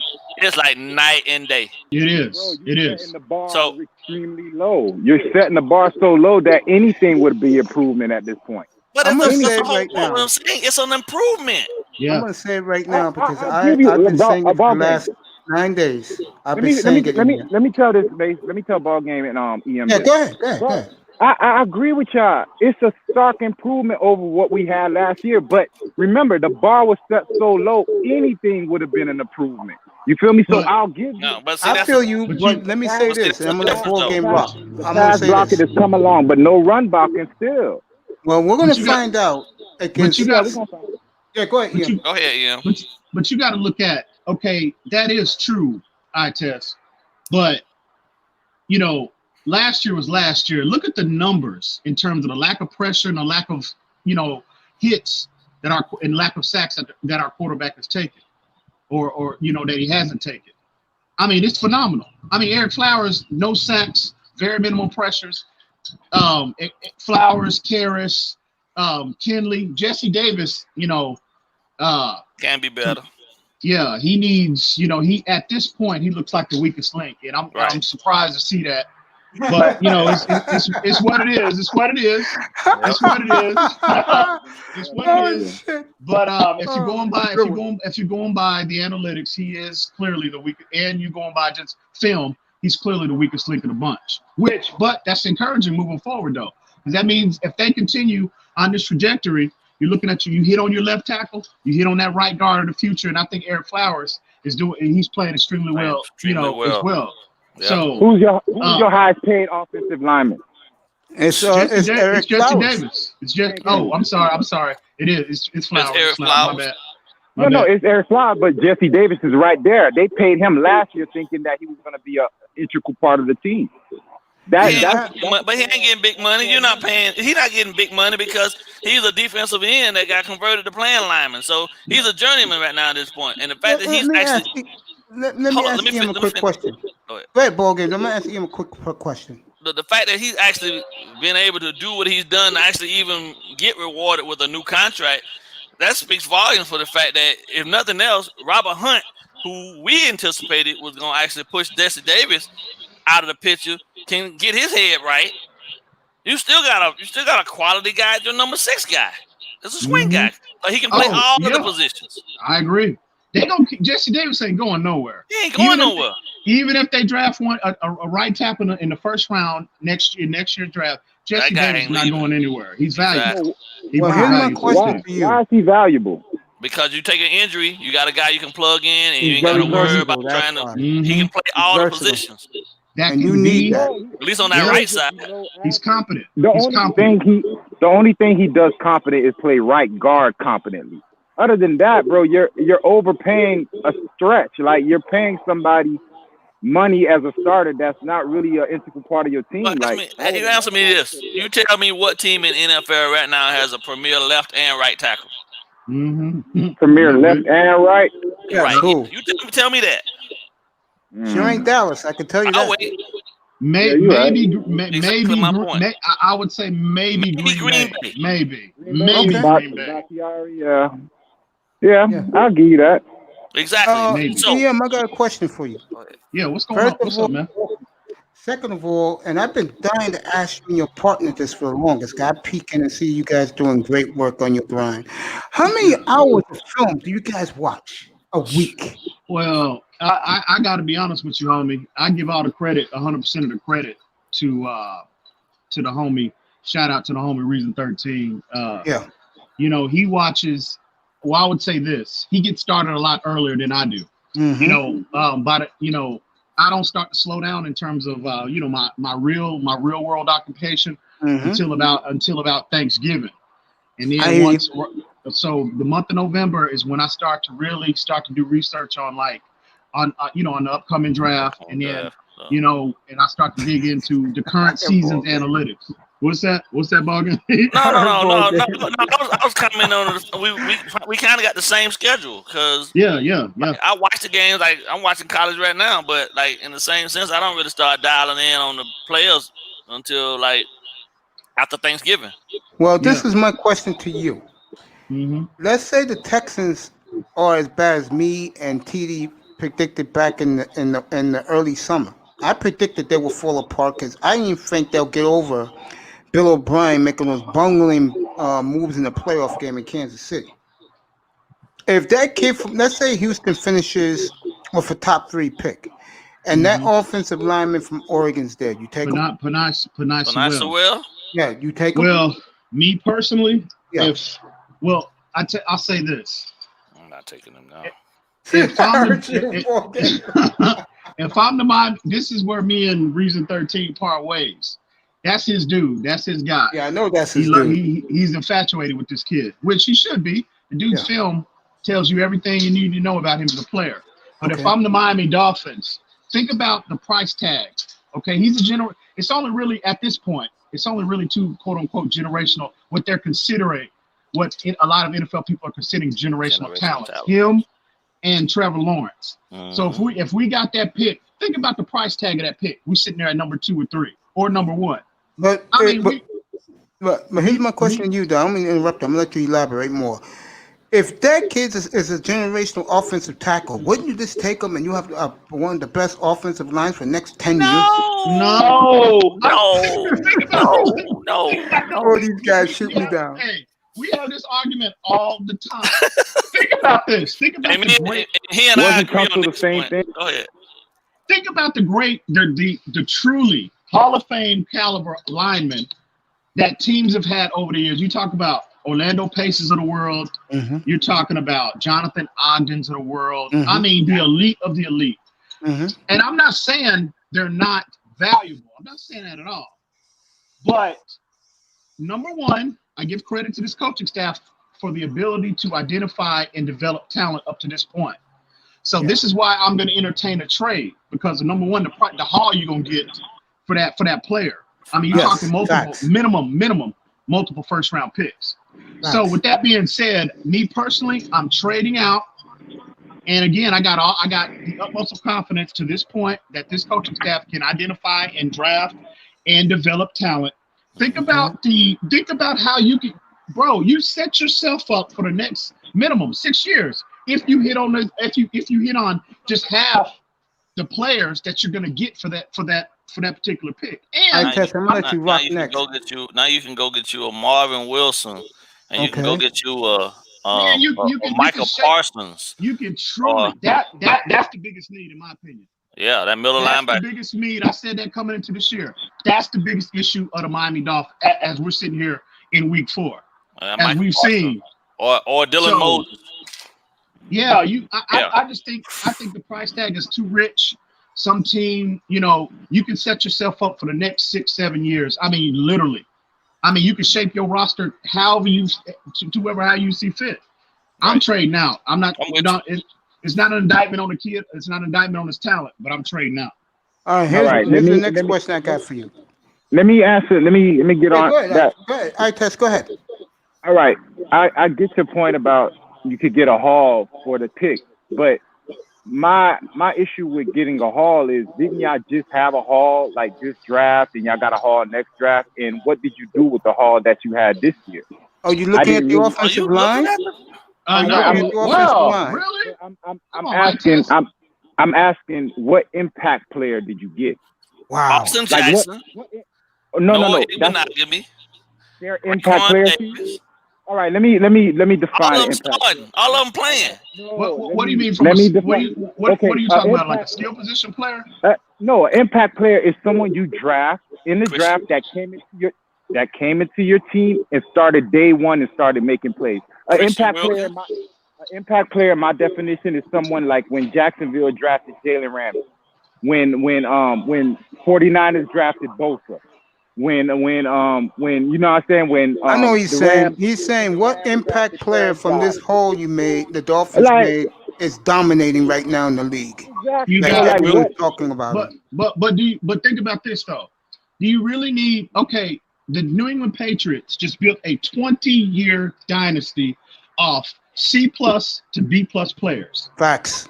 How did they C+, hang on, C+ to B+ players. They only had an A+ player consistently at one position, and that's the most important position, which is the quarterback position. And he was a 6th-round pick. So if you that's it. Bro, they had a defense. Let me say this: the defense was already there. Parcells drafted the defense in the early 90s. The fucking defense was there. I'm talking. I'm talking about Brady. Listen, ever since Brady has they've had defense, bro. You remember the years they had Darrelle Revis? You remember the years they had? They had 1 year. They had Revis 1 year. With Revis. No, I'm not talking about that. I'm talking about the Patriots with Lloyd Malloy, Ty Lloyd, Ed Johnson, Ted Bruschi. Chris Slade. You know what? To be honest, they always kept the defense around Brady. Their defense was never under top 10. His whole tenure there. Well, Tell me 1 year that. Listen, if you look, the year that Moss was there, they had a top 10 defense. Okay, go ahead, ball game. That was the only time that they had a top 10 offense. Okay, go ahead, ball game. But arguably, right? We have constructed up to this point, right? Exact type of system. We went out and spent big money on a corner, brought in guys that are proven professionals, right? And free agency. And I think we drafted well. Okay, most people didn't like the Noah Igbenogany pick, but the kid's a rookie. What we saying now, we won't see later. I don't think we will, because he's a smart study. So Noah Igbenogany better than Trayvon Diggs? We don't know that yet. We don't know that yet. It's just 3 games. 3 games. Let me ask. Looking at their 3 games and looking at their college career, who would you say is a better prospect? Be honest. I would say Noah Igbenogany. Yeah. Why would you say that dude's tape jumps out at you, bro. I'm telling you, man. I'm telling you. And what's been happening to him? But He just started his career. Listen. I know why I test feels this way. Diggs is making. I said it before. I'll say it veterans again. look stupid. So him going out there as a rookie and getting cooked. What's that saying? That's not bad. That's experience. Let me ask. Jalen Ramsey ain't come in and get cooked, y'all. I'll get back to you. I got a question. I've seen Jalen Ramsey get cooked, handed to him a couple times. I seen Jalen get roasted, bro, by Kansas City. What's my man number 10 for the Chiefs? What's his name? Yeah, Tyreek Hill. Yeah, he killed them last year, bro. Let me ask you a question. Odell Beckham. Let me ask you a question. Anyone could nitpick any play, bro. I'm talking about overall. Is Jalen Ramsey? Listen, you can't compare a Jalen Ramsey to you can't compare a Noah Igbenogany in 3 games to a Jalen Ramsey. Yeah, and then in his rookie year, Jalen was a hot mess. In ball game. Check this out. Jalen Ramsey was picked in the top 5. Noah Igbenogany was picked in the bottom of the first round. Yeah, exactly. Let me ask you a question. Ian, let me ask you a question. Let me ask you a question. Ian, I get a lot of, believe it or not, I have a lot of Houston Texan fans in here. Not today, but usually. And they're still in disbelief that we, the Dolphins, are really going to restock our franchise because of them. And thank you. And my question to them, and my question to you is, if you was Chris Greer, and let's say you do get Houston's pick as a top 5 pick, let's be fair, top 5.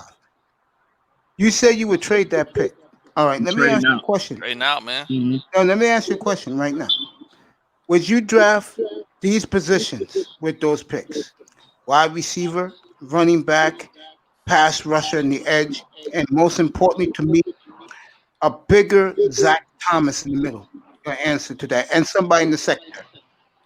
Well, me personally, like I said at the beginning of the season, I think first off, I am trading out if the pick does, wherever it falls in the first round. If I'm offered a pick, if I'm offered a haul for that first round pick, absolutely I'm trading out. But Micah Parsons, in my opinion, is the chess piece that we need in the middle of this defense to take this defense to another level, I think. Because this kid, versatile player. Imagine you see what you're getting with like Calvin, or you see the versatility in his game. Yeah. But this kid is a elite athlete at that position. He's giving you damn near what, from an athletic standpoint, of what Isaiah Simmons was last year coming out at 240, and he's a natural. His natural position is playing on the interior of any front, any front, 3-4, 4-3, 2-4-5, whatever, et cetera, et cetera. This kid is versatile, and we all know this is a staff that prioritizes versatility on defense. So I think he is a Brian Flores, quote unquote, type of player. Yeah, and bit about middle linebacker. Absolutely, and I wouldn't even be upset if we couldn't get him and we landed on Dylan Moses. I wouldn't be upset. Thank you. Because to me, we haven't had a good middle linebacker here since Zach Thomas. Yeah. And Carlos Dansby. That Parsons kid is special, man. Yeah, he is just every aspect, from technique, from the mental aspect of the game, and on top of the elite athleticism. That's rare to see. So I'm anxious to see what he. Thank you. I can't wait to see what he tests in February at the combine. That's me too. And I will have full combine coverage right here, bro. Don't think I'm not. Go ahead, That's what's up. I'll have you 2 guys on. You want to come on? You guys can break it down. I'll give you guys the entire platform. Absolutely. That's really appreciated. No problem. Go ahead, Itus. Go ahead, bro. Platform's yours. No, I'm just listening. You got it. Since I know it's hard. Since Ian agreed with me, I'm going to ask him a question a little bit. Go ahead, ball game. It's all yours. Ball game is all yours, bro. I know it's hard to be realistic and optimistic, but I don't think anyone, to be honest with you, has been tougher on this team in terms of what we did last year through the offseason and things of that nature than myself, EM, and Reason. Like, we always go back and forth about where we think people are, even down to where they playing people at, and you know what I'm saying, my liking a guy, them not liking a guy because of not being schemes, things of that nature. But the team that I'm seeing now doesn't resemble anything remotely close to even the team last year. And to me, I came in with a different mindset that every week, as long as they progressively get better and they get better in their communication and scheme understanding, the Dolphins, this team would be competitive. And that's all I ever want them to do on Sundays. Not be, I just don't want them to get walked through. I know this is a process that's going to take some time because we still got all these picks and we're going to be really young for the next couple of years. But what we're doing right now, that's phenomenal in terms of, especially with the offensive line. And if we can get healthy at the two big spots, like I said on the podcast, with Parker, get completely healthy with Parker and Williams, with what Shane Gailey is now incorporating with the motions and getting Jakeem Grant involved and things of that nature, it's going to be a scary team. In ball game, we don't even the teams that we saw week 1 and 2. What we saw in that third game was light years ahead of what we saw the first 2 games. From a play call standpoint, coaching, communication, technique, the whole nine. I mean, it was what we saw. The team against Jacksonville is a team that I envision us to be probably by week 8, maybe. Right. I'm gonna tell you guys a secret, bro. We talked about that, about Jacksonville. When Miami scored in the first drive, I went to bed. I knew they was gonna win this game easy. I really did. To see this kid, that's something the old man not even being touched. Long time to go down and be on our first drive and score. Look, Mace, look. Just to everybody, to the fan base. Can we please start putting some respect on Ryan Fitzpatrick's name? Can we please? I do. I respect them. These guys been killing me all week. They've been killing me about him. Just a little bit. Can the man get a little bit? He's the 6th ranked overall quarterback in the entire NFL right now. Hey, I gave him his flowers, man. I had to. Come on, man. Just a little bit. NFL Network all day yesterday, they was telling people, your number 1 pickup in fantasy is Ryan Fitzpatrick because he's not going to be touched tomorrow. I keep telling these Dolphin guys that he ain't going to be touched. Oh yeah. We'll get into the matchups, but I felt even before the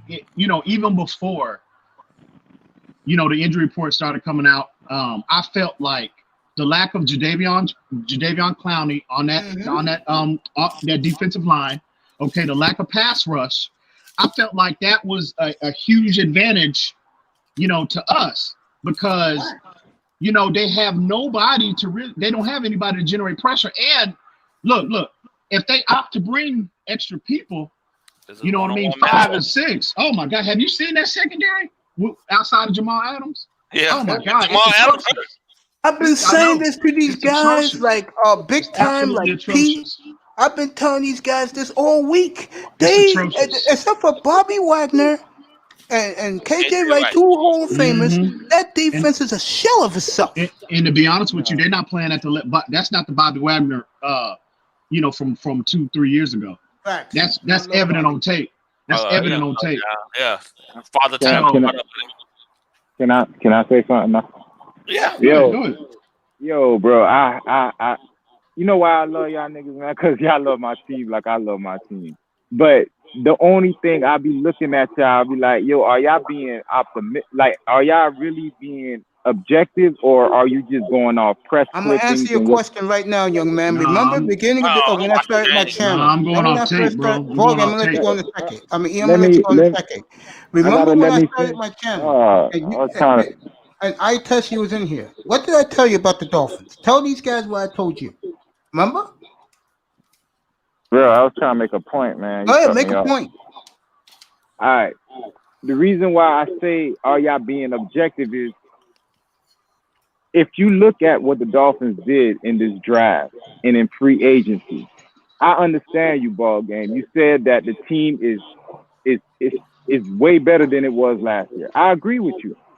But again, I said the bar was set so low that anything would have been an improvement. But my question is, yes, they've improved, but could they have done better in the draft and in free agency? Because if this draft and this free agency is any projection moving forward with all the assets that they have, I don't feel confident in this team because of what they did this past draft and this past free agency. That's why I got a response for you. Go ahead. Who wants to go first? Go ahead, Ian. The team could have been constructed better. You could have did better moves. I test you get an immediate contribution from what? All of your picks, with the exception of Strobridge. And well, I'll say the first 4 rounds. They're all playing. All of them are playing and contributing. And let me add to this, because he was in the room when I first started. Which is what you want. Yeah, he was in the room when I first started this platform.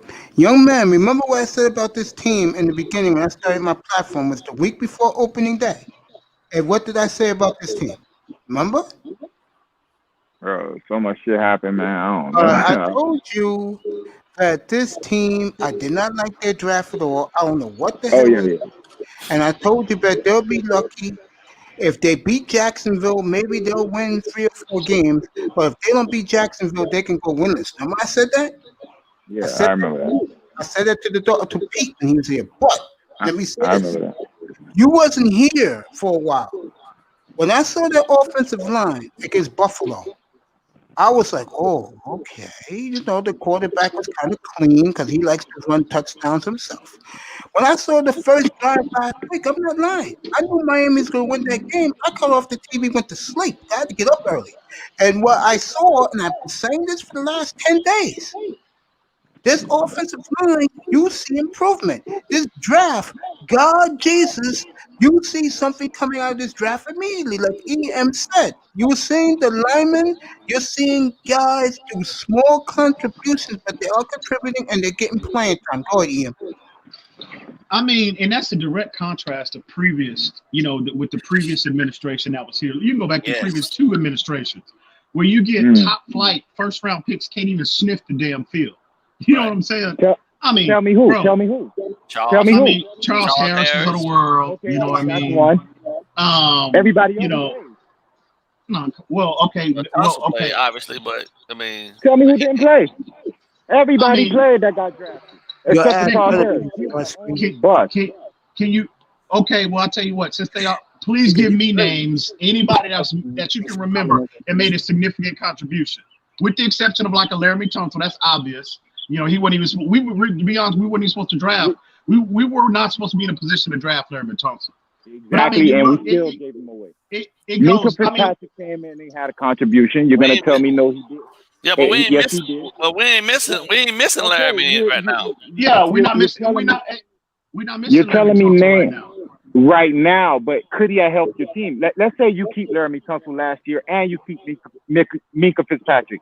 That's 2 less positions you have to draft because those are set. Now you can allocate those assets. Like when I'm talking, bro, can I finish a point before somebody start interrupting? Go ahead. All right. So didn't nobody interrupt you? Who's interrupting you? No, bro. I could hear a ball game about to say something. But here's the thing: if you got assets like that, like if you had Laramie Tunsil already in place, you got Minka already in place, you're done. You don't have to worry about your left tackle. Now you don't have to go get a fucking Austin Jackson. You don't have to go draft a Byron or the B Jones guy we drafted. Because now you could focus on a middle linebacker. Now you could focus on a running mate for Christian Wilson. Now you could do other things. But when you get rid of those players and then you have to replace them with all new rookie unproven players, what did you really do? Because from what I'm looking at, all Brian Flores did was do what all the other administration did. They came in, they saw quality players here when they came, because Joe Philbin came. We had Carlos Dansby, we had Reggie Bush, we had a little, you know what I'm saying? We had a couple They didn't draft them players. That's what I'm trying to tell you. They were here when they got here, and by the time they left, those players were gone, starting on other teams and making contributions like Incognito, like Reggie Bush when he left here. Reggie Bush was a 1,000-yard rusher when Carlos Dansby still had a couple years. He went back to Arizona and balled. So what I'm saying is every administration, when they come to the Dolphins, they get rid of players, right, that were contributing and that were a nucleus part of the team, and then they start all over. Same thing with but that's not a Miami Dolphin issue. That's an NFL issue. Every coach. Every coach, when they're taking over an organization, they want players that fit schematically what they like to do. And if those players don't, if the players on a roster they don't, they get rid of them. That's just the nature of the NFL. That's not a Miami Dolphin issue. Is that really why the Dolphins got rid of players like Chad Ochocinco, Carlos Dansby? Who else got rid of? Listen, so Ochocinco got rid of himself. How about Landry? Ball game agrees with me with this. I test agrees with me with what I'm about to say. I'm same topic but different scenario. A lot of players got released by the Dolphins for disciplinary action because they were alpha males. Exactly. Adam Gase came over here, got rid of Ajay. He got rid of all kind of top flight players. And I understand you don't know exactly what they're gonna do their second, third year, but we had alpha personalities on this team, and every time one of them bucks, they get kicked out, bro. Like, and it's evident because here's what you'll hear. On the other team, you'll hear Kenyon Drake going the fuck off. You will hear Kenny Stills catching touchdowns. You'll hear all these players that got let go from Miami Dolphins making contributions on other teams. And then Miami Dolphins, what they have to do, they have to start all over. They have to go in free agency and go get C plus B minus players and go draft players, hoping that they can luck up and get an Xavier Howard in the second. Because their first round picks, usually they're really good and you don't pay them a second contract, or you just let them go like Laramie Tunsil and Mika Fitzpatrick. I'm going to ask Ian a question right now. Ian, I just said a second ago, I test elaborate on, he's absolutely correct, because 2 weeks ago we talked about this. Ball game was there too with the conversation. In your opinion, okay, why do you feel the Dolphins are afraid to draft alpha males? I don't feel that way. Okay. I mean, Tua is an alpha. Okay, Tua is really. Yeah. One of the big misconceptions about Tua Tagovailoa is about his alpha male mentality. Anybody that knows him, I've done a lot of research on him off the field. He gives that smile. He smiles for the camera. You know, he's he wears his faith on his sleeve, but don't let that fool you. He's as alpha as it gets. You know, Robert Hunt's an alpha male. You listen to him talk 5 minutes, and you're like, damn, I see why the Dolphins want to make an investment in this kid. And I'm just talking about this year's draft. Defensive tackle, built by him. Oh, Raekwon Davis. Oh, that's my, absolute monster. I know you love him. Alpha male all over him. There you go. So, I mean, I don't feel that. I don't know why this narrative is out there that the Dolphins, don't want alpha male. Our coach is an alpha male. I know he is. He's from Brooklyn, baby, from the projects. Yeah, I know. So I don't know where this narrative comes from. Maybe the Mika Fitzpatrick type situation. At the end of the day, I wish I've been on record as saying, that's one of the areas that I'm if I'm going to be critical of Brian Flores, I'm going to be critical on how he handled the Mika Fitzpatrick situation because a coach, okay, if you got a player that thinks, that his skill set could be utilized, in a different position. Right. He could be, he can be more taken advantage of. Coaches need to take that into consideration. And so here's where I'm critical of Brian Flores. The move that he should have made initially was that Eric Rowe move, not Minka Fitzpatrick. Because Minka Fitzpatrick, obviously, he's playing at a Pro Bowl level, maybe not so much this year, but last year, in that single high role for the Pittsburgh Steelers. But see, you pay coaches to see 2 and 3 and 4 steps ahead. Okay, he should have made, in terms of trying to force Minka Fitzpatrick to play that role of Rashad Jones. No, he should have switched Eric Rowe initially. He should have switched Eric Rowe initially. But again, I'm not killing him for that. But I have to. He does deserve a level of criticism. Because Bill Belichick makes those moves 3 and 4 steps ahead. You know what I mean? He spent 15 years in that organization. He knows what works, what doesn't work. So if I'm going to be critical of him, he should have saw that coming. So that's the move that he should have made. Go ahead. Yeah, let me go off of that, bro. Yo, I got a real good memory, yo. Like the first time I ever met you was on a show with TD, right? That was the first time you ever got on the show, and that's what we were talking about. That was the day Minka Fitzpatrick got traded, or he was getting traded. And and like the first time I met you, I was going the fuck off about it. Bro, you told me when that happened. And tell me this. Are you saying it was a bad move for Flores because of the year Minka Fitzpatrick had? Because you said coach got to see 3-4 and moves ahead. I saw this when it initially happened. I said, yo, you don't trade Minka Fitzpatrick, yo. He was the top-rated slot corner last year, and he's only going to get better in his second year. Bro, you got on the show and said trade him. He ain't do shit. No, that's not true, bro. What I said, this is what I said, tape, bro. That's the thing with tape, bro. I have it. I can play it. Okay, well, please play it for me. Please go get it and play it for me. What I said was, I was critical. I was critical of Brian, but I said at the end of the day, if a player don't want to be there, you can't do nothing about that. That's what's going to be a distraction. I don't want a player with his mother's controlling. Yeah, you did say that. I'll be honest. You said that. You said if he doesn't want to be here, let him go. But now you're saying you should have found a way. But a few seconds ago, didn't you just say you have to find a way to, you know what I'm saying, keep him? Like what was your whole? We're not killing the guy. But listen. This is where I'm critical of Brian Flores.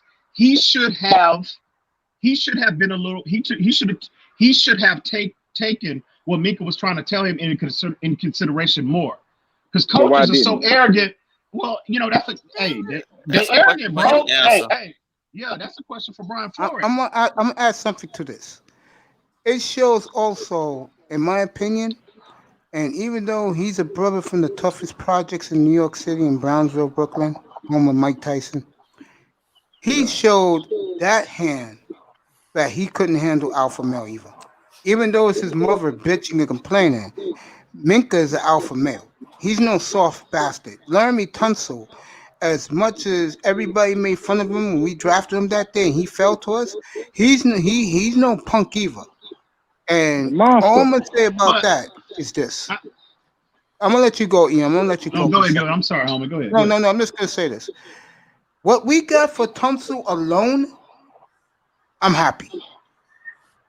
What we got for Tunsil, look at the Houston Texans right now. They are 2 losses away from a 3 or 4 win season. Mm-hmm. And if that happens, bro, you better believe that I'm gonna be begging Ian and Reason to be up here every week and let me know what the hell's going on. And when we have combine coverage and Senior Bowl coverage, you better believe, Ian, I want you in here. Absolutely. Because this is how I do shit here. If you can bring something to the table, because I've been eyeing guys for a while. That's why I didn't come on till late. I've been looking at guys and observing how guys do their work. Okay? Because I put in my work. And when I see those 2 guys are over 100 shows in 5 months, bro? Congratulations, man. Man, we appreciate that, homie. God damn, 100 shows in 5 months? And some of these guys in the Dolphin chat room I've been hearing don't appreciate that? What the F is wrong with them, bro? I mean, god damn. You know what? It's all good. Yeah, go ahead. You got, that lets me know doing something right.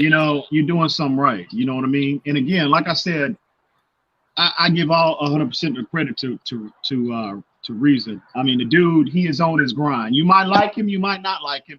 You might agree with some of the things he says. You might disagree with a lot of what he said, but he puts the work in. I know firsthand. Me personally, I don't have time to do that, to put that level of dedication. What I do is, for me, for the most part, how I educate myself for the most part is on our team is the film. You know what I mean? Yeah, I mean, minimum. I watch every game 4 times in a week, minimum. And just on, when I wake up in the morning before I go to work, I get up, my clock, my alarm goes off at 4:30.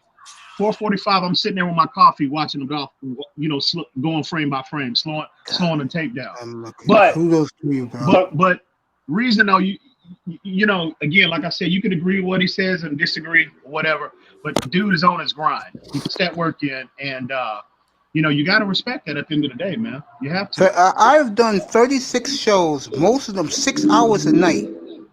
I've done 36 shows in 23 days. I only took 2 days off. And I was taking Thursday off, but I said, no, I'll give these guys 2 more shows. I don't care. As long as guys care about what we're talking about. See, this afternoon, and I'm very proud of this. The guys who care about our team are up here. I got you, I had Larry earlier, I got Ian, and I got Itas. This is what I'm talking about. I want every Saturday afternoon. Dolphins talk. Absolutely. And I appreciate it. And young man, I'm talking you, Ian. Young man, over 100 shows in 5 months. Goddamn, I mean, wow. Congratulations. You told that to your partner too. I sure will. And it's not just us. You know, me and Ballgame, we've had disagreements. If y'all only knew. I know. I've seen some of them. I'm telling you, I've seen some of them. How me and Ballgame go at it. But yeah, I'm just lurking in the background. Is Ballgame's contribution. Ballgame, when we first started, when we could see again, it took me a while to even just to get on like TD's platform whenever I decided to for the first time. Yeah. So in the early stages when we talked about Finside the NFL, man, I had to have my arm twisted. I was like, nah, man, you go ahead, bro. You can handle it. You know, you can do this. You can do it. He was like, nah, Ian, man. I just think the format of having two people, nobody was doing that at the time, and I don't think for the most part nobody's doing it either to this point. But it's maybe a few people, but. So I was like, well, no. I said, no, go. I said, go talk. I said, get Ballgame. And he was like, no, well, I want Ballgame too. But, you know, me and Reason, we at that, a lot of people didn't notice, but over the course, we were on TD's panel. Well, Ballgame as well. We all got close privately. You know, we would text minimum 5, 6, 7, 8, 9, sometimes 10, 15 times a day. You know, we were all in a group chat about football, just the details of football. Right. So, It took a lot for me to get to this point, but you know, at the end of the day, man, it's not just us. Ballgame's contribution. I mean, you talk about Havoc and just really everybody that contributes, whether that be the Patreons, whether that be donations, whether that be just showing up every week. You know what I mean? It's everybody. So the channel has benefited from it's definitely a collaborative effort for real, for sure. And with me, I got Mr. Miami who's getting his mic finally. He'll join me every night. I got iTest right here whenever he wants to join me. I got Big Time because these guys come up.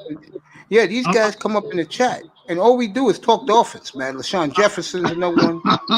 Pete's here. Let me put the chat. Let me put the link to Pete. I'm trying to get iTest to come on Finside the NFL. Come on up, Pete. I'm trying to get iTest to come on Finside the NFL.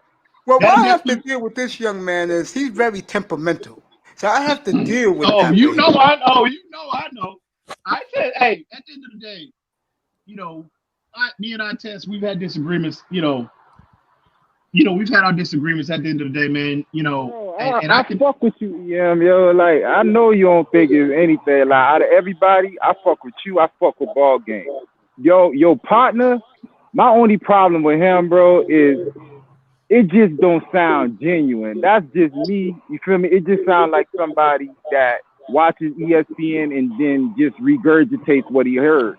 All right, hold that point. I got something to say. Hold that point. I'll give it back to you in a second. My partner, who's supposed to be my partner, abandoned me after one show. What's up with that? Oh, what's going on, Mace? How you doing, man? Hello, sir. You forgot about me? He didn't sign on to that position, Mace. Yeah, I don't remember signing on to that. I remember you offering that position. I don't remember accepting that position. I'm having good time. Don't you see me smiling? I'm cool with it. I just told you guys this is the type of room I wanted on Saturday afternoons. You know I'm goddamn happy. What's up, Havoc?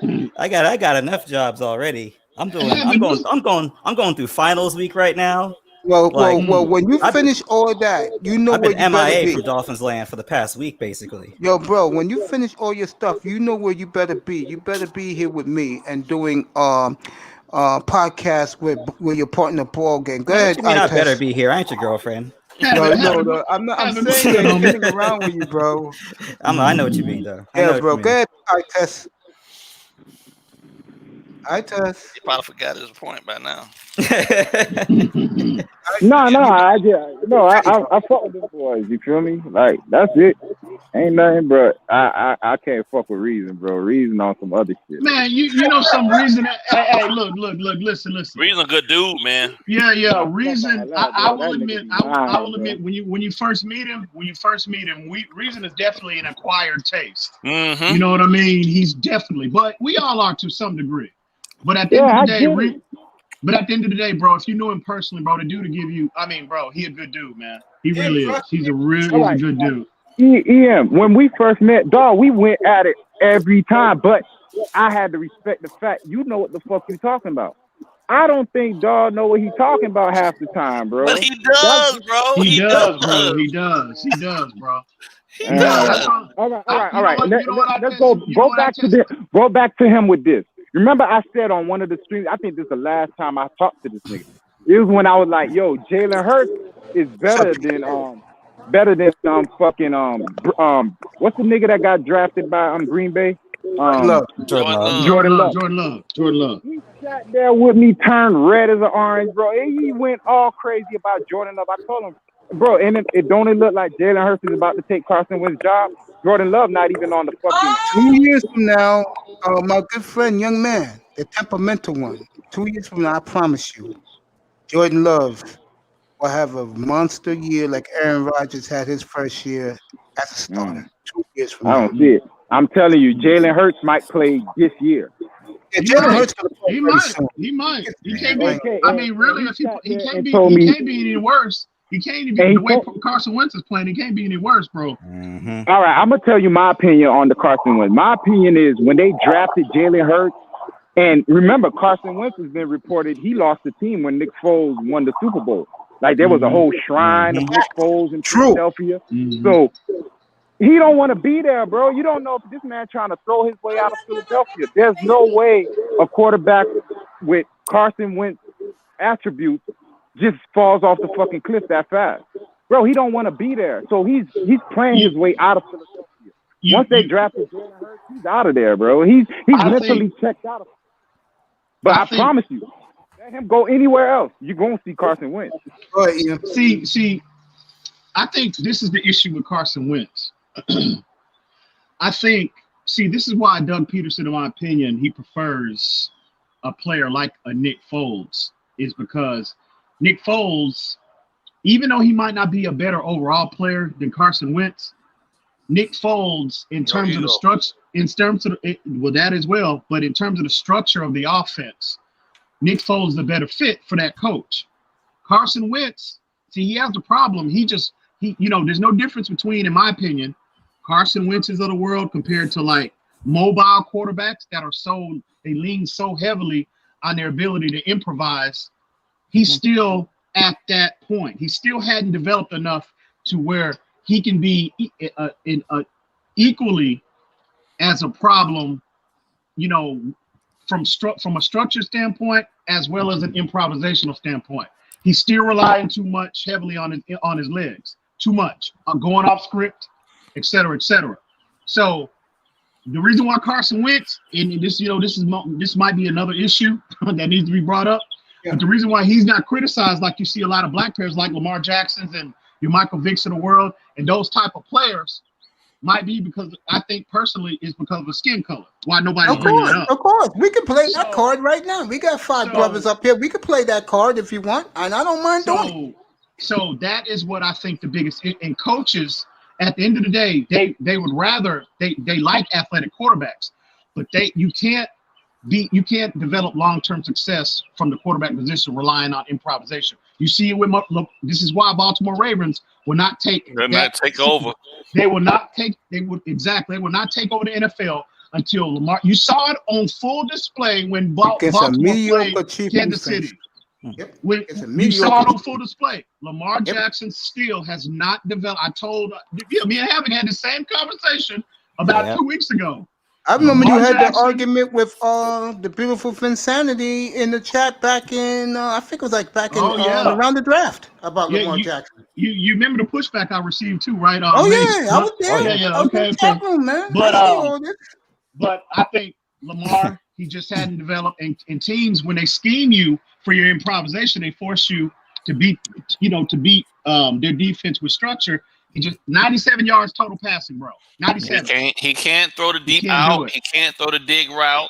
He can't throw the post. He can't get the comeback. I'm loving this. Not You know what I'm consistently. Not consistently. All the throws that a NFL caliber quarterback needs to be able to make. So you're saying, you're saying that him and Carson Wentz caught the NFL That's what I'm saying. kind of Carson sleeping a Wentz little had bit, and they Yeah, had those big great time. seasons. You guys should be up here, bro. Yeah. Okay. And you see, to be honest with you, you see, caught up with him. you see that every year. Like, you know, when in ball game, we know this more than anybody. Carson Wentz looked like an When MVP his first year. Yeah, And No, then- the second year was the second So, year. hey, Second year, look, sorry. look, athleticism. It was the throws he was making But that also, year. I mean, No, Carson no. Wentz has had some, outside of so Deshaun Carson- Jackson, he's had some horrible wide receivers. So Carson Wentz can't make all the throws that you're talking about. The outside No. route. We're talking about Lamar Jackson. Okay, Lamar but I'm Jackson asking, can't do it. can Carson Wentz throw to all those? Oh platforms? yeah. Carson Wentz I don't- get hurt too damn much. Listen. This is what I'm saying. If you in the pocket, you force him. See, people overlook that quarterback's ability to stay within the confines of the pocket and deliver the football consistently with time, with accuracy, with anticipation. That's why Tua was so coveted. Is because this dude is exhibiting this skill set at this level, which is unheard of. I hate to say it, but I saw it on film, Ian. I saw it myself. That is why we were banging the table for this dude so early. You don't see that on tape. You don't see it. You heard Ryan Fitzpatrick. You heard when they interviewed Ryan. You heard when they interviewed Ryan Pete, Fitzpatrick. I put the link. Get back up here. You heard when they interviewed Ryan Fitzpatrick the other day, and he told you when they asked him, "What is it about Tua that impresses you the most?" What did he say? Pocket presence, timing, his vision, delivering the ball with accuracy, and to anticipate. He said, "You just don't see players transition to the NFL exhibiting that skill set this early." Let me say something real quick. Does Carson Wentz have his full O line? He hasn't had the full Jason complement of his Peters O having a rough year, Jason man. Peters. Okay, so what about last year? He didn't play. He didn't play well last year. Yep, that's 2 years in a row. That's 2 years in a row.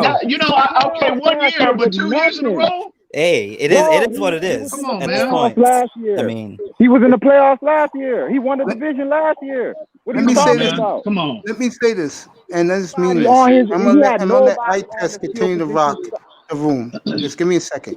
I am so honored to have you four brothers with me this afternoon. I mean that and early this evening because this is what I dreamed of. Getting guys like you guys who know the damn team left and right. Guys in the chat room who could come up. They don't want to come up today. Who knows the team. And I just want to say, you four guys, thank you for being here. Continue. Much appreciated, Mace. Thank you very much. Bro, the honor is all mine, homie. I appreciate you, man. It's Appreciate all much of you. appreciated. So let me just put this out. So and I think generally what we're speaking about is these guys, particularly looking at maybe more Lamar Jackson and Carson Wentz, coming in, kind of hitting the NFL off balance a little bit, right? Lamar Jackson, I don't think the league knew he could run. I didn't think they thought he was going to run like that all season long and stay healthy. Right. So are you saying that he just kind of caught a lot of the NFL off guard and they couldn't really scheme for him? Now you going into his second season as a starter, they got him figured out, and now he has to take his game to a different level to adjust for the adjustments. Absolutely. Lamar Jackson, Lamar has never been an intermediate thrower of the ball. He's always been an athlete that could play quarterback. But if you look at Kyler Murray, you could tell this guy is a thrower of the ball that can run. Exactly. So it's different animals, bro. So when you're looking at the adjustment the NFL has to make, it's quicker to adjust to Lamar Jackson. There is going to be a few years before they figure out Kyler Murray. Just like they But see, Wilson, it's the same thing. What you need as a running quarterback, if you have the intermediate part of your game down, the running is an asset. It's the icing on the cake. Lamar Jackson is coming in with the running, and he's trying to develop as a passer. Those two quarterbacks I told you, Kyler Murray and Russell Wilson, they're already throwers. And that's again, and that's why I put them, as crazy to my sound, he's a reigning league MVP. Reigning. Yeah. But it's still 4 or 5 other guys that I would take before I would take Lamar. Oh hell yeah! I'll take 10 guys over him right now. Unless you're going to be in a situation like the Baltimore Ravens, they had to change everything, their entire team from a personnel standpoint, schematics, the idea of the whole identity. Their whole identity. They'd love to have our wide receivers, big receivers, big catch radius.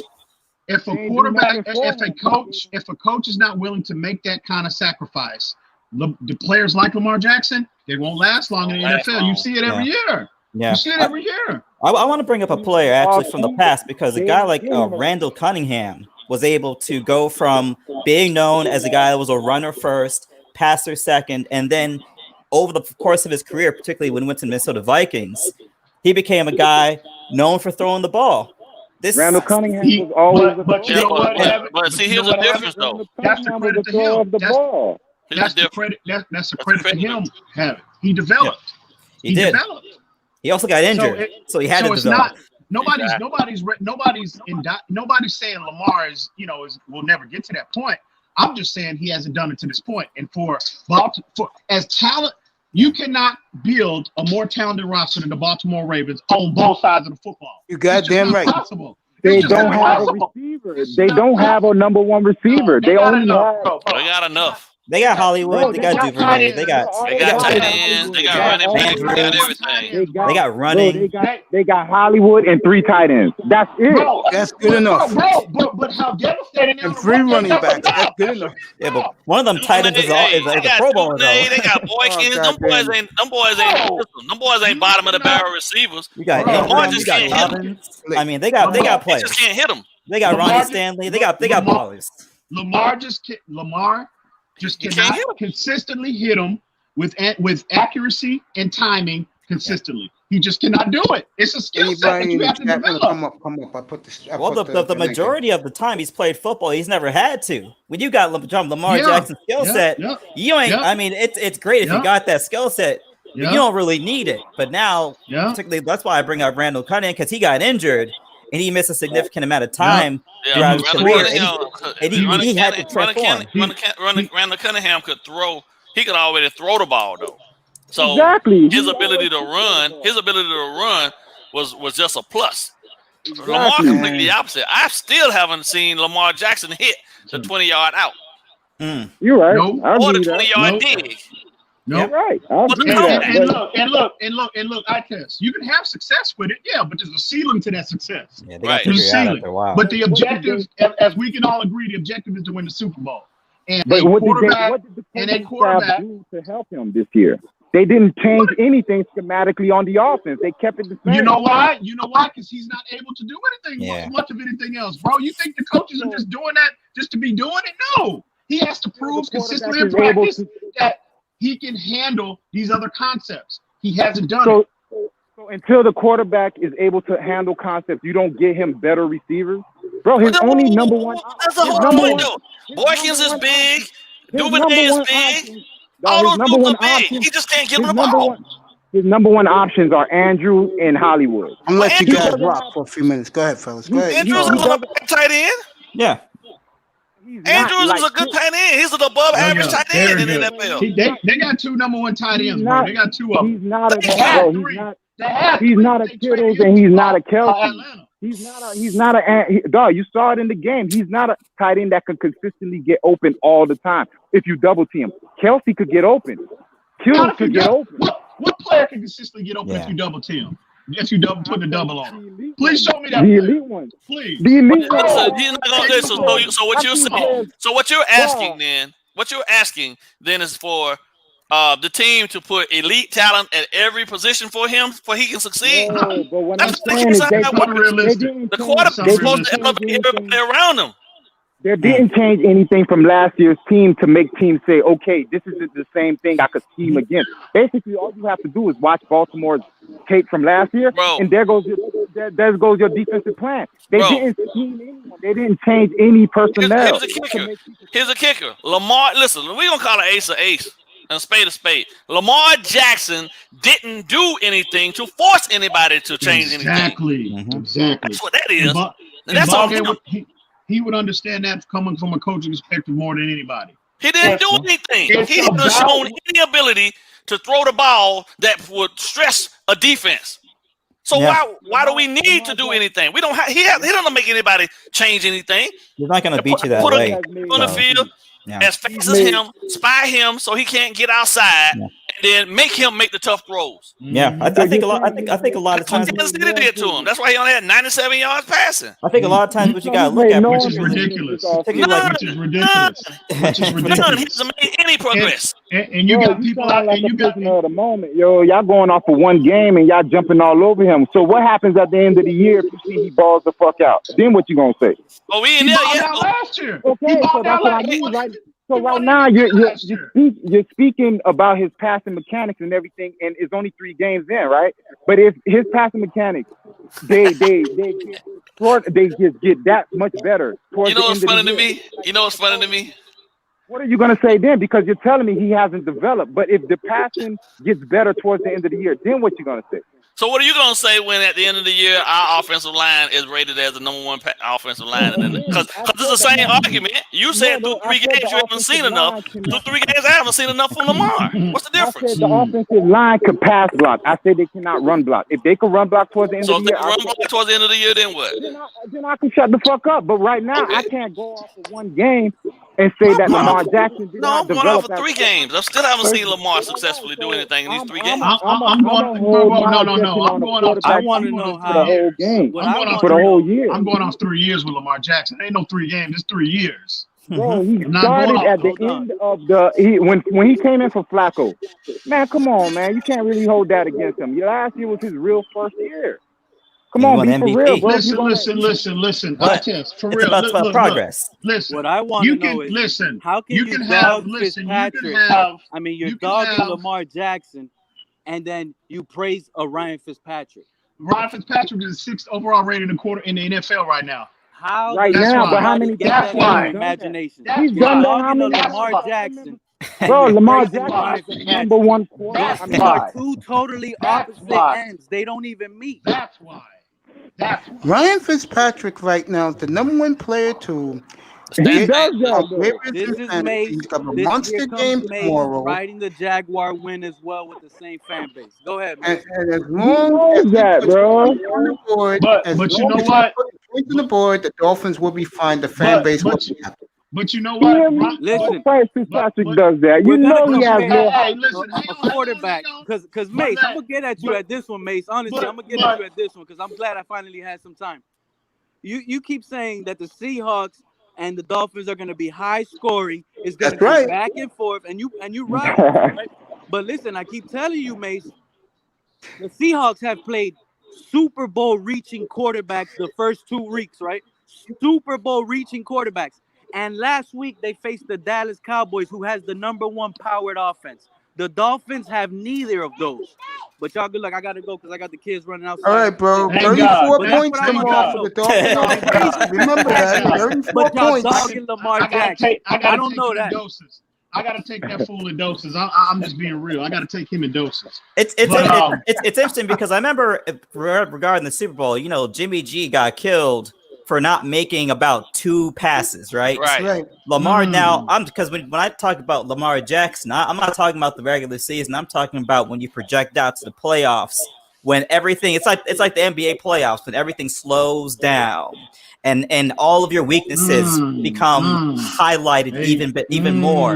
Jimmy G, who is a better passer than Lamar Jackson right now, missed 2 to 3 passes that could have turn the tide in that game. Now, I think the question that has to be asked is,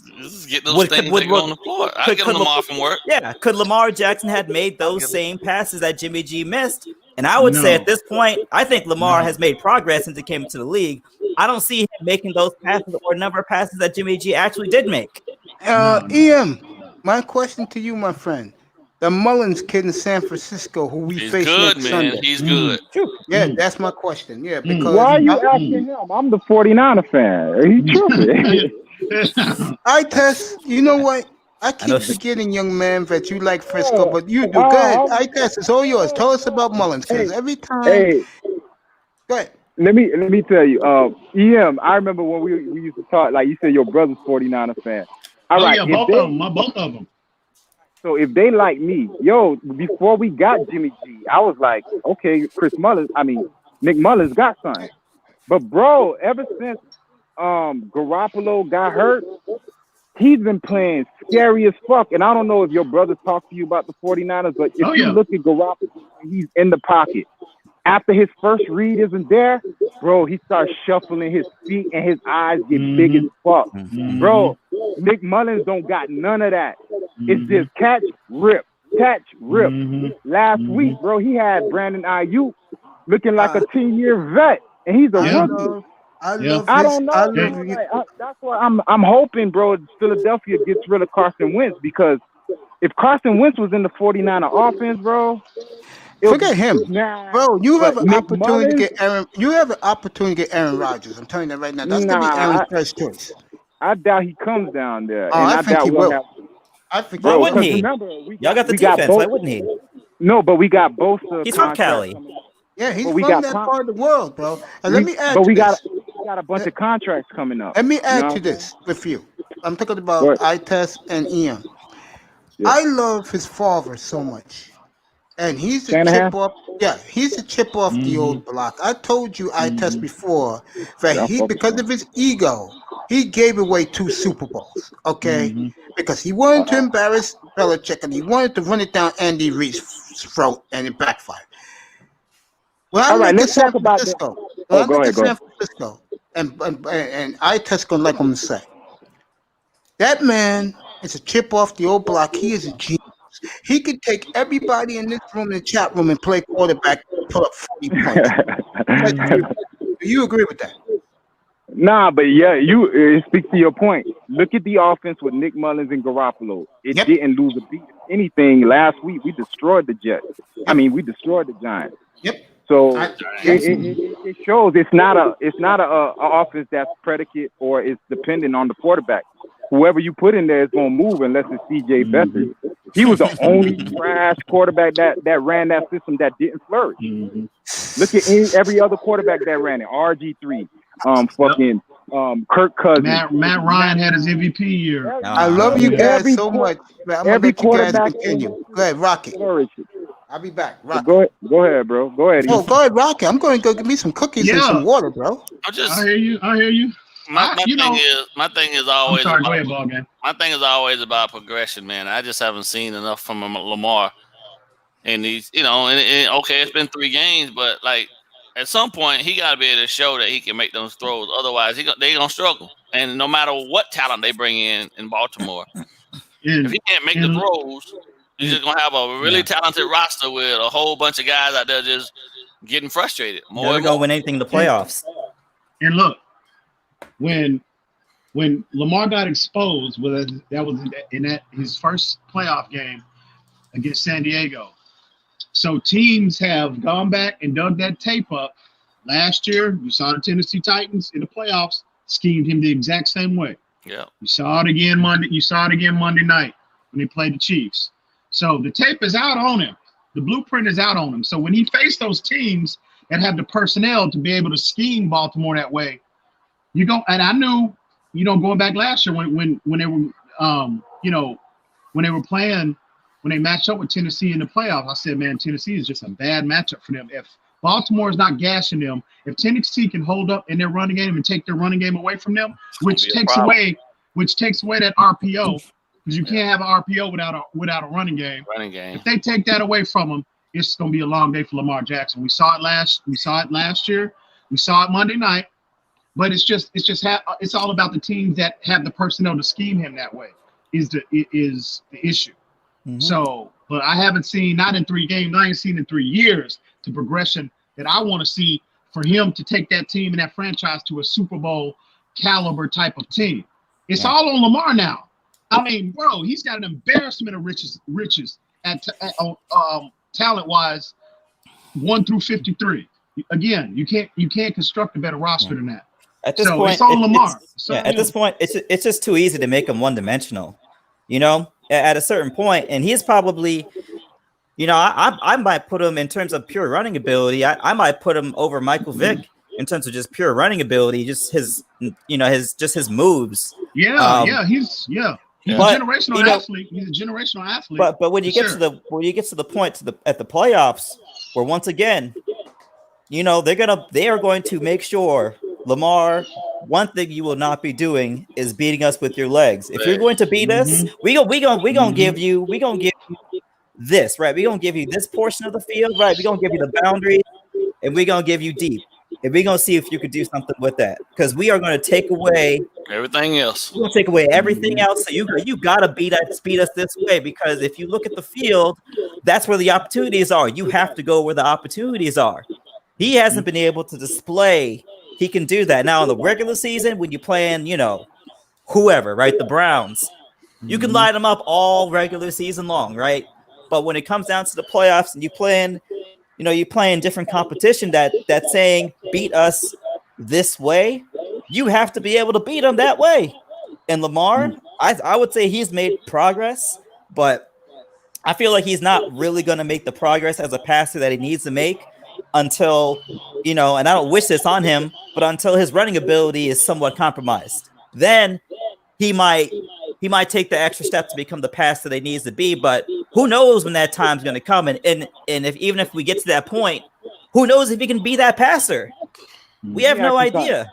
Let me ask you something. Is Patrick Mahomes an elite passer and everything that you want in a quarterback? Come on, bro. He is now. He is now. All right. Let me a follow-up question.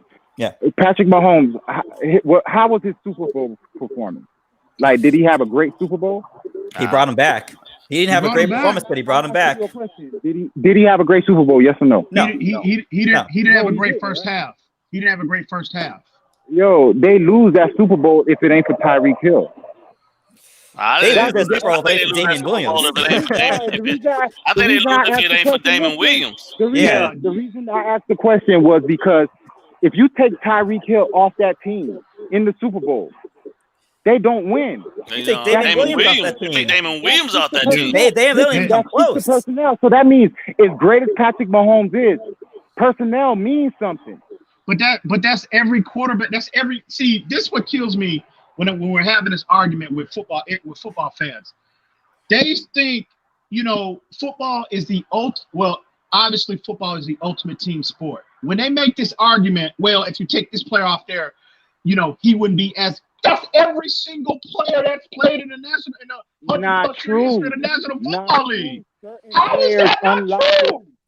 Certain players unlock. Dog, you take Tyreek Hill off of that offense, he unlocks the whole defense. They still would be productive. They still would be productive. Sammy So would Watkins they still be got as hard, dangerous as they are? Let me finish this point, and then y'all could destroy it. There was an illustration on one of the and I was saying this before I even saw the illustration, because when you look at Tyreek Hill on that team, he's basically the key that gets it going, because you're so scared of him that you have to play over the top. That opens up everything in the middle. So this speaks to my point. There's a play that they were running that whole Monday night game when Tyreek Hill will run a reverse and then he'll weave behind Patrick Mahomes as a decoy, right?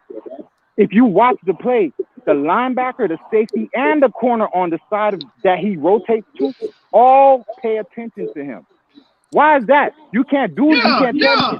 Okay, no. But you can't tell me that if you do that same motion with a Larry Fitzgerald or even a great receiver like DeAndre Hopkins, they would get that same respect and fear. Listen. I agree in terms of.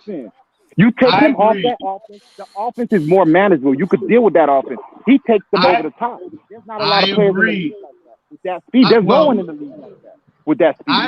I agree.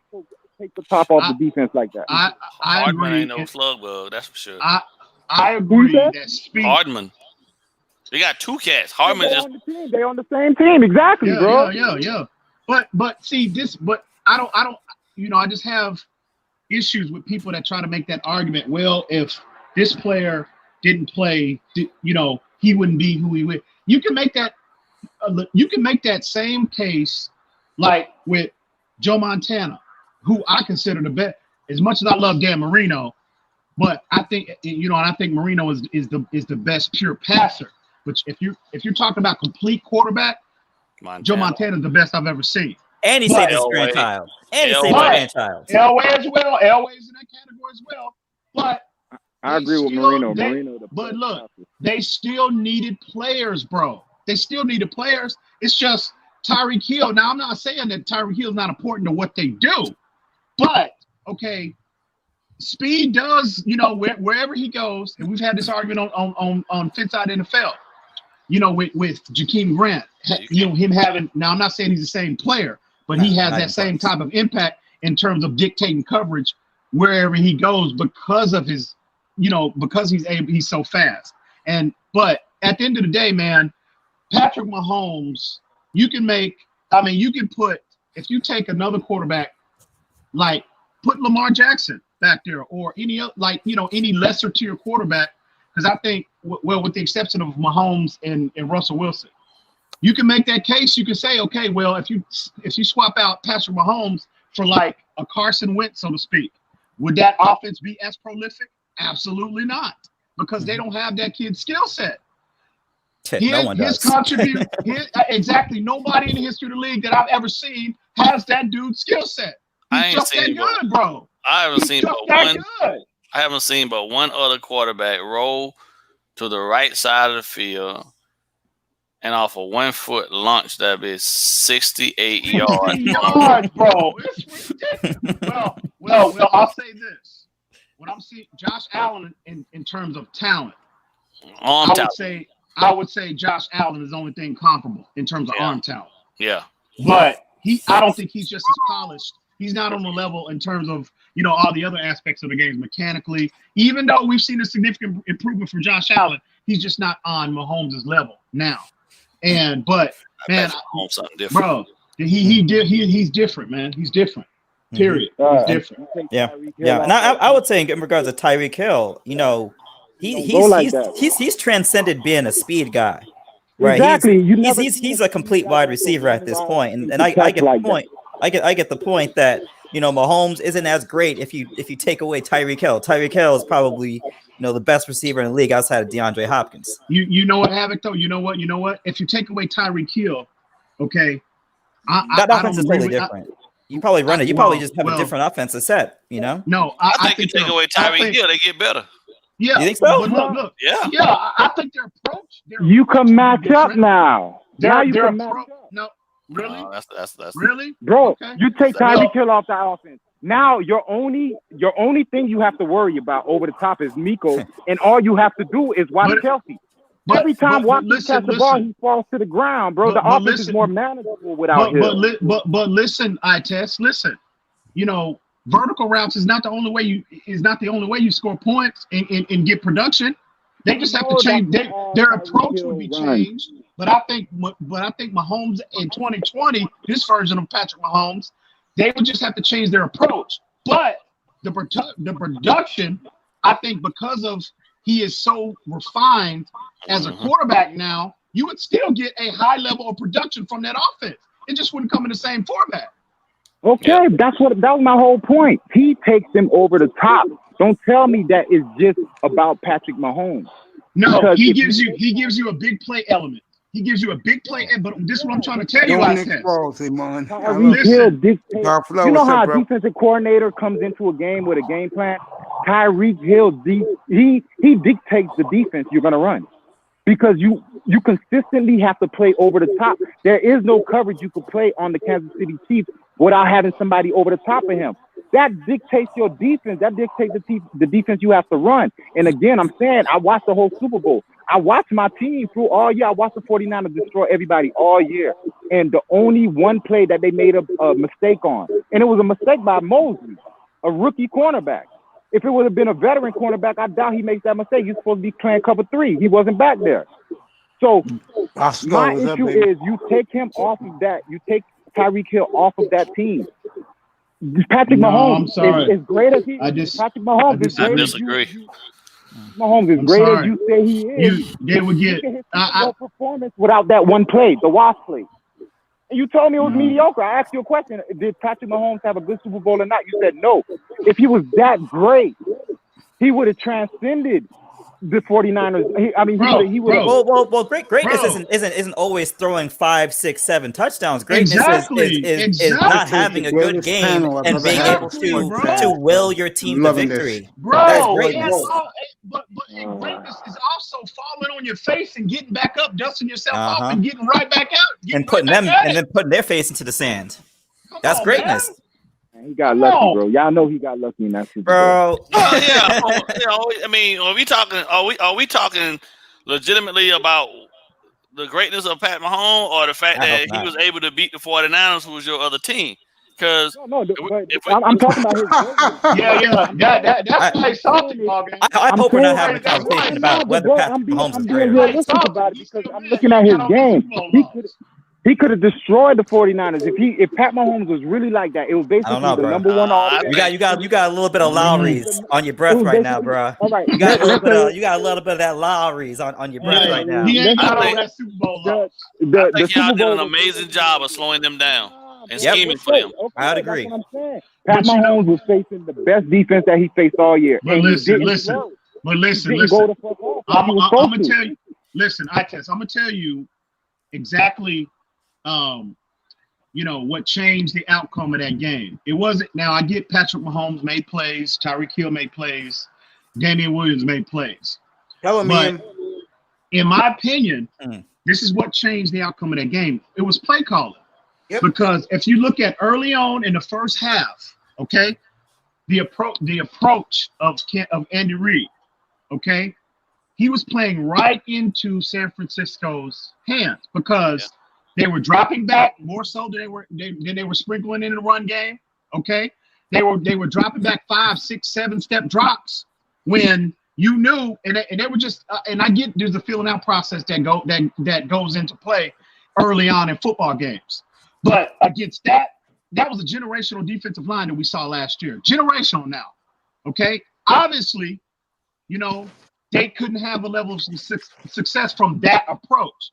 So what happened, fast forward to the second half, is that when they started to go up tempo, when Andy Reid after the Super Bowl, this information came out about how Mahomes came to Andy Reid and suggested that they go more up tempo and implement more no huddle in their approach. That's what happened. They started to go up tempo and no huddle, and that prevented San Francisco to substitute consistently and keep those front four continuously on the field, which tired them down, which slowed down that pass rush, which gave Patrick Mahomes more time to survey the field and deliver the football appropriately. Yeah, Ian, I'm gonna give it back to you in a minute. I'm gonna read the chat, bro. Like, listen, he did what you said. But when did Pat Mahomes throw the last interception he threw? Wasn't it in the fourth quarter? Early in the fourth quarter, yeah. It was early. Early in the fourth quarter. So now we have early in the fourth quarter, we got a 21-10 lead with an interception. That means whatever you were talking about didn't work. No. It didn't take effect until later. When Tyreek Hill caught that third down play, a third and whatever the fuck it was. 3rd and 14, and he got 41 yards out of it. Okay, bro. But listen. That's the whole in the NFL. We had him under wraps. Man, you throwing more passes than Patrick Mahomes right now. You're throwing a whole bunch of passes right now. Did he destroy us like he destroyed the Ravens on Monday? No, he wasn't. It's about the W or the L, homie. Listen. The whole point of going up tempo is to wear the defense down in the fourth quarter, which is what you saw. That's why you saw the breakdown. I'm sorry he didn't blow you out by 7 touchdowns. But I mean, he still won the game. He came back. He won the game. He made the plays. He's trying to be funny. He's not even funny. Yo, bottom line, if Emmanuel Sanders, if he didn't overthrow Emmanuel Sanders, this won't be a conversation. Bro. And then if we had a faster receiver, but he didn't. You can't say you can't. There, it would be a conversation. Hey, look. Past his prime, bro. Look at him in New Orleans. You can't live in that world of if this happened, if that happened. No, it didn't happen. He didn't make the play. You're right, bro. You're right, big man. It's okay. I mean, in this room, bro, let me tell you guys, I test knows this. ball I'll be game pissed knows off this. about that Super Bowl, bro. In this I would room, too. I would be too. I in would. this Hey. room, in this room, guys get the rock. Man, just be Say what happy you it gotta was as say. close as it Everything's was. cool. They You could know have what? blew you. Just be happy. Your team made the Super Bowl. We ain't seen that in how long? Yeah. I know. test is just I very know, right? temperamental. That's all. Here's He's the a funny temperamental thing. young Here's the guy. funny thing. That's all. Y'all have had the same starting points. That's what makes me laugh about the Dolphins. The 49ers, they make a Super Bowl run every 5 years. For the last 20 years, every 5 years, the 49ers are in a Super Bowl. So that means they've rebuilt their team 5 years. What is taking the Dolphins so fucking long? Y'all got And that's management. There you go. I told you. Hey, It starts argue with that. management. Hey, It starts with can't argue that. management. Yes, it I does. can't argue that. I can't Yeah, argue it starts with management. We all know that. EM, I want to Okay, say so something. if you EM, keep in the same remember that motherfucking draft place, you did with Reason and TD a couple of days before the draft, and you guys can make trades? Remember you did that? That was the most brilliant drafting that didn't happen I've ever seen. And imagine if the Dolphins would have did what you guys did that night and got all the talent for less. Yeah. Yeah, we'd be 4-0 right now. Yeah. You know. But we're not. But the point is, I'm congratulating you to doing that night, man. You guys were brilliant. You know that. Again, I get all the credit to ball games, and because I learned a lot, man. I learned a lot from everybody, even I test. Believe it or not, you know what I'm saying. I call him the temperamental one. Yeah, I love him. I learned a little bit from everybody. Havocs of the world, you know, and you know, obviously Reason, even TD to some degree. But yeah, I just, you know, I'm just along for the ride, homie. I'm just along for the ride. I mean, again, over 100 shows in 5 months. God damn, man! Congrats again. I test. Hey, go ahead. congratulations. Appreciate that. Hey, I'm out, man. But hey, good talking to y'all, EM ball game. Have a All right, hey, listen. I test, man. You be good, okay, bro? I'm trying to get you to come on the show, homie. Let me know. Let me know. Holla at me through Mace, man. So get your boy online, bro. Tell that nigga. No, Reason straight, man. You just, hey, you know what? You just need to just listen to him. You know, again, we all agree to disagree. That's what's so cool about us, bro. Just but we all listen. love the same team. And bro, we just kicked it off, fool. Like we could do that all day. I don't got no pressure, no issue with nobody. But bro, if you come with that extra shit, you can't get mad if I retaliate, yo. It's just temperamental. That's all. But I love you. I will say this. Day one. I will say this: if iTest does decide to come on Finside NFL, them ratings are definitely gonna go through the roof because they're gonna anticipate the matchup between him and Reason. So you know they're gonna be waiting on that. A lot of folks been waiting on that for a minute. So hey, I fuck with you. I do check the show out though. I do check it, bro. Yeah. That's what's up. I'm impressed by the way these guys do their film work, how they scout, bro. Hey, EM, do you know Tony Paulie? It was EM running the shit. I didn't know it was him in the background. No. That's make no mistake about it, homie. I don't. Again, like I said, bro, I got my own business. My real life occupation. So it consumes 90% of my time during the week. I mean, sometimes I work, 13, 14, 15, sometimes 16-hour days, bro. I'm leaving at 5:30. I leave my crib at 5:30, bro. And sometimes I don't return home till 11 o'clock at night.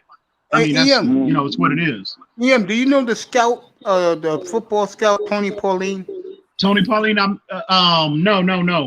We had Alan Pupar. I met Alan Pupar, and we had him on the show. Yeah, I'm gonna try and get Tony up here. Okay, he went from a New York City detective cop to one of the best college evaluators in the world. Oh man, did he really? I didn't know. Yeah, that. I'm gonna get him up here, bro. Me and him go back 35 years, bro. I'm gonna get him up here.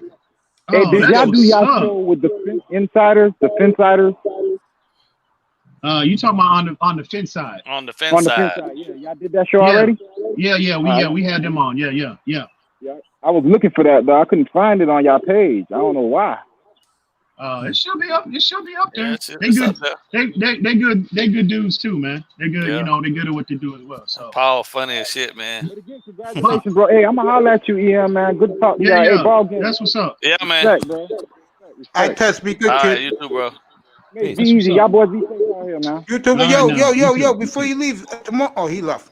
Tomorrow, I'm gonna say tomorrow morning I'll be on for the Dolphin because it's gonna be a Dolphin show tomorrow, fellas. The pregame and the post, 11:15 in the morning. That's how fascinating this game is to me for the Miami Dolphins tomorrow. I'm dead serious. That's what's up. Yeah, No, I think if we can, man, I tell you, if we can get that win tomorrow, man, you know, Oof. that's gonna create a lot of momentum for this franchise. It'll be Biggie Smalls, baby. Sky's the limit. Yeah, that'll create a lot of momentum, bro. That was a jam back in the day. Hell Yeah. Biggie Smalls in 112, man. Yeah. Oh yeah. Sky's the limit, That's real baby. tough. They didn't know what to do with that one. That's real They tough. win tomorrow. Get in here all week because I'm gonna be talking shit all week. That's what's up. Yes, sir. But Yes, sir. I'm about to get out of here. I just took a quick break. Yeah, Hey. I got a dip too. Quick break. Yeah. Out Hey, of Rich, look. Rich, where you gonna be at tomorrow? What's good? Where you gonna be at tomorrow? Shit, I'm gonna be in the books tomorrow. I ain't Okay, got- man. Hey, when you finish all that, come up here, okay? I appreciate it, man. Take your time. When you finish all your schooling, everything, just come up, all right? I appreciate I'm here the every invitation, night. bro. You know I All do. right, I man, I appreciate love the you, man. invitation, man. Take care. Good luck, kid. All right, man. Y'all be good.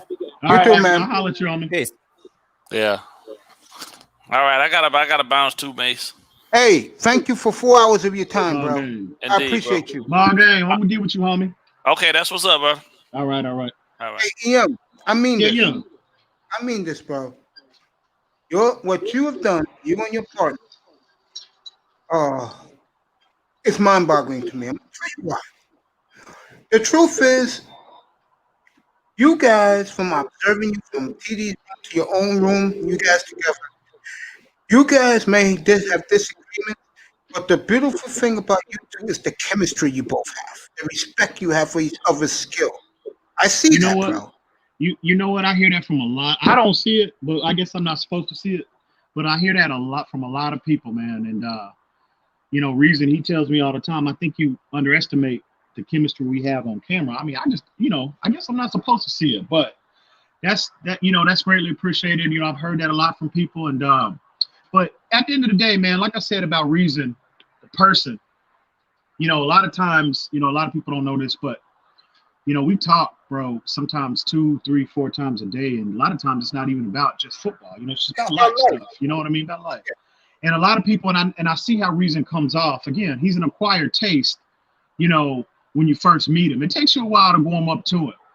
But from a football perspective, I'll put ball game in this category as well. Several, yourself, a lot of different people. I wouldn't say a lot, but I'd say I have a small circle of people's football opinions that I respect, you know what I mean? That I would, willfully engage in. And Reason from that perspective, I mean, at the end of the day, he puts to work and he's extremely knowledgeable about this game. And people can learn. And I'm not saying he knows everything. Nobody knows everything. Bro, if you knew how many times the blow-ups that we've had personally, you know what I mean, about football? Yeah. It happens with the guys, you guys grind, yeah. Exactly, it happens. But I think, Reason's delivery, it takes a lot for people to warm up to that type of brass and because he's a confident individual because of why he puts the work in. So is he 100% correct on everything? Absolutely not. Nobody is. But he puts the work in, and I think a lot of people, he carries his confidence on his sleeve, and unfortunately, that's in life, that rubs people the wrong way. So it is what it is. But people, he puts the work in, bro. He's on that grind constantly. I can vouch for him in that regard. Again, I used to try to reach out to you in the chat, and you're busy talking what you know, and I was like saying, but when I saw you peeking here last week, I said, oh, our brother is in here for a reason. Yes, sir. Absolutely. I never told nobody. I just kept it to myself. And I saw you today. I was basically saying, get up here, bro, because I love to hear what you got to say because you put in the grind. You watch the film. It's a hobby to you, boy. It's more like something you love to do because you love football, you love the Dolphins. I have nothing but admiration for you, brother. I'm proud of you. That's greatly appreciated, my friend. That's greatly appreciated, man. If YouTube had awards for the best grinders, in the business, you will get that award. You and your partner, bro. I mean Man, that. that's greatly I mean appreciated, that. my friend. I That's greatly appreciate you. appreciated, bro. I appreciate anybody who, because I'm putting in the work myself, but I don't pat myself in the back. I'm here to I've give been my seeing you. audience in the chat room, you guys, entertainment, and when we talk seriousness, like I haven't talked Dolphins like this with anybody in years, bro. And I have Larry up here early, and Larry's back. I have the panel that just left. I have you up here, especially guys in the chat room here every night. It made my night, and it made me doing this worthwhile. This is what I wanted to do all along. I wanted to get Dolphin guys together. I want to get you partner of one of you, and I have for you today to let the facts be known, and also the intricacy of what you do. And I really appreciate you. I mean that. That's what's up, homie. That's what's up. Man. There you go. I tell you, I can speak for Reason 13 on this one as well. It's greatly appreciated, my friend. We will definitely, we'll definitely be on the show as a tandem. But I'm definitely, I'll be like one of your frequent guests from now on because I love the format. Yeah, you bro. I love the engagement. I love the, I love the level it too, of the high level of the high aptitudes. That you have, individuals that you have on your show, man. I love it. Absolutely love it. And I have no ego. I'm the type of guy that guys come in here, I let them rock. I let them speak their mind. I don't let it get out of control. I mean, but the most importantly to me, I have talent like yourself here. And that means a lot because I know you're bringing something to the table. Absolutely. You know what I'm saying, bro? I do my best. All right, man. I love you, bro. I love you too, man. Love what you're doing, God man. bless you, Larry, what's going on, man? Yeah, Larry, I already told Larry this already. He already heard it from me to him. Don't forget, I include Larry. I frequent his show all the time as well. I love getting on Larry's show. So I have the same level of respect for what Larry's doing, and it's at the end of the day, it's all about we all fans. At the end of the day, we don't work for the Dolphins, and anybody that's out there that's bringing, this level of bringing the game and this level of engagement with the fans, bro. I'm all for it. Whoever's doing it, I'll support whoever, whenever. And it's fun, man. It's just absolute fun. That's why, I tell people all the time, all I want to do is just get on anybody's platform and just talk about our team. I don't care who does it, whose platform it is. I just love talking about and engaging about our team, man. At the end of the day. Any night, I'm on most nights. If the Thursday night game is good, like we got coming up in 2 weeks, we got Buffalo and Kansas City in 2 weeks, bro. I'm gonna be here that Thursday night to do the pre and the. My point is, whenever I'm on, you want to come up, I'll stop the goddamn program. Big Time will be here. 305 will have his by then, and we'll talk goddamn Dolphins to 4 in the morning. I don't care. That's what's up. I don't care. That's what's up, homie. That's what's up, baby. That's what's up. Larry, what's good, man? Why you quiet over there? Hey, there's too much loving going on, man. That disgusts me. Hey, we need clash here. We need clash to make this fun. Well, you missed it, right? I just is very temperamental, and he was getting. Me too. I'm the same way. I know. Y'all already know. Y'all know I can act a fool with the best of them. Y'all already know. Yeah. So it happens. It's what it is. But it's all at the end of the day, man. People just passing about their team, man. I can say everybody that I've engaged in, and it has, and it might be perceived as being something personal. I can say, with the exception of one individual, it's never personal. It's always, football related, and we just get animated about our team and passionate about our team. Hey, Larry L went at it a couple hours ago about Marino and Zonka. Who's the greatest Dolphin? Me and Larry went out. I told Larry, go eat, and he told me he'll be back after 7. He's back. So man. We love the team. That's what it matters. Can you believe this guy believes Larry Zonka is the greatest Dolphin of all time? You know what? I can't, but I'm not going to get in the middle of that. Not right now. Smart man, Ian. Not right now. I don't want to get in the middle of that right now. I mean, hey, my guy is Danny. Mr. Marino is what I call him. I don't call him Danny. I call him Mr. Marino. That's the level of respect I have for him as a player. So, but I'm gonna leave it at that. I don't want to get in the middle of that. So. Smart. I knew you were smart, yeah. Larry knows this because Larry comes on Saturday. I was in Dougley Do platform today. Every Saturday, just come on in. When I'm up, come on in. We talk Dolphins for 3, 4 hours, 5 hours. I don't care because it's for Dolphin fans and people who can bring something to the table about the Dolphins. That's a fact. That's how I do shit. You know, just to let you know, Larry knows. You know, everybody in the chat room's a Dolphin fan. They know. Well, not really. I mean, it's not everybody's a Dolphin fan, but no. Why I like Mace is because he talks different topics, and I like that. You know, sometimes I just want to talk about something different than Dolphin football. You know, so I saw that. I tuned in the other night. You had that Heats panel. I was like, "What is this foolishness, man? Come on!" The other night, he was. Yeah, the other night. Boxing. That's when first time I came to Mace Channel. We were talking boxing. But that's the purpose of the show. Really? I am a sports fan. I know what's going on in baseball, basketball, hockey, football, bro. That's my job. I hear you. What's up, Lou? I hear you. Yeah, that's my job, man. I hear you. Now, if somebody knows something I don't know and knows something that I want to know about, it's both of you. And the reason why I scouted EM and his partner, because I was looking at them do their work, and every time I go into my my room and here in YouTube, it's always you guys coming up with another show. I'm like saying, God damn. Man, we try to get as much. We try to get as much. You know, we always try to, the vision of the channel. Well, I'll say, we always wanted to come from the perspective, from a film study perspective. Because you have platforms that, for 2 hours, they're just giving their subjective opinion. You know what I mean? About why, about players, schemes, et cetera, et cetera. So at the end of the day, you can disagree with me. You can disagree with Reason 13. But at the end of the day, you can't disagree with the film. And so don't lie. Now we're starting to pump that 22 footage and all 22 footage out now to where we can give a visual of why we have an opinion on a particular player.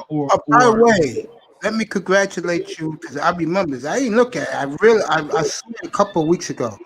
Your subscriber base has grown leaps and bounds. Congratulations. Yeah. Absolutely. Again, it's like I said, I attribute that to everybody. Everybody contributes, you know what I mean? But that's a perspective we wanted to come from. And me personally, even when I'm on, different platforms and we're engaging about a player, about, a coach, whatever, I try 99.9% of the time, I try to come from a film-based perspective. And I think even when I first started on TD's platform, that was the message I was trying to give to our fan base. But unfortunately, a lot of people didn't receive that at that particular time. You know what I mean? It was so much pushback, that I received.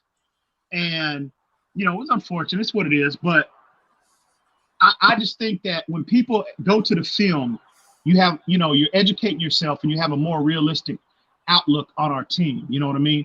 And I joke around and I say I'm trying to get a good portion of our fan base out of that Madden Ultimate Team, 2 a.m. Sports Center highlight type of mentality. You know what I mean? I joke about that, but I had good intentions all along because, again, the film don't lie. I might lie, my next door neighbor might lie. The film does not lie. We got iPhone in here saying what's up to you guys.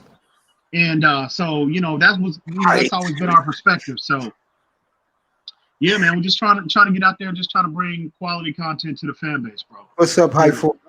He's from ET. What's up, man? He's saying what's up to you two guys. My phone might cut out, Jim. I'm at 1%. So all right, I cut off. Hey, come back Tuesday night. I would love to have come back tomorrow for the pregame show, bro. 11:15. Absolutely, my friend. Absolutely, my friend. I love you, man. I'll see you tomorrow morning. Sleep well, my friend. All right, homie. Y'all tune in tonight because y'all tune in tonight. We're gonna do a pregame show tonight here in about a couple hours. So all right, bro. I'll get home. So all right, I'll get up there. All right, Jay. All right, Larry. I'll catch you. I'll catch you later, man. Appreciate you. All right, before I start with Larry L, let me read some of these things in the chat room. Lou's saying what's up to Ray Finkel and whatever. Lou, get up here if you want. Heifel from TD Fins Talk.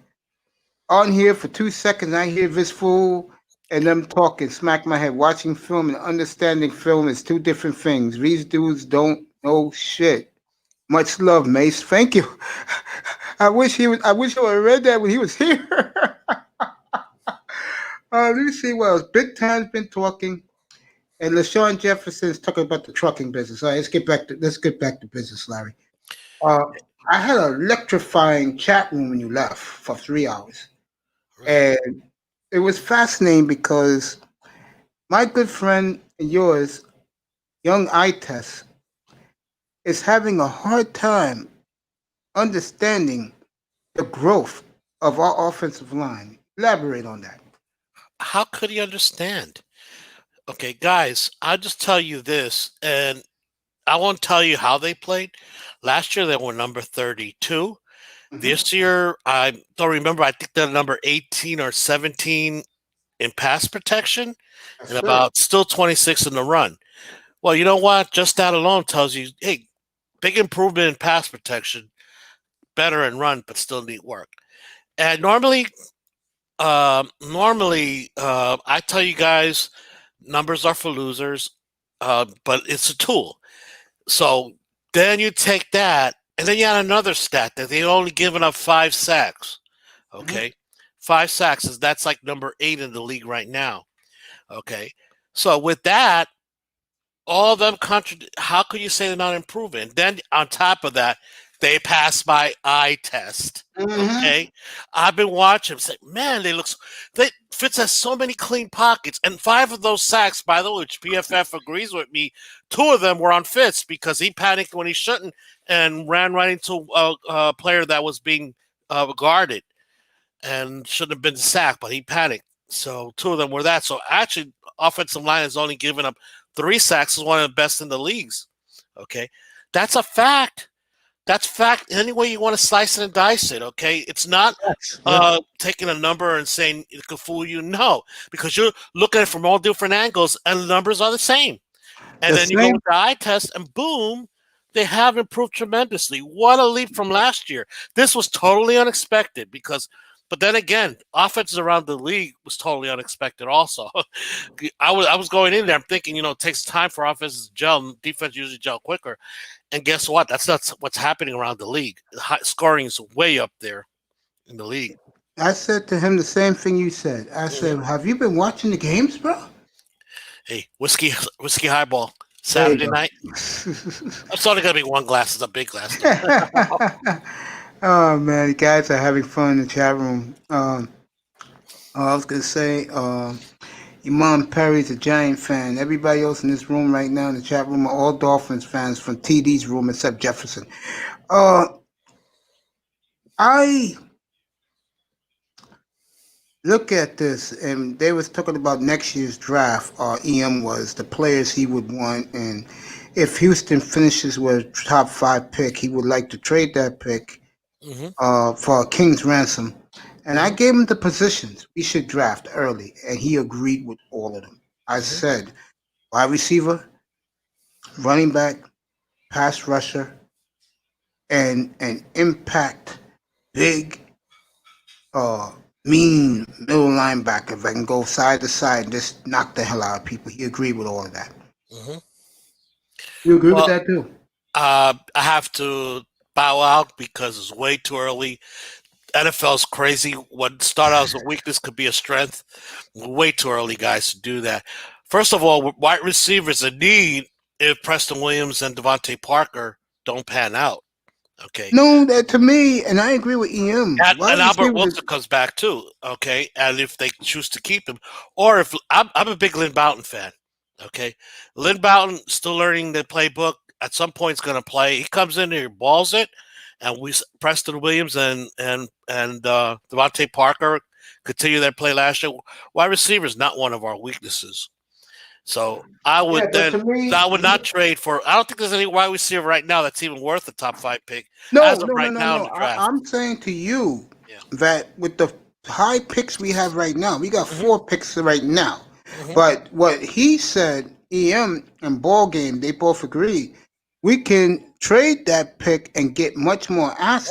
Oh yeah, that I agree with. That's why I asked you, and I said of that assets that we get back, I said I want a wide receiver because to me we don't have a star at wide receiver. Number two, what is Devontae Parker? He's not a star to me. He's a star. Well, come on. 1,300 yards last year. That's top 3 in wide receivers. Should have been in the Pro Bowl. Larry, I'm gonna name you guys right now. You told me. No. Hey, I understand they're talented, but that doesn't mean the person's not a star because there are other stars in this league. That's crazy. Ask Stephen Gilmore what he thinks of Devontae Parker. I think took him to the shed and shoved down his pants and put it up nowhere to him. Okay, ask him if he's not a star. That's wrong. Devontae Parker is not a question about his ability.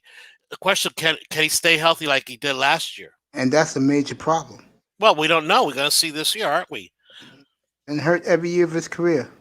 You know what? Injuries are part of football. I've seen players that start out that career like that and not get hurt for long periods of time the rest of their career.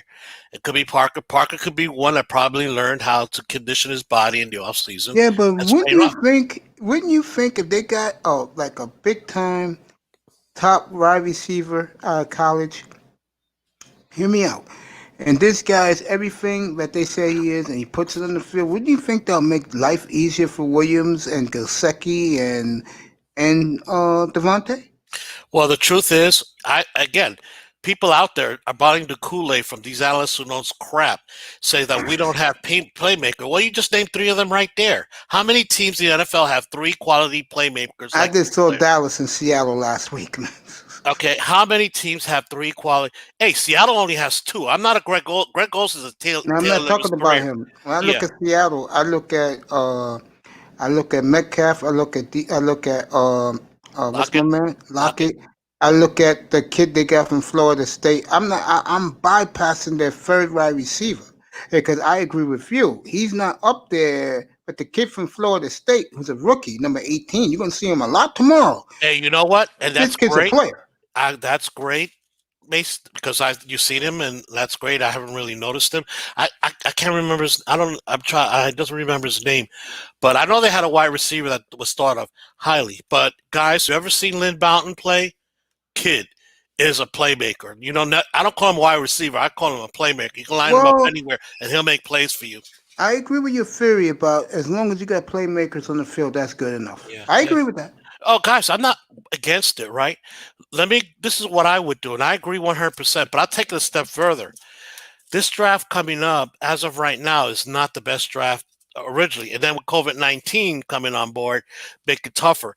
I will look to trade it, but not necessarily for more draft picks in this upcoming draft, but do what the Patriots did and get more for the prior draft so you keep that cycle going over and over and over. Yeah. I would trade for 22 and 23 picks. Yeah, exactly. A first to the third round, I would do that. Yeah. Some people are saying, no, you got to get 2 first round. There are only a couple of teams that have 2 first round pick this. No, This is a weak draft, guys. There might be good players, but once you get past the first or second round, this past draft is why I was upset with the Dolphins. Okay. The only thing I would have done differently, even though I couldn't get that upset with, I would have done initially. And then I looked into it more. I said, oh, this is a great pick. It's that the Dolphins needed to get more picks this past year, because this was an awesome draft. Yes, guys, it was. We're seeing across the NFL, big names are being made by 3rd, 4th. Hey, we got one of them. 4th rounder Solomon Kinley. Okay, he's really great, like a 2nd round in any other year's draft. And that's what happened this year. With first round picks, there were so many of them that you have picks like no. People were criticizing the Dolphins for taking Noah in the first round. They don't know squat about how the draft works. Noah has a first round grade. Okay, but everybody and their mother was saying, oh, I would have taken this player over this player because they're all legitimately first-round grade. Okay, like for some people were saying they should have taken that cornerback from TCU, Gladney, over Noah. Okay, actually, Noah fits their scheme better than Gladney. But that's the whole point. A lot of these picks came to teams, not necessarily because one was more talented. It came a lot of this team because there was so much talent, they could pick the ones that fit their scheme more. So you could have a player, well, I could have waited. People were saying Austin Jackson, you could have waited until the late first round, maybe second round. No, this kid has A normal grade would have been a top 15 pick in any other draft. Okay. Yeah, let me read this a little quick. First of all, I'll get to the serious stuff. Jefferson's talk about Ace Ventura's kicker god. All right, here's Heifel. So far, so good with Parker. He's consistently having solid games, even playing through injury. He makes DC's defensive coordinator adjust. You wouldn't trade a top 5 pick. Trade our second, first, if anything. Smart move. Heffel, it depends. Okay, I agree with him. If they're at that 5, there's an elite player. Okay, it's hard to overlook elite players. I'm just saying in theory. And to me right now, going into this draft, the only elite players I'm going to call elite, I'm going to shock some of you, is Trevor Lawrence, is Penny Sewell. Okay. After that, the others have to prove it this year that he deserves to be in that elite status. Okay. Why do you say that? Because that was the argument that started the fireworks. Because I asked DM. Well, okay, let me explain. Let me explain. You know what? I can explain the grading system. Teams create their own grading system. Okay, you hear it like he's a 90. So you can take it simply as it was in school. 90 is an A minus. 95 is an A. A plus is like 99. There are very few players in the NFL that rate an A plus. Okay, when you have an opportunity to draft that, all consideration must be taken. You have to really talk yourself out of taking that player. Well, I need this position more. No, that's not good enough. Now, if you happen to be lucky, you're the Dolphins, you got the Texans number 5, you're one player away from the Super Bowl, you need linebackers and stuff like that. Well, you know what? Penny Sewell was an A plus, but you know, Robert Hunt started playing well. We have that problem right now. Robert Hunt, he probably could be a starting guard right now, but he can't get in because we got 2 great guards. So then you would talk yourself into taking a Micah Parsons, maybe not an A plus player on your board, but because you're a couple of players away from the Super Bowl, one of the perceived needs is a linebacker. You do that. You're a building team. It doesn't matter if you already have an outstanding linebacker. If that A plus players there, you got to take him because A plus players means what the scouts are telling you. This guy really has a chance to be special. And I don't care if you already have. That's what. Hey guys, we saw it happen with Arizona, right? They say, oh, Josh Allen's okay, but we believe Kyler Murray's special. So most teams probably wouldn't have drafted a quarterback at number 1 because they did it the prior year and they got to stick with it. No, they made the right choice. That organization that fouled up big time made the right choice. They believed in Kyler Murray was going to be a great one, and they did. And look why he's panning out. So that's my point. This is why I'm arguing we have to see what Tua has, because we should be fortunate to have the number 1 position, and we don't know what we have in Tua. We may lose out on the opportunity for Trevor Lawrence. Okay, and then we find out, first of all, let's say Tua does get it, he plays great, but we have the number 1 pick from Texans. Well, then quarterback's not the issue here. Trade it for a bundle. But what I would do is not trade back further than I get an elite player. What do you mean, Larry? Well, this past draft was easy. This draft had a minimum of 15 elite players. Okay, we saw it play out. Okay, so none of these teams were basically drafting back and forth. Only one drafted out of the nobody drafted out of the elite 15. They all got one of the elite players. So if somebody wanted Tua, they jumped ahead of us and got Tua. We still had an opportunity to get an elite player because there were so many of them. Usually a draft will have 5 of them and no more than 5. Okay, this draft had 4 linemen that were considered elite. That's how deep that never happens. Okay, that's why Austin Jackson in other years would have been a top 15, maybe borderline elite talent because his talent's so good. But no, he got pushed back because all elite talent, 2 positions particularly, wide receiver and offensive line. So that's what we're talking about. We're talking about elite talent. So let's say the Dolphins, it's no brainer, right? If we still have a problem, right tackle, we have Houston's number 1. Do you trade that for a bunch of? No, I would take Penny Sewell because the guy is that highly rated in the NFL. That's what I said. I would take him. He could be a 10-year Hall of Famer. Hey, I'll take that. I don't even have a chance to Hall of Famer. You got to take that. It's funny. I asked the chat room. I mean, not the chat room. I asked the panel earlier. Wouldn't you want a good offensive line for the next 10 years? And all of them screamed at me, no, trade the pick. All of them, trade the pick. Yeah. But again, I might trade it if the circumstance. For example, Robert Hunt starts at right tackle.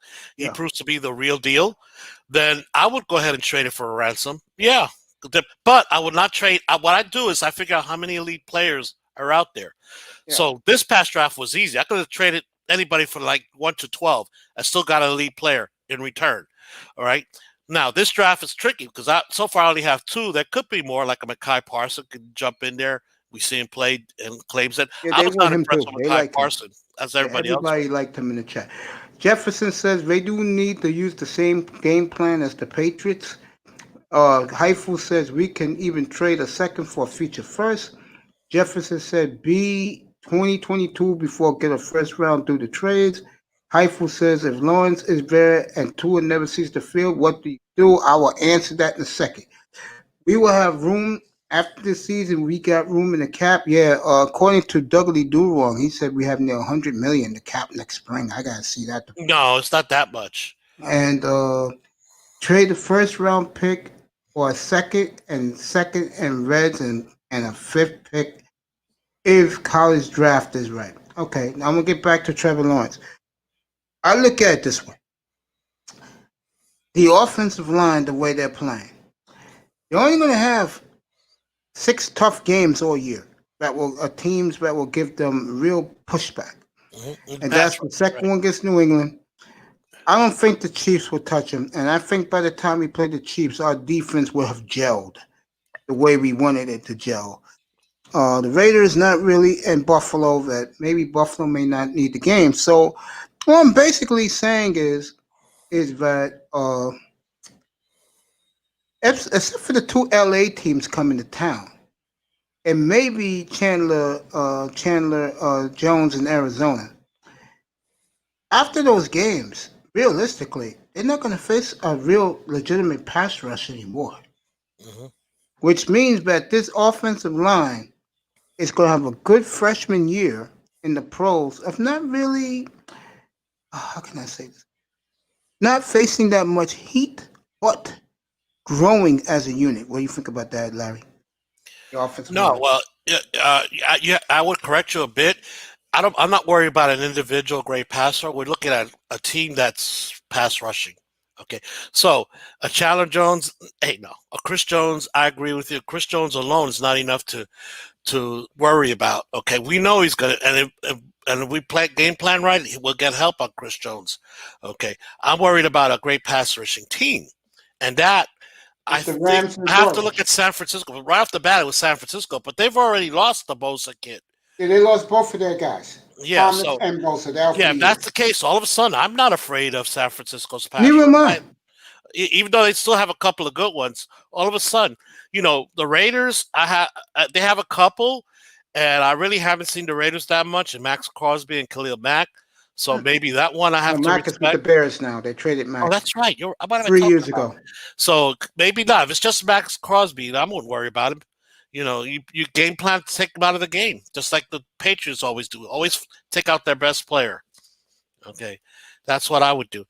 So, guys, not worried. And it goes back to Tua, which you were going to talk about, Mace. I already know. People know my opinion about Tua in the line. Again, if things go the way I think they will, and I think they will, as the year goes on, the offensive line continues to gel, protect Ryan Fitzpatrick. They will give Tua no chance. They will trade that pick. They may take the Sewell guy, like me and you like him, but for some strange reason, I don't see the Dolphins doing that. I think they would trade out, but they will not trade out the top 7. Yeah. So if a team in the top 7 has multiple picks and they want, let's say, Trevor Lawrence or Fields, you're going to have to give the Dolphins a king's ransom to get that. Okay, because the Dolphins next year, at this time next year, I will expect us to have a power running game, a receiver that will make the other guys around them more open and better, and more importantly, we will have a championship defense a year from now. Mm-hmm. Anything less than that, I'm going to be very disappointed in this franchise. But a year from now, we will be where Buffalo is right now. Okay, and that's who, and Dan Mitchell is correct. When I look at our team, I see how we're building it. We're building it similar to the old Patriots, but we also building it slowly but surely like Buffalo did theirs. And if I'm the Dolphins and you get a king's ransom for that pick, the first pick I would make is the best defensive end or edge rusher in the draft. But none as of right now projected to be worth a top 5, even borderline top 10. So again, it depends on it's kind of early to look at it, but you can talk tactics. Yeah, we could talk tactics all the day. So yeah, so that's why I'm saying I'm not hedging, because I'm realizing the fact that, first of all, there's no absolute in life as in sports. Okay, so when you talk absolute, it's going to happen. That's the first time I know you're not right. Okay, because there's no absolutes. Okay, we don't know. Penny Sewell, an absolute top pick, top 2, top 3 pick. Who knows? Maybe just flats out fall on his face this year. You don't know until you see it through there. So that's what I'm saying, guys. Would I trade it? Depends on the circumstances, but I'm definitely open to it, and I definitely have an idea what I want. Okay, and so what would be another one? I think this is where the Dolphins. Let's say they have a top 3 pick from Houston. Let's say Houston. I don't want ours. Dolphins have a couple of players they really want. Okay, so they do exact what a couple of teams had the option to do, like Detroit. They could trade back a couple of spaces and still get one of the players they want. Okay.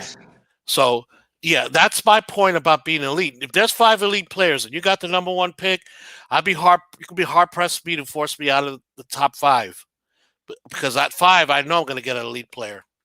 Yeah, Jefferson's putting some great stuff in here. He says, or top 2 in the mid-3rd round and a 5th round pick for the first rounder. That means the second first one, Dolphins first pick, most likely. I'll take a trade players, overpay, had room in the cap. What he's basically saying is, let's say I'll pick a player that we can use. Mm-hmm. Okay. Frank Clark is in Kansas City right now.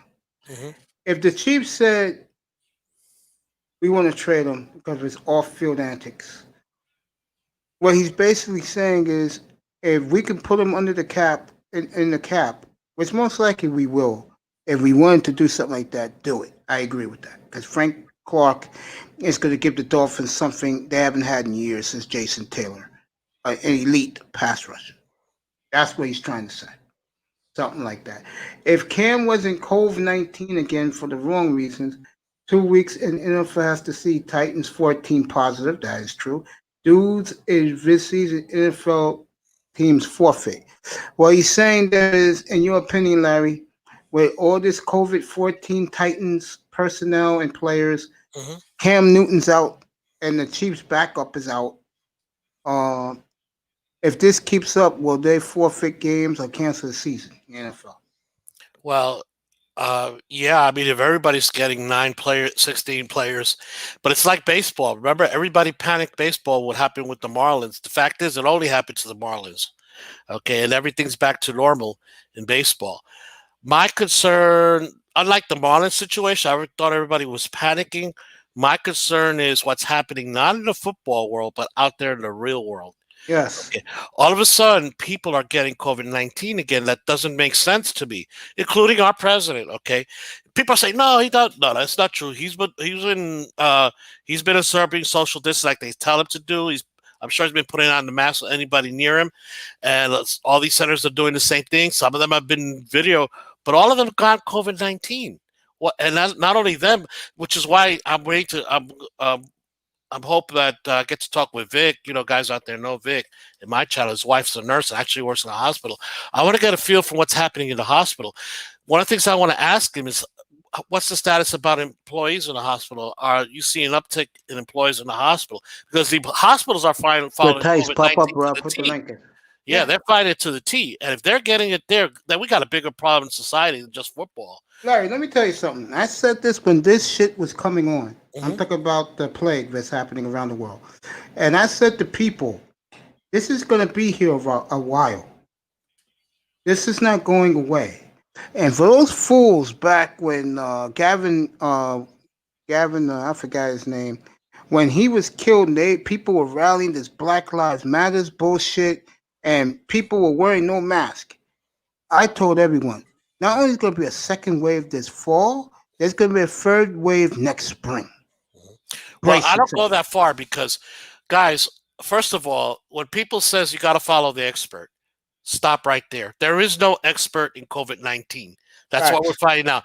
This disease, this virus is doing what it wants to do.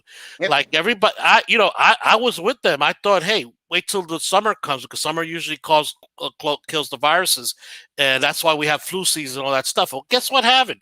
COVID-19 told the experts, go screw yourself. Well, I'm going to actually get stronger in the summer. People are saying, well, go into hibernation and COVID-19 go away.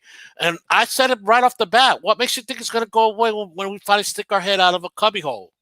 Okay. Well, Sir Tice and the Cardinals are ranked. They both are in the playoffs. You right about that? I know that. Is that something? Especially the Marlins. Yeah, and what do you think about before? I'm going to be hyper. I'm going to ask you about the Marlins. Screw the bubble. Give them an island. The NFL island. Can't do that. Good point. Funny point. What do you think about the Marlins making this playoff run? I'm not a baseball fan. Okay. I used to be a baseball fan, and I used to actually. Marlins first season, my sister and I shared Founders Box Club, but over the years, I've lost interest in baseball. I can understand for a lot that, of different bro. reasons. Yeah, I can understand that. If you want to talk the technical about baseball, how to play it, you come to the right guy. Because I played baseball in college, okay, and so on, and I was a big baseball fan for most of my adult life, but over the years, it started with this steroid nonsense that the media couldn't get out of their heads. They have to talk all the time about steroid and all these things. What the same thing? What's happening? I hate to bring this up, but people are noticing sports ratings are down when it should be up with all the people that are stuck at home. Okay, I think people are getting sick and tired of politics and entering into the world of sports. Okay, sports to me is about getting away from real life. Yeah. Always has been, always will be. Yeah, me too. Okay, that's how I look at it. And whether you know what, I don't mind.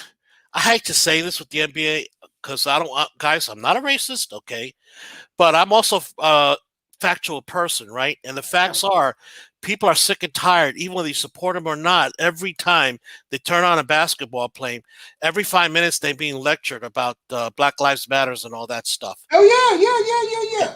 I don't have a problem if you want to do it a little segment every time in honor. I don't even have a problem. I think the NFL's doing a great job of it. Let the players learn the little thing in the back of the helmet and in the end zone back of it, so it's not in our face. Yeah, okay? Yeah. The NBA likes to rub fingers in their face and always think that everybody's watching. I hate to tell you this, Adam. Hey, you know what? They're the stupidest people on the face of this earth. Oh, yeah, I've been saying that for years. Let me tell you something, guys. I'm sorry. I have to say this. I try to avoid it. I support the message of Black Lives Matter, okay, because it does matter. I understand that. Okay, all lives matter, but I support that. I don't support the organization that's no worse than the opposite coin of the KKK. Okay, the anarchists. Yeah. And by the way, all you black people that support them out there, I'm going to say to your face, have you taken a look at all the members of the Black Lives Matter that are rioting? They're white. Yep, facts. They're white.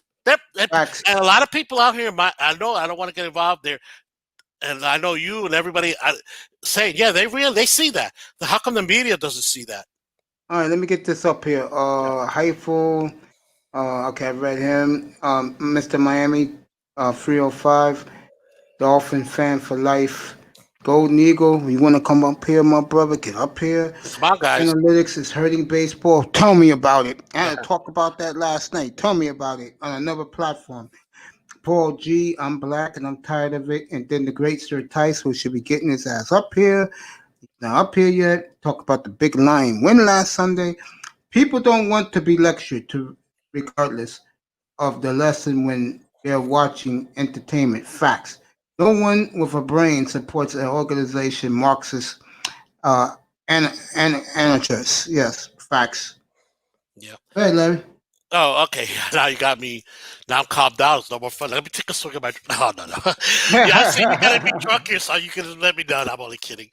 No, guys, it's serious stuff. But the problem is this: you're exactly right. We don't want to be lectured. And as a business person, as a business consultant, my expertise is not in marketing, but it's a common knowledge in marketing that you can turn off your customers by overexposure, okay, type deal. So this is part of what's happening, I believe, with the NBA. These players are doing that in the midst of COVID-19. On top of that, for people who understand about COVID, it was based on what happened with China. And yet the NBA has refused to come down on China. Because why? Because then they don't care about you and me. They don't care about they care about the green. Yep. Okay. LeBron James is the same motherfucking way. Okay.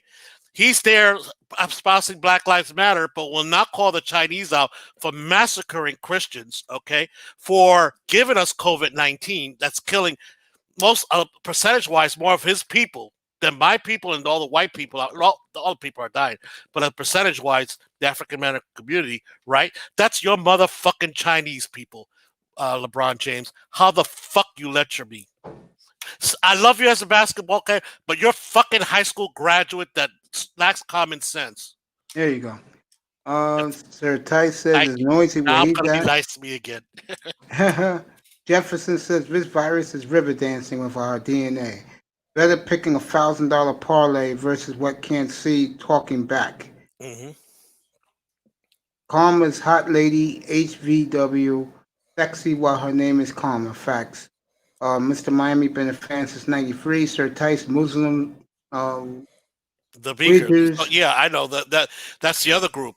Yeah, and all these liberals that says about how wonderful Muslims are, and they don't talk about China. I mentioned Christians, but they prosecute Muslims even more than Christians there.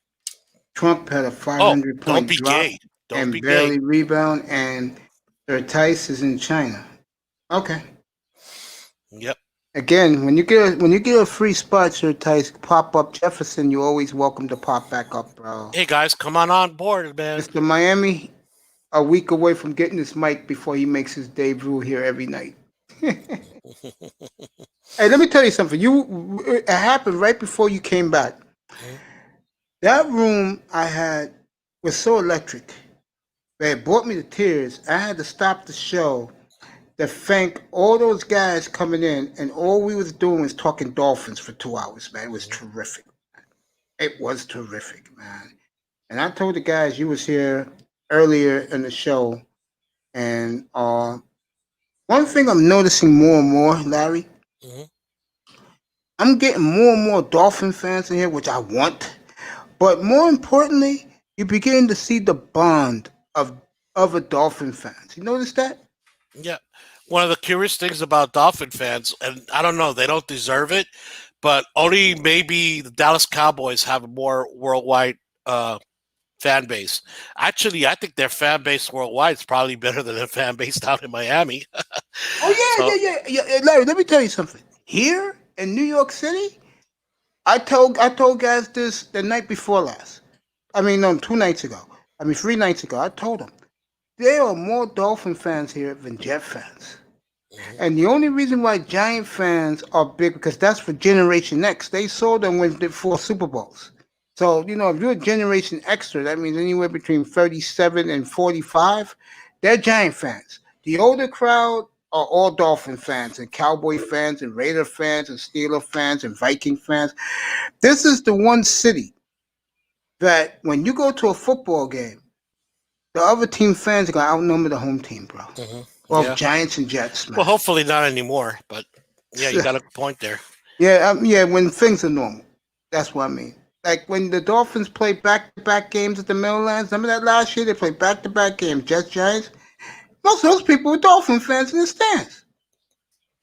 And guys, there are people see the stands and the Marlins. They say, no, the Marlins, it's not a baseball town. Well, the truth is, I haven't been, when I was there, when I moved, always had one of the best television ratings, there are fans out there. And part of it, I figure why, because I learned my lesson after that first year. I was anti-dome. Okay. One season in Florida, the first season, Miami Marlins, and playing in the open stadium, no. I was dying, especially on weeknight games, because in Florida it rains all the time around 5 o'clock, and that means when you get to the game and the heat comes back and it's a sauna, very uncomfortable. I hated it. So yeah, man. I know when I went to Miami years ago, the one thing I noticed after it rained, the ground was smoking hot. Incredible. Yeah, you can literally see the steam rising. Yeah, that's South Florida. Yeah. Let me see. Sir Tice lives in South Florida. He knows this. Trump got a 500-point drop today, barely a rebound. Not in China. I'm in Fort Lauderdale. Yeah, I know that. I forgot about that, bro. I'm out watching college football. Okay, who's playing? Let me know. I'm watching Auburn, Jacksonville Georgia. State. Yeah. Okay, he's watching Jacksonville State. Yeah, I'm watching Auburn, Georgia here. Yeah, Jefferson. We not men enough to be black men. To black women. Black women got the money out. Black men still 6 bullets in there. We'll talk about that stuff later tonight. Okay, Jefferson? Not now. Later tonight, bro. I know you'll be here. Sir Why not? Tice, Jacksonville.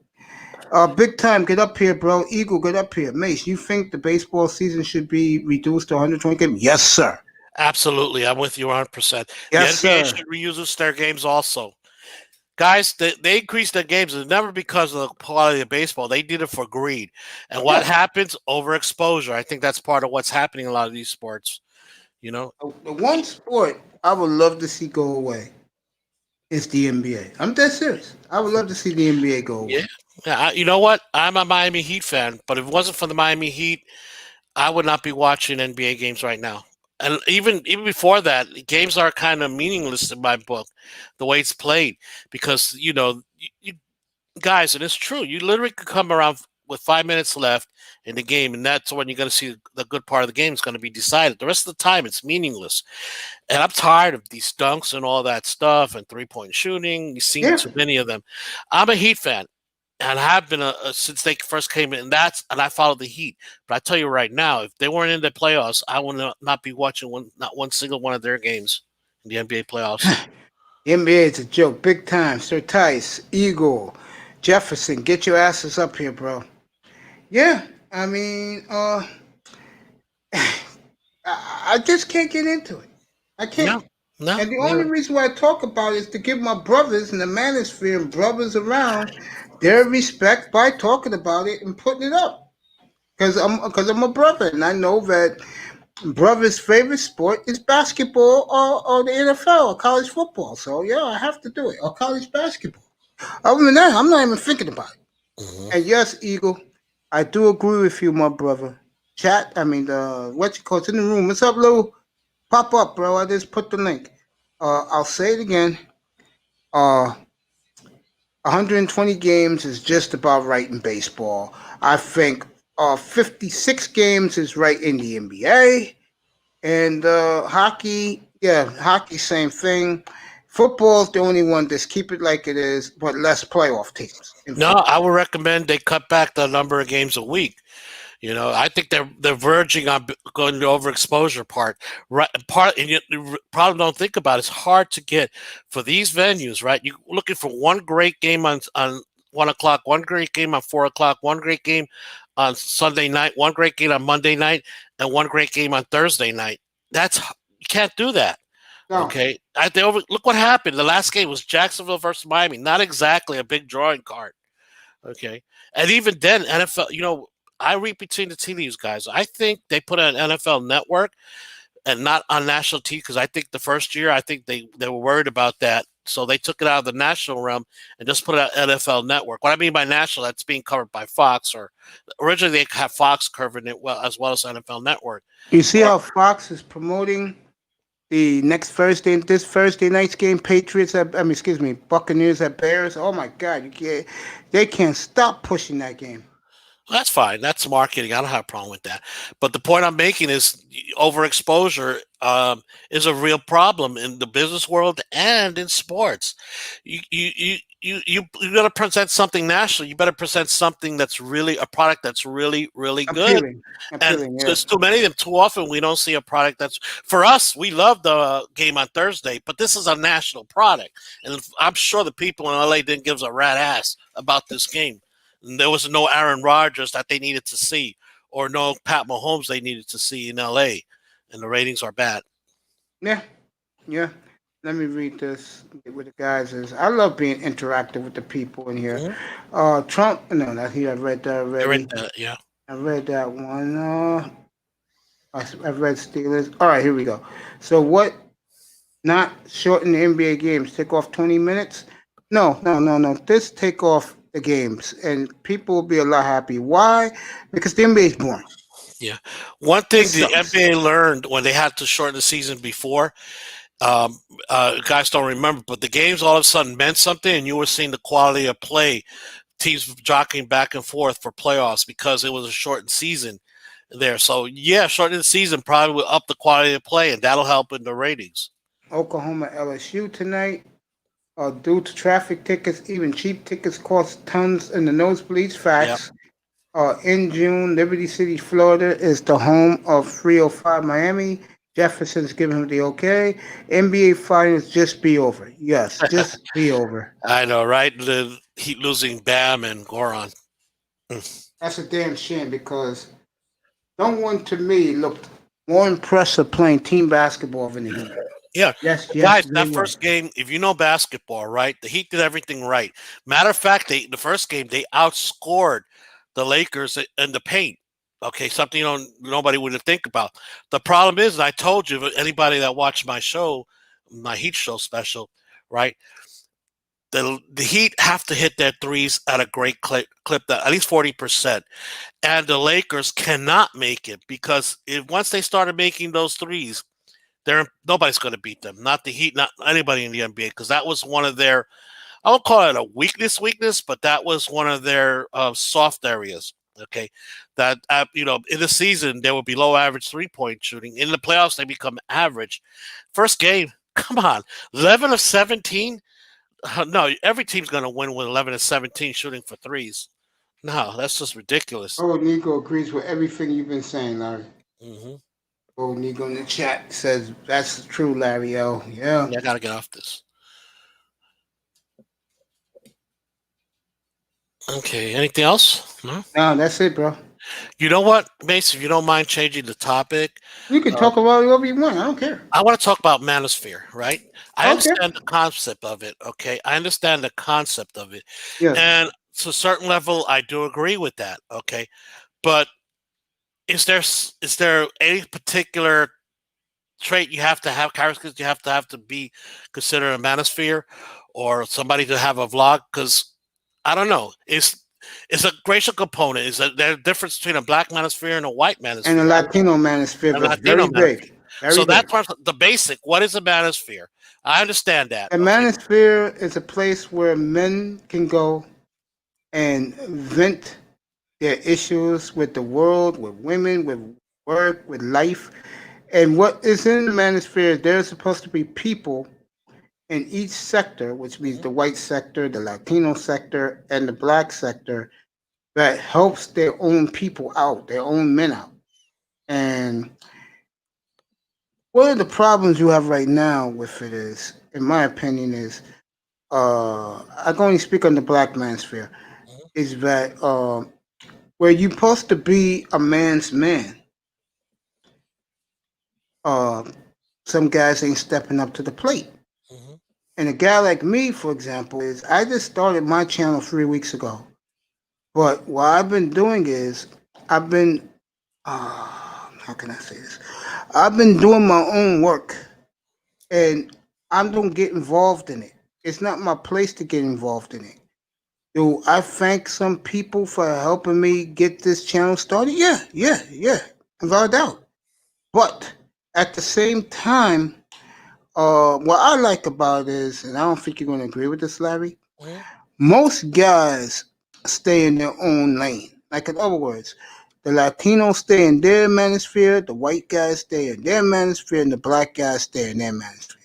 And that's interesting because I would think the problems are universal to all men, okay? Not just maybe, and this is what I need the education on that. Maybe a black man might see how to handle it differently, but I don't even see that.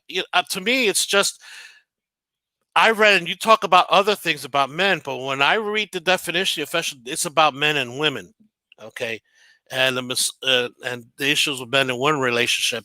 I don't read anything about, it's about other things about men. And getting back to the black, yeah, I could see certain black people having certain ideas of what their relationship is. I could see Latinos and whites have different, based in part on culture, because culture is different. But like everything in life, there's universal rules that apply to all. For example, we may not like a culture of a strict Muslim, but they love their family too, just like we love our family too. We don't agree with how they treat their family. It may not agree with, maybe we do.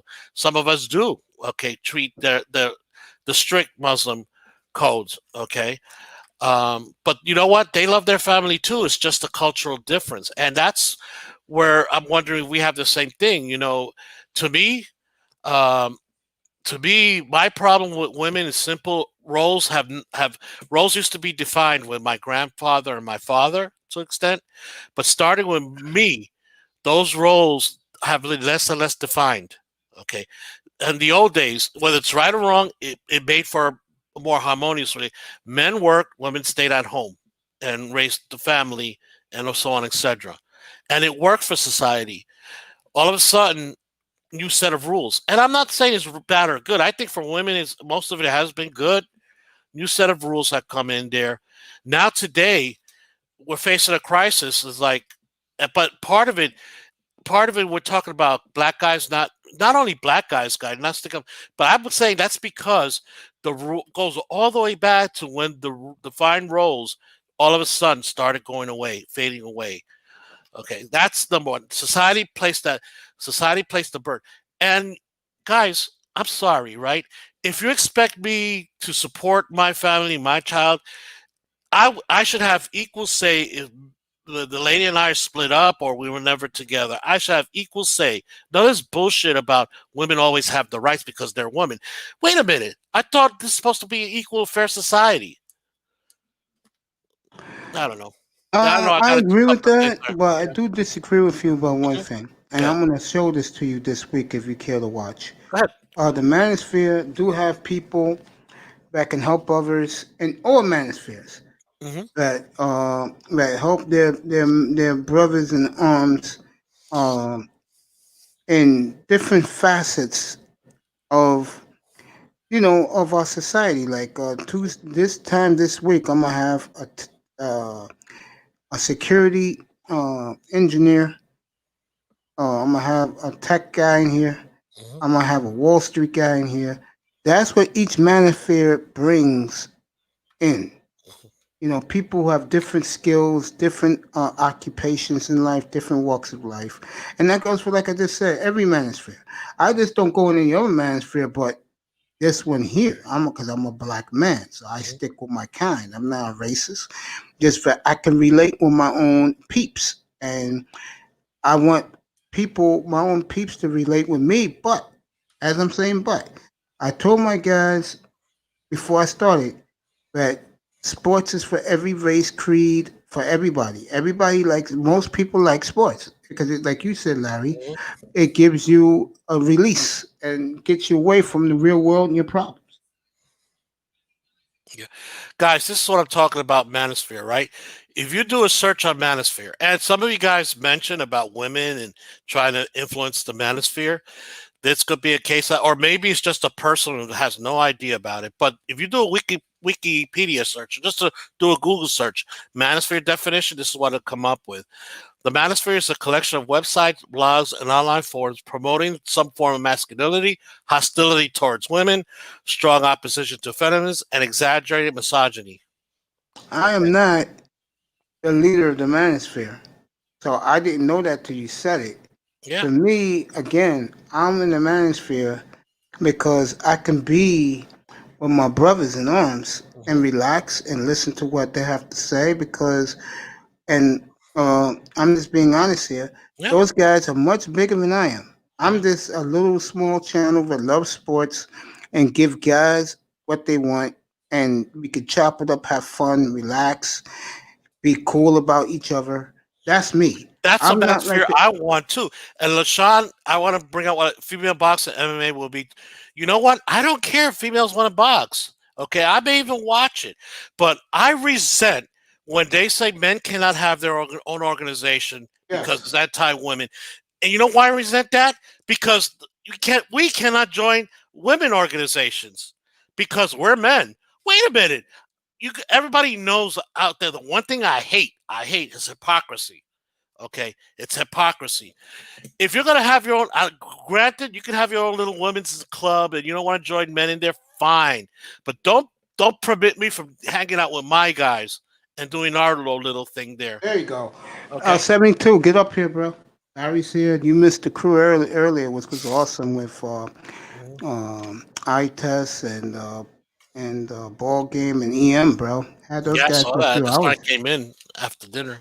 Yeah, man, you missed a good show. I'll put the link in 72 logo. Let's talk about tomorrow's game. I Yeah, talk about this with here's every another Dolphin fan. example of this Yeah, crazy, go ahead. which I don't agree with. Notice how they all have to have a women. Okay, I was happy. I loved Susie Cobbler. I loved Robin Roberts. Right, they're great women that knows basketball. I love them. But now everybody has to have a woman, whether they know the sport or not. I'm watching the Auburn game. They have to. You know why they create sideline reporters so they can have a woman tell us what's the point of that? You know. Facts. Okay, I'm not. My biggest fan. I'm the biggest fan of Susie Cobbler. I think she should have had a game. Big Dolphins fan, by the way. Yeah, she is wonderful, wonderful. She actually knows her sports. I'm a big fan of Becky Hammons. Hopefully, she becomes a coach, not because she will be the first woman, because everybody respects her basketball knowledge. I got okay? backlash from that the other night, by the way. Yep. No, I don't get. You know what? If somebody has to, and that's where I'm coming from, guys. My problem with women is that we're not. We're held to a different standard than they are. You know, and same thing. You know what's happening with reparation and all that stuff. Hey, guys, that was 100 years ago. Okay, my family wasn't involved in this. Probably, if you did a census count, maybe less than a third of can trace family back to the era of the of before. I hate to say that word before during slavery. Okay, in this country, yet you're asking all of us.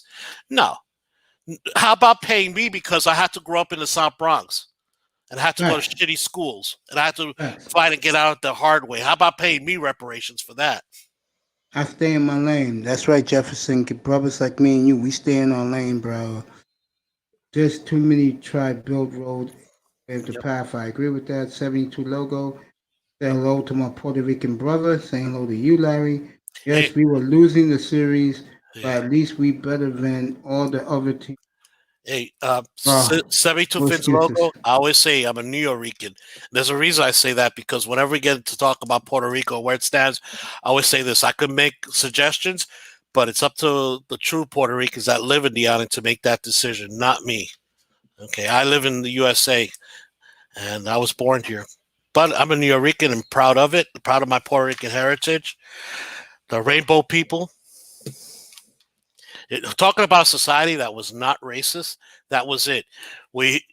People ask, hey, you look like a Puerto Rican. So what is a Puerto Rican? Do they look like Jennifer Lopez? Do they look like Roberto Clemente, who's a black Puerto Rican? Do they look like, what's his name? The Ricky, whatever his name, Ricky Martin, who's as white as it is, with blue eyes as it is, right? Looks more German than Puerto Rican, right? Yeah. Yeah. Nobody ever said no. When you talk to Puerto Ricans, they talk about other Puerto Ricans. They don't talk about black, white, or Indian. They say just a Puerto Rican. And that's what we should have in the U.S. Yeah, I agree with that. Big time I'm New Rican. But yeah, I am Puerto Rican. Jerome Whiteside, what's up, brother? You want to come up for a few minutes? Damn Dolphin fans. That's right, hey, bro. guys, what's up, I'm bro? leaving after this drink is up, so please somebody come up and help out Mace here. Man, I've been on for 6.5 hours, man, nonstop. Are you kidding me? Once you're gone, I'm gone, bro. Yeah. I mean, I gotta save my eyes for tomorrow, Dolphin logo. But the Heat has money next year to sign All-Star player to the max deal. Pat Riley just starting to build this team, so enjoy the ride, folks. Okay. No, I don't think that's going to happen, guys. Have you taken a look at the list of free? Pat Riley, hey, what's happening this season it's put the Heat in a real tough position. Can you believe it or not? Because people are going to demand they act on it this upcoming free agency period. No, Pat Riley was always setting up for 2021 where all the big names are going to be out there. This free agent class last year sucks. Okay, nobody's worth, in my opinion, the max money. So all the money the Heat have probably go into what people are talking about. Bring about Goran for 1 year at an exaggerated amount of money so they keep open their cap space. I don't think team's going to get that much better this. Now, the exception to that rule is they got so much money and a couple of young talents that may be used to get a star player. Okay, like Giannis Antetokounmpo, Milwaukee believes they can't sign him. But even then, it's got to be limited as to what we give up. Me and Larry chilling on different drinks. Let's see, but the Heat have money. Still working. Just listening. Oh, okay, Jerome. Salute means nobody out there, huh? Guys, this is what I hate my chat, my blog, silence. And I always tell you guys, if you're not going to come on, at least participate in chat so we can keep the conversation going. Yeah, you know, it's funny. In this platform, other nights when I acknowledge the chat room, guys get pissed off in the panel. I'm like, why, bro? Why? It's part of the show. Yeah. It's part of my show, and that's the way I like to run it. Yeah, you can participate two ways, right? Exactly. Yeah. You can participate two ways. Either come on up or come on chat. For a while there, I got some guys had to convince them, hey, guys, you don't have to show your face if you don't want to show your face. You know. I hate when guys who have their own platforms disrespect their own chat rooms, man. That's so disrespectful. Yeah. That I'm with you, buddy. That I'm with you. And you know what I hate most? And that's why I'm staying out of it, but I won't name names. That you say, no, I want to hear your opinion. Okay, your opinion is valued. And then when you state your opinion, they put you on timeout or they take away your moderator status. That's really low class, you know, really low class. Talk about while I might respect somebody's opinions, talks about your character a lot. Yes, facts, bro. Because I'm a character guy, believe it or not. Yeah, facts. I agree with that. Hey, big time. I was a Bronx boy, buddy. A Bronx. Where I'm still at right now, big time. Oh, yeah? What part of the Bronx you live, Biggs? Pelham Parkway. Oh, nice area. That used to be a nice area. Yeah, it still is. Yeah, I grew up most of my youth right around Yankee Stadium. Matter of fact, we used to be, my friends as kids used to sneak into Yankee Stadium when you still could. Yeah, all the time to watch games.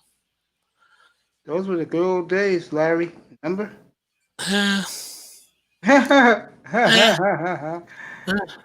and I graduated from Lehman College right there in the Bronx. Yep, right there in Bedford Park. Yep, and actually played. That's where I played baseball too with Lehman. You know what? Up there now, it's still what you call it, bro. Lehman's gotten much bigger. You'll be proud of the campus. Mm-hmm. You really would. You'll be proud of the campus. Yeah, I like the campus the way it was, with just like 9 buildings and all around the field. So it was like intimate. But yeah. Yeah, bro. I mean, Whiteside, I gave you a wrench, bro. Yeah. Bronx is like I said before. You know it. You grew up here, bro. Yeah, 72. You're right. We don't know what. And guys, sometimes people out there criticize me for speculating. Stay with what you know. No. First of all, this is what the whole program's about, for us to have fun and speculate, right? And then when you have someone like Brian Flores, who's a Bill Belichick disciple, doesn't tell you squat, you got to learn how to read between the tea leaves to figure out what's happening. Yeah, read between that crooked smile Flores has. Yeah. Especially when Omar Kelly comes up. You know, he looks sideways at him all the time. Yeah, him and me. I hate Omar Kelly. I shouldn't say I hate him. But I really don't like Omar Kelly, the beat reporter. Just today, right? Guys, why do I hate him? Because he's opinionated, right? Wow, what's wrong with that? You're a beat reporter. You're supposed to report the facts to us so we can make the decision. You want to be opinionated? Do another one that sometimes is too whatchamacallit, Jerry Springer for me, Armand Salguero. He'll actually had a column. He has his own column, and he says it's an opinion column. Okay, when he's out there reporting what's happening in the field, he's reporting as a beat reporter. When he wants to give his opinion, like Omar does, he puts it in the opinion column. You do that, Armando Salguero, back half the way. Armando Salguero, I have a good relationship with him. I used to call the Miami talk shows he used to be on. Him and I got good relations with most of the media. My favorite guy though is Omar. Personally, it's Omar, Chris Perkins. Yeah, I like Chris Perkins. Always have. Salguero. This kid Safid Dean is good. Safid. I'm waiting. It's still relatively new. But the guy I love of all the Dolphin guys, and I got a great relationship. I'm gonna get him up here. Greg Likens. I love Likens. He's honest. And like me, I haven't seen him in a while. I forgot what media he's he works inside the Dolphin organization now. That's why he's in the out media, there. but you don't hear from him. Well, you know, one I respect the most. Two of them. I'm a big fan of Alan Papard of SI. Okay. Yeah, used to be the beat writer. Travis Wingfield of the MiamiDolphins.com. I think that belongs to the Miami Dolphin organization. Yeah, it does. Yeah, he does a great job as a beat reporter. Okay, he lets me know what's going on in there, and doesn't try to influence me one way or the other. It just states the facts, right there. Yeah, man. What's to tell you? Yeah. Those guys. The guy I can't stand because he's a homer is Beasley. I can't take Adam Beasley. Good looking wife, but I can't take him. He sounds like a familiar, huh? Tannehill. Well, I love this guy, bro. I love Likens. Likens is out of this world, man. I remember a couple years ago, he was at the hockey arena. It was on a Saturday evening before a Panthers game, and he gave me 20 minutes, bro, and I destroyed Jeff Ireland. I'm like, why the hell is this guy here? What the hell they're doing? You know, and then last year, almost 2 years ago, when I destroyed Stephen Ross on 790 the ticket, man. I had to do it, man. I had to do it. Stephen Ross, and I'm going to do something on him this week, I promise. He just makes me sick. Yeah, what the hell are you doing telling the franchise's plans about the next week? Keep that mouth shut. Yeah, people want to. He said people say keep it shut. Probably say you're too tight-lipped right now as an organization. God, Ross, man. The only thing Ross is great at is not only spending money, but at least he made a beautiful, beautiful stadium. Well, you know what, guys? I'll tell you this: Ross is underrated as an owner, right? The worst thing you can have is an owner that don't know football and treats his team like he knows football. Yep, okay. That's Ross. Ross is not that guy. Ross's problem is he's just hired the wrong people to run his football, but he lets his people run his team. Hey, if I'm a coach or I'm a GM, I would love to work for a Ross because he lets me run the team as I see fit. Okay, so things like that. We see what happens. All the bad franchises are the franchises that have owners that are too involved in day-to-day operations. This show is going longer than I thought. Nearly 3 hours, much longer. So, yeah, well, you know what? Yeah, I'm ready to bug out. Yeah, I'm gonna call it night, Larry. I will be up at your room tomorrow, 10 o'clock, bro. Yep, guys out there, we have a pregame. Are you gonna do Mace? Are you gonna do a one at 11:15, right? Okay, yeah, so you're not gonna do one following the game, okay? And then I'm doing one following the game to 4:30. So yeah, Mr. Miami, he's from Brooklyn. He's from the worst projects in the world in Brownsville, the home of Mike Tyson. No, yeah. I lived in the worst projects. I don't know, as a baby, okay, for the first few years of my life. It was the Jackson Projects, okay, in the Bronx. The Jackson Projects is known as Precinct 13, okay? You want to talk about the worst of the worst, and you don't understand that? There's been 2 movies made about Precinct 13. That's the worst of the worst. Let me say this right now. I'm going to wrap it up. I want to thank big time 72 Fins logo, of course, Mr. Miami. Hopefully you get your mic this week so you can come up here, okay? Let me see who else is in the chat room. Let's see who else is in here. I can thank. We get a lot of Puerto Rican talk now. Yeah, most of the Puerto Ricans in here, Too but many Puerto Commander Ricans in the Lou. world. Lou Only was in kidding. here. Having Thank fun, you. Golden guys. Eagle, of course. LaShawn Jefferson, one of the panelists. Sir Tyson didn't come up tonight. Wish he would have. Let me thanks the panel tonight. Ball game was outstanding. Eye test was outstanding. Sir Yeah. Platinum was outstanding. Larry L was awesome. Came on 2 terms tonight. Yep. Ricardo Rodney was great. And of course, it was a pleasure to have not only Larry L here, Hypho was here tonight, to have EM here tonight. And boy, you talk about Larry, you came in when it was over. Yeah, I you know. talk about a love fest between me and him, bro. I know. I was getting sick of it. Too much stuff going on. Well, with me, Iman Perry, thank you, buddy. With me, if you're putting in the work, I'm going to respect you. Guys, you Dolphin fans, tomorrow morning, 10 o'clock Eastern, 7 Pacific in the morning. Yeah. Finn fans panel, this great man right here, Larry L, will have his pregame show. Dolph Lowe, I love you. This is as big a game, if you're a Miami Dolphin fan, that Quickly, you're going to experience in a long time. Yeah, quickly, just want to respond to Golden Eagle. He said he never heard of the Jackson. They might have changed the name, but Jackson Avenue. That's all you need to know about. Jackson Avenue runs from 153rd Street to 135th Street in Cypress Avenue. Yep.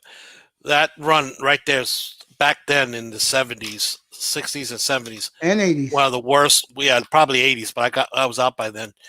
Probably one of the worst strip of land for crime and everything there. Well, okay. Larry, I told you this the other day. If you go back there now, 138th Street, bro, Puerto Ricans built that shit back up. It's very beautiful. I remember when I was part of it too. It's a little story. One of my first jobs out of college was working with the New York City Housing Authority, buying out, burn out. Because back then, it was like, you remember the pictures of all the burnt out. You had streets and streets of burned down buildings. Back then is when they started to actually, the city bought them and started rehabilitating them for projects. Okay, guys, I want to thank you, and I'll see you guys tomorrow. Keep up the great work, Mace, and definitely come on again, especially if it's a topic other than football that I like to talk about. I'll just be up there to chill. Yeah, you know? I know. Yeah.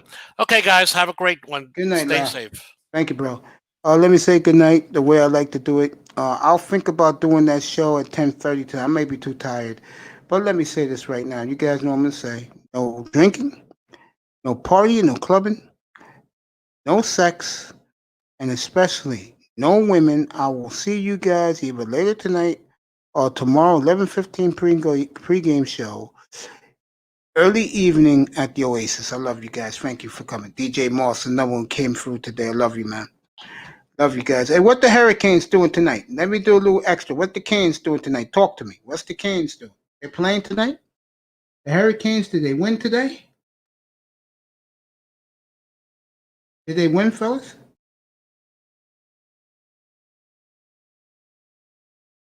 Sean Jones, what's up, baby? Did the Canes? Yeah, do what you gotta do, big time. I don't mind. You know me. Oh, bye week. Okay, who they play next week? DJ, who they play next week?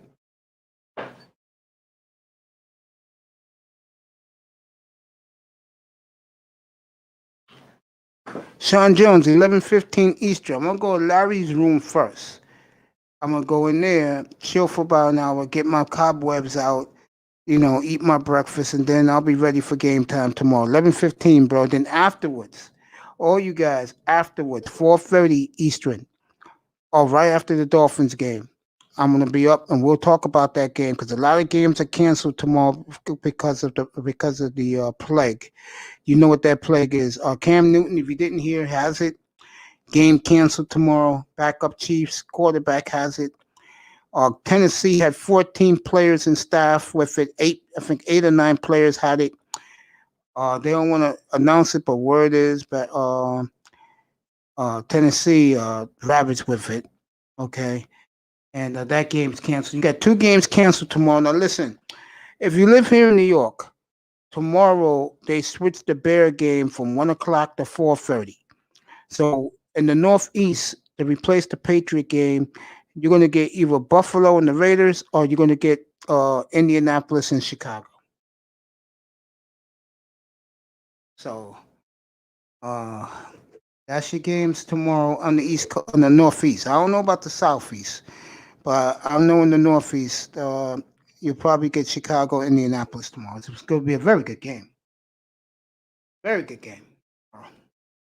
Sean Jones, 11:15, baby. Moss, 11:15. 72 Fins logo, 11:15 pre. I'm going to do the other games quickly. Do the injuries, do the point spreads, and then for the rest of the show, the big one. And I want you, all you Dolphin fans in here tomorrow, spread the word. Dolphins, Seahawks. It doesn't get better than this. I expect a shootout. I got Miami. I have Seattle winning 37-34 in an electrifying game. I wish only the fans were there in Miami, 60,000 waving the white hankies. Unfortunately, because of the plague, that's not going to happen. Mr. Miami, good night. Sean Jones, I love you. Good night, bro. I'll be back tomorrow morning, 11:15 Eastern. Good night from the good evening from the Oasis. Love you. Thanks for coming, guys.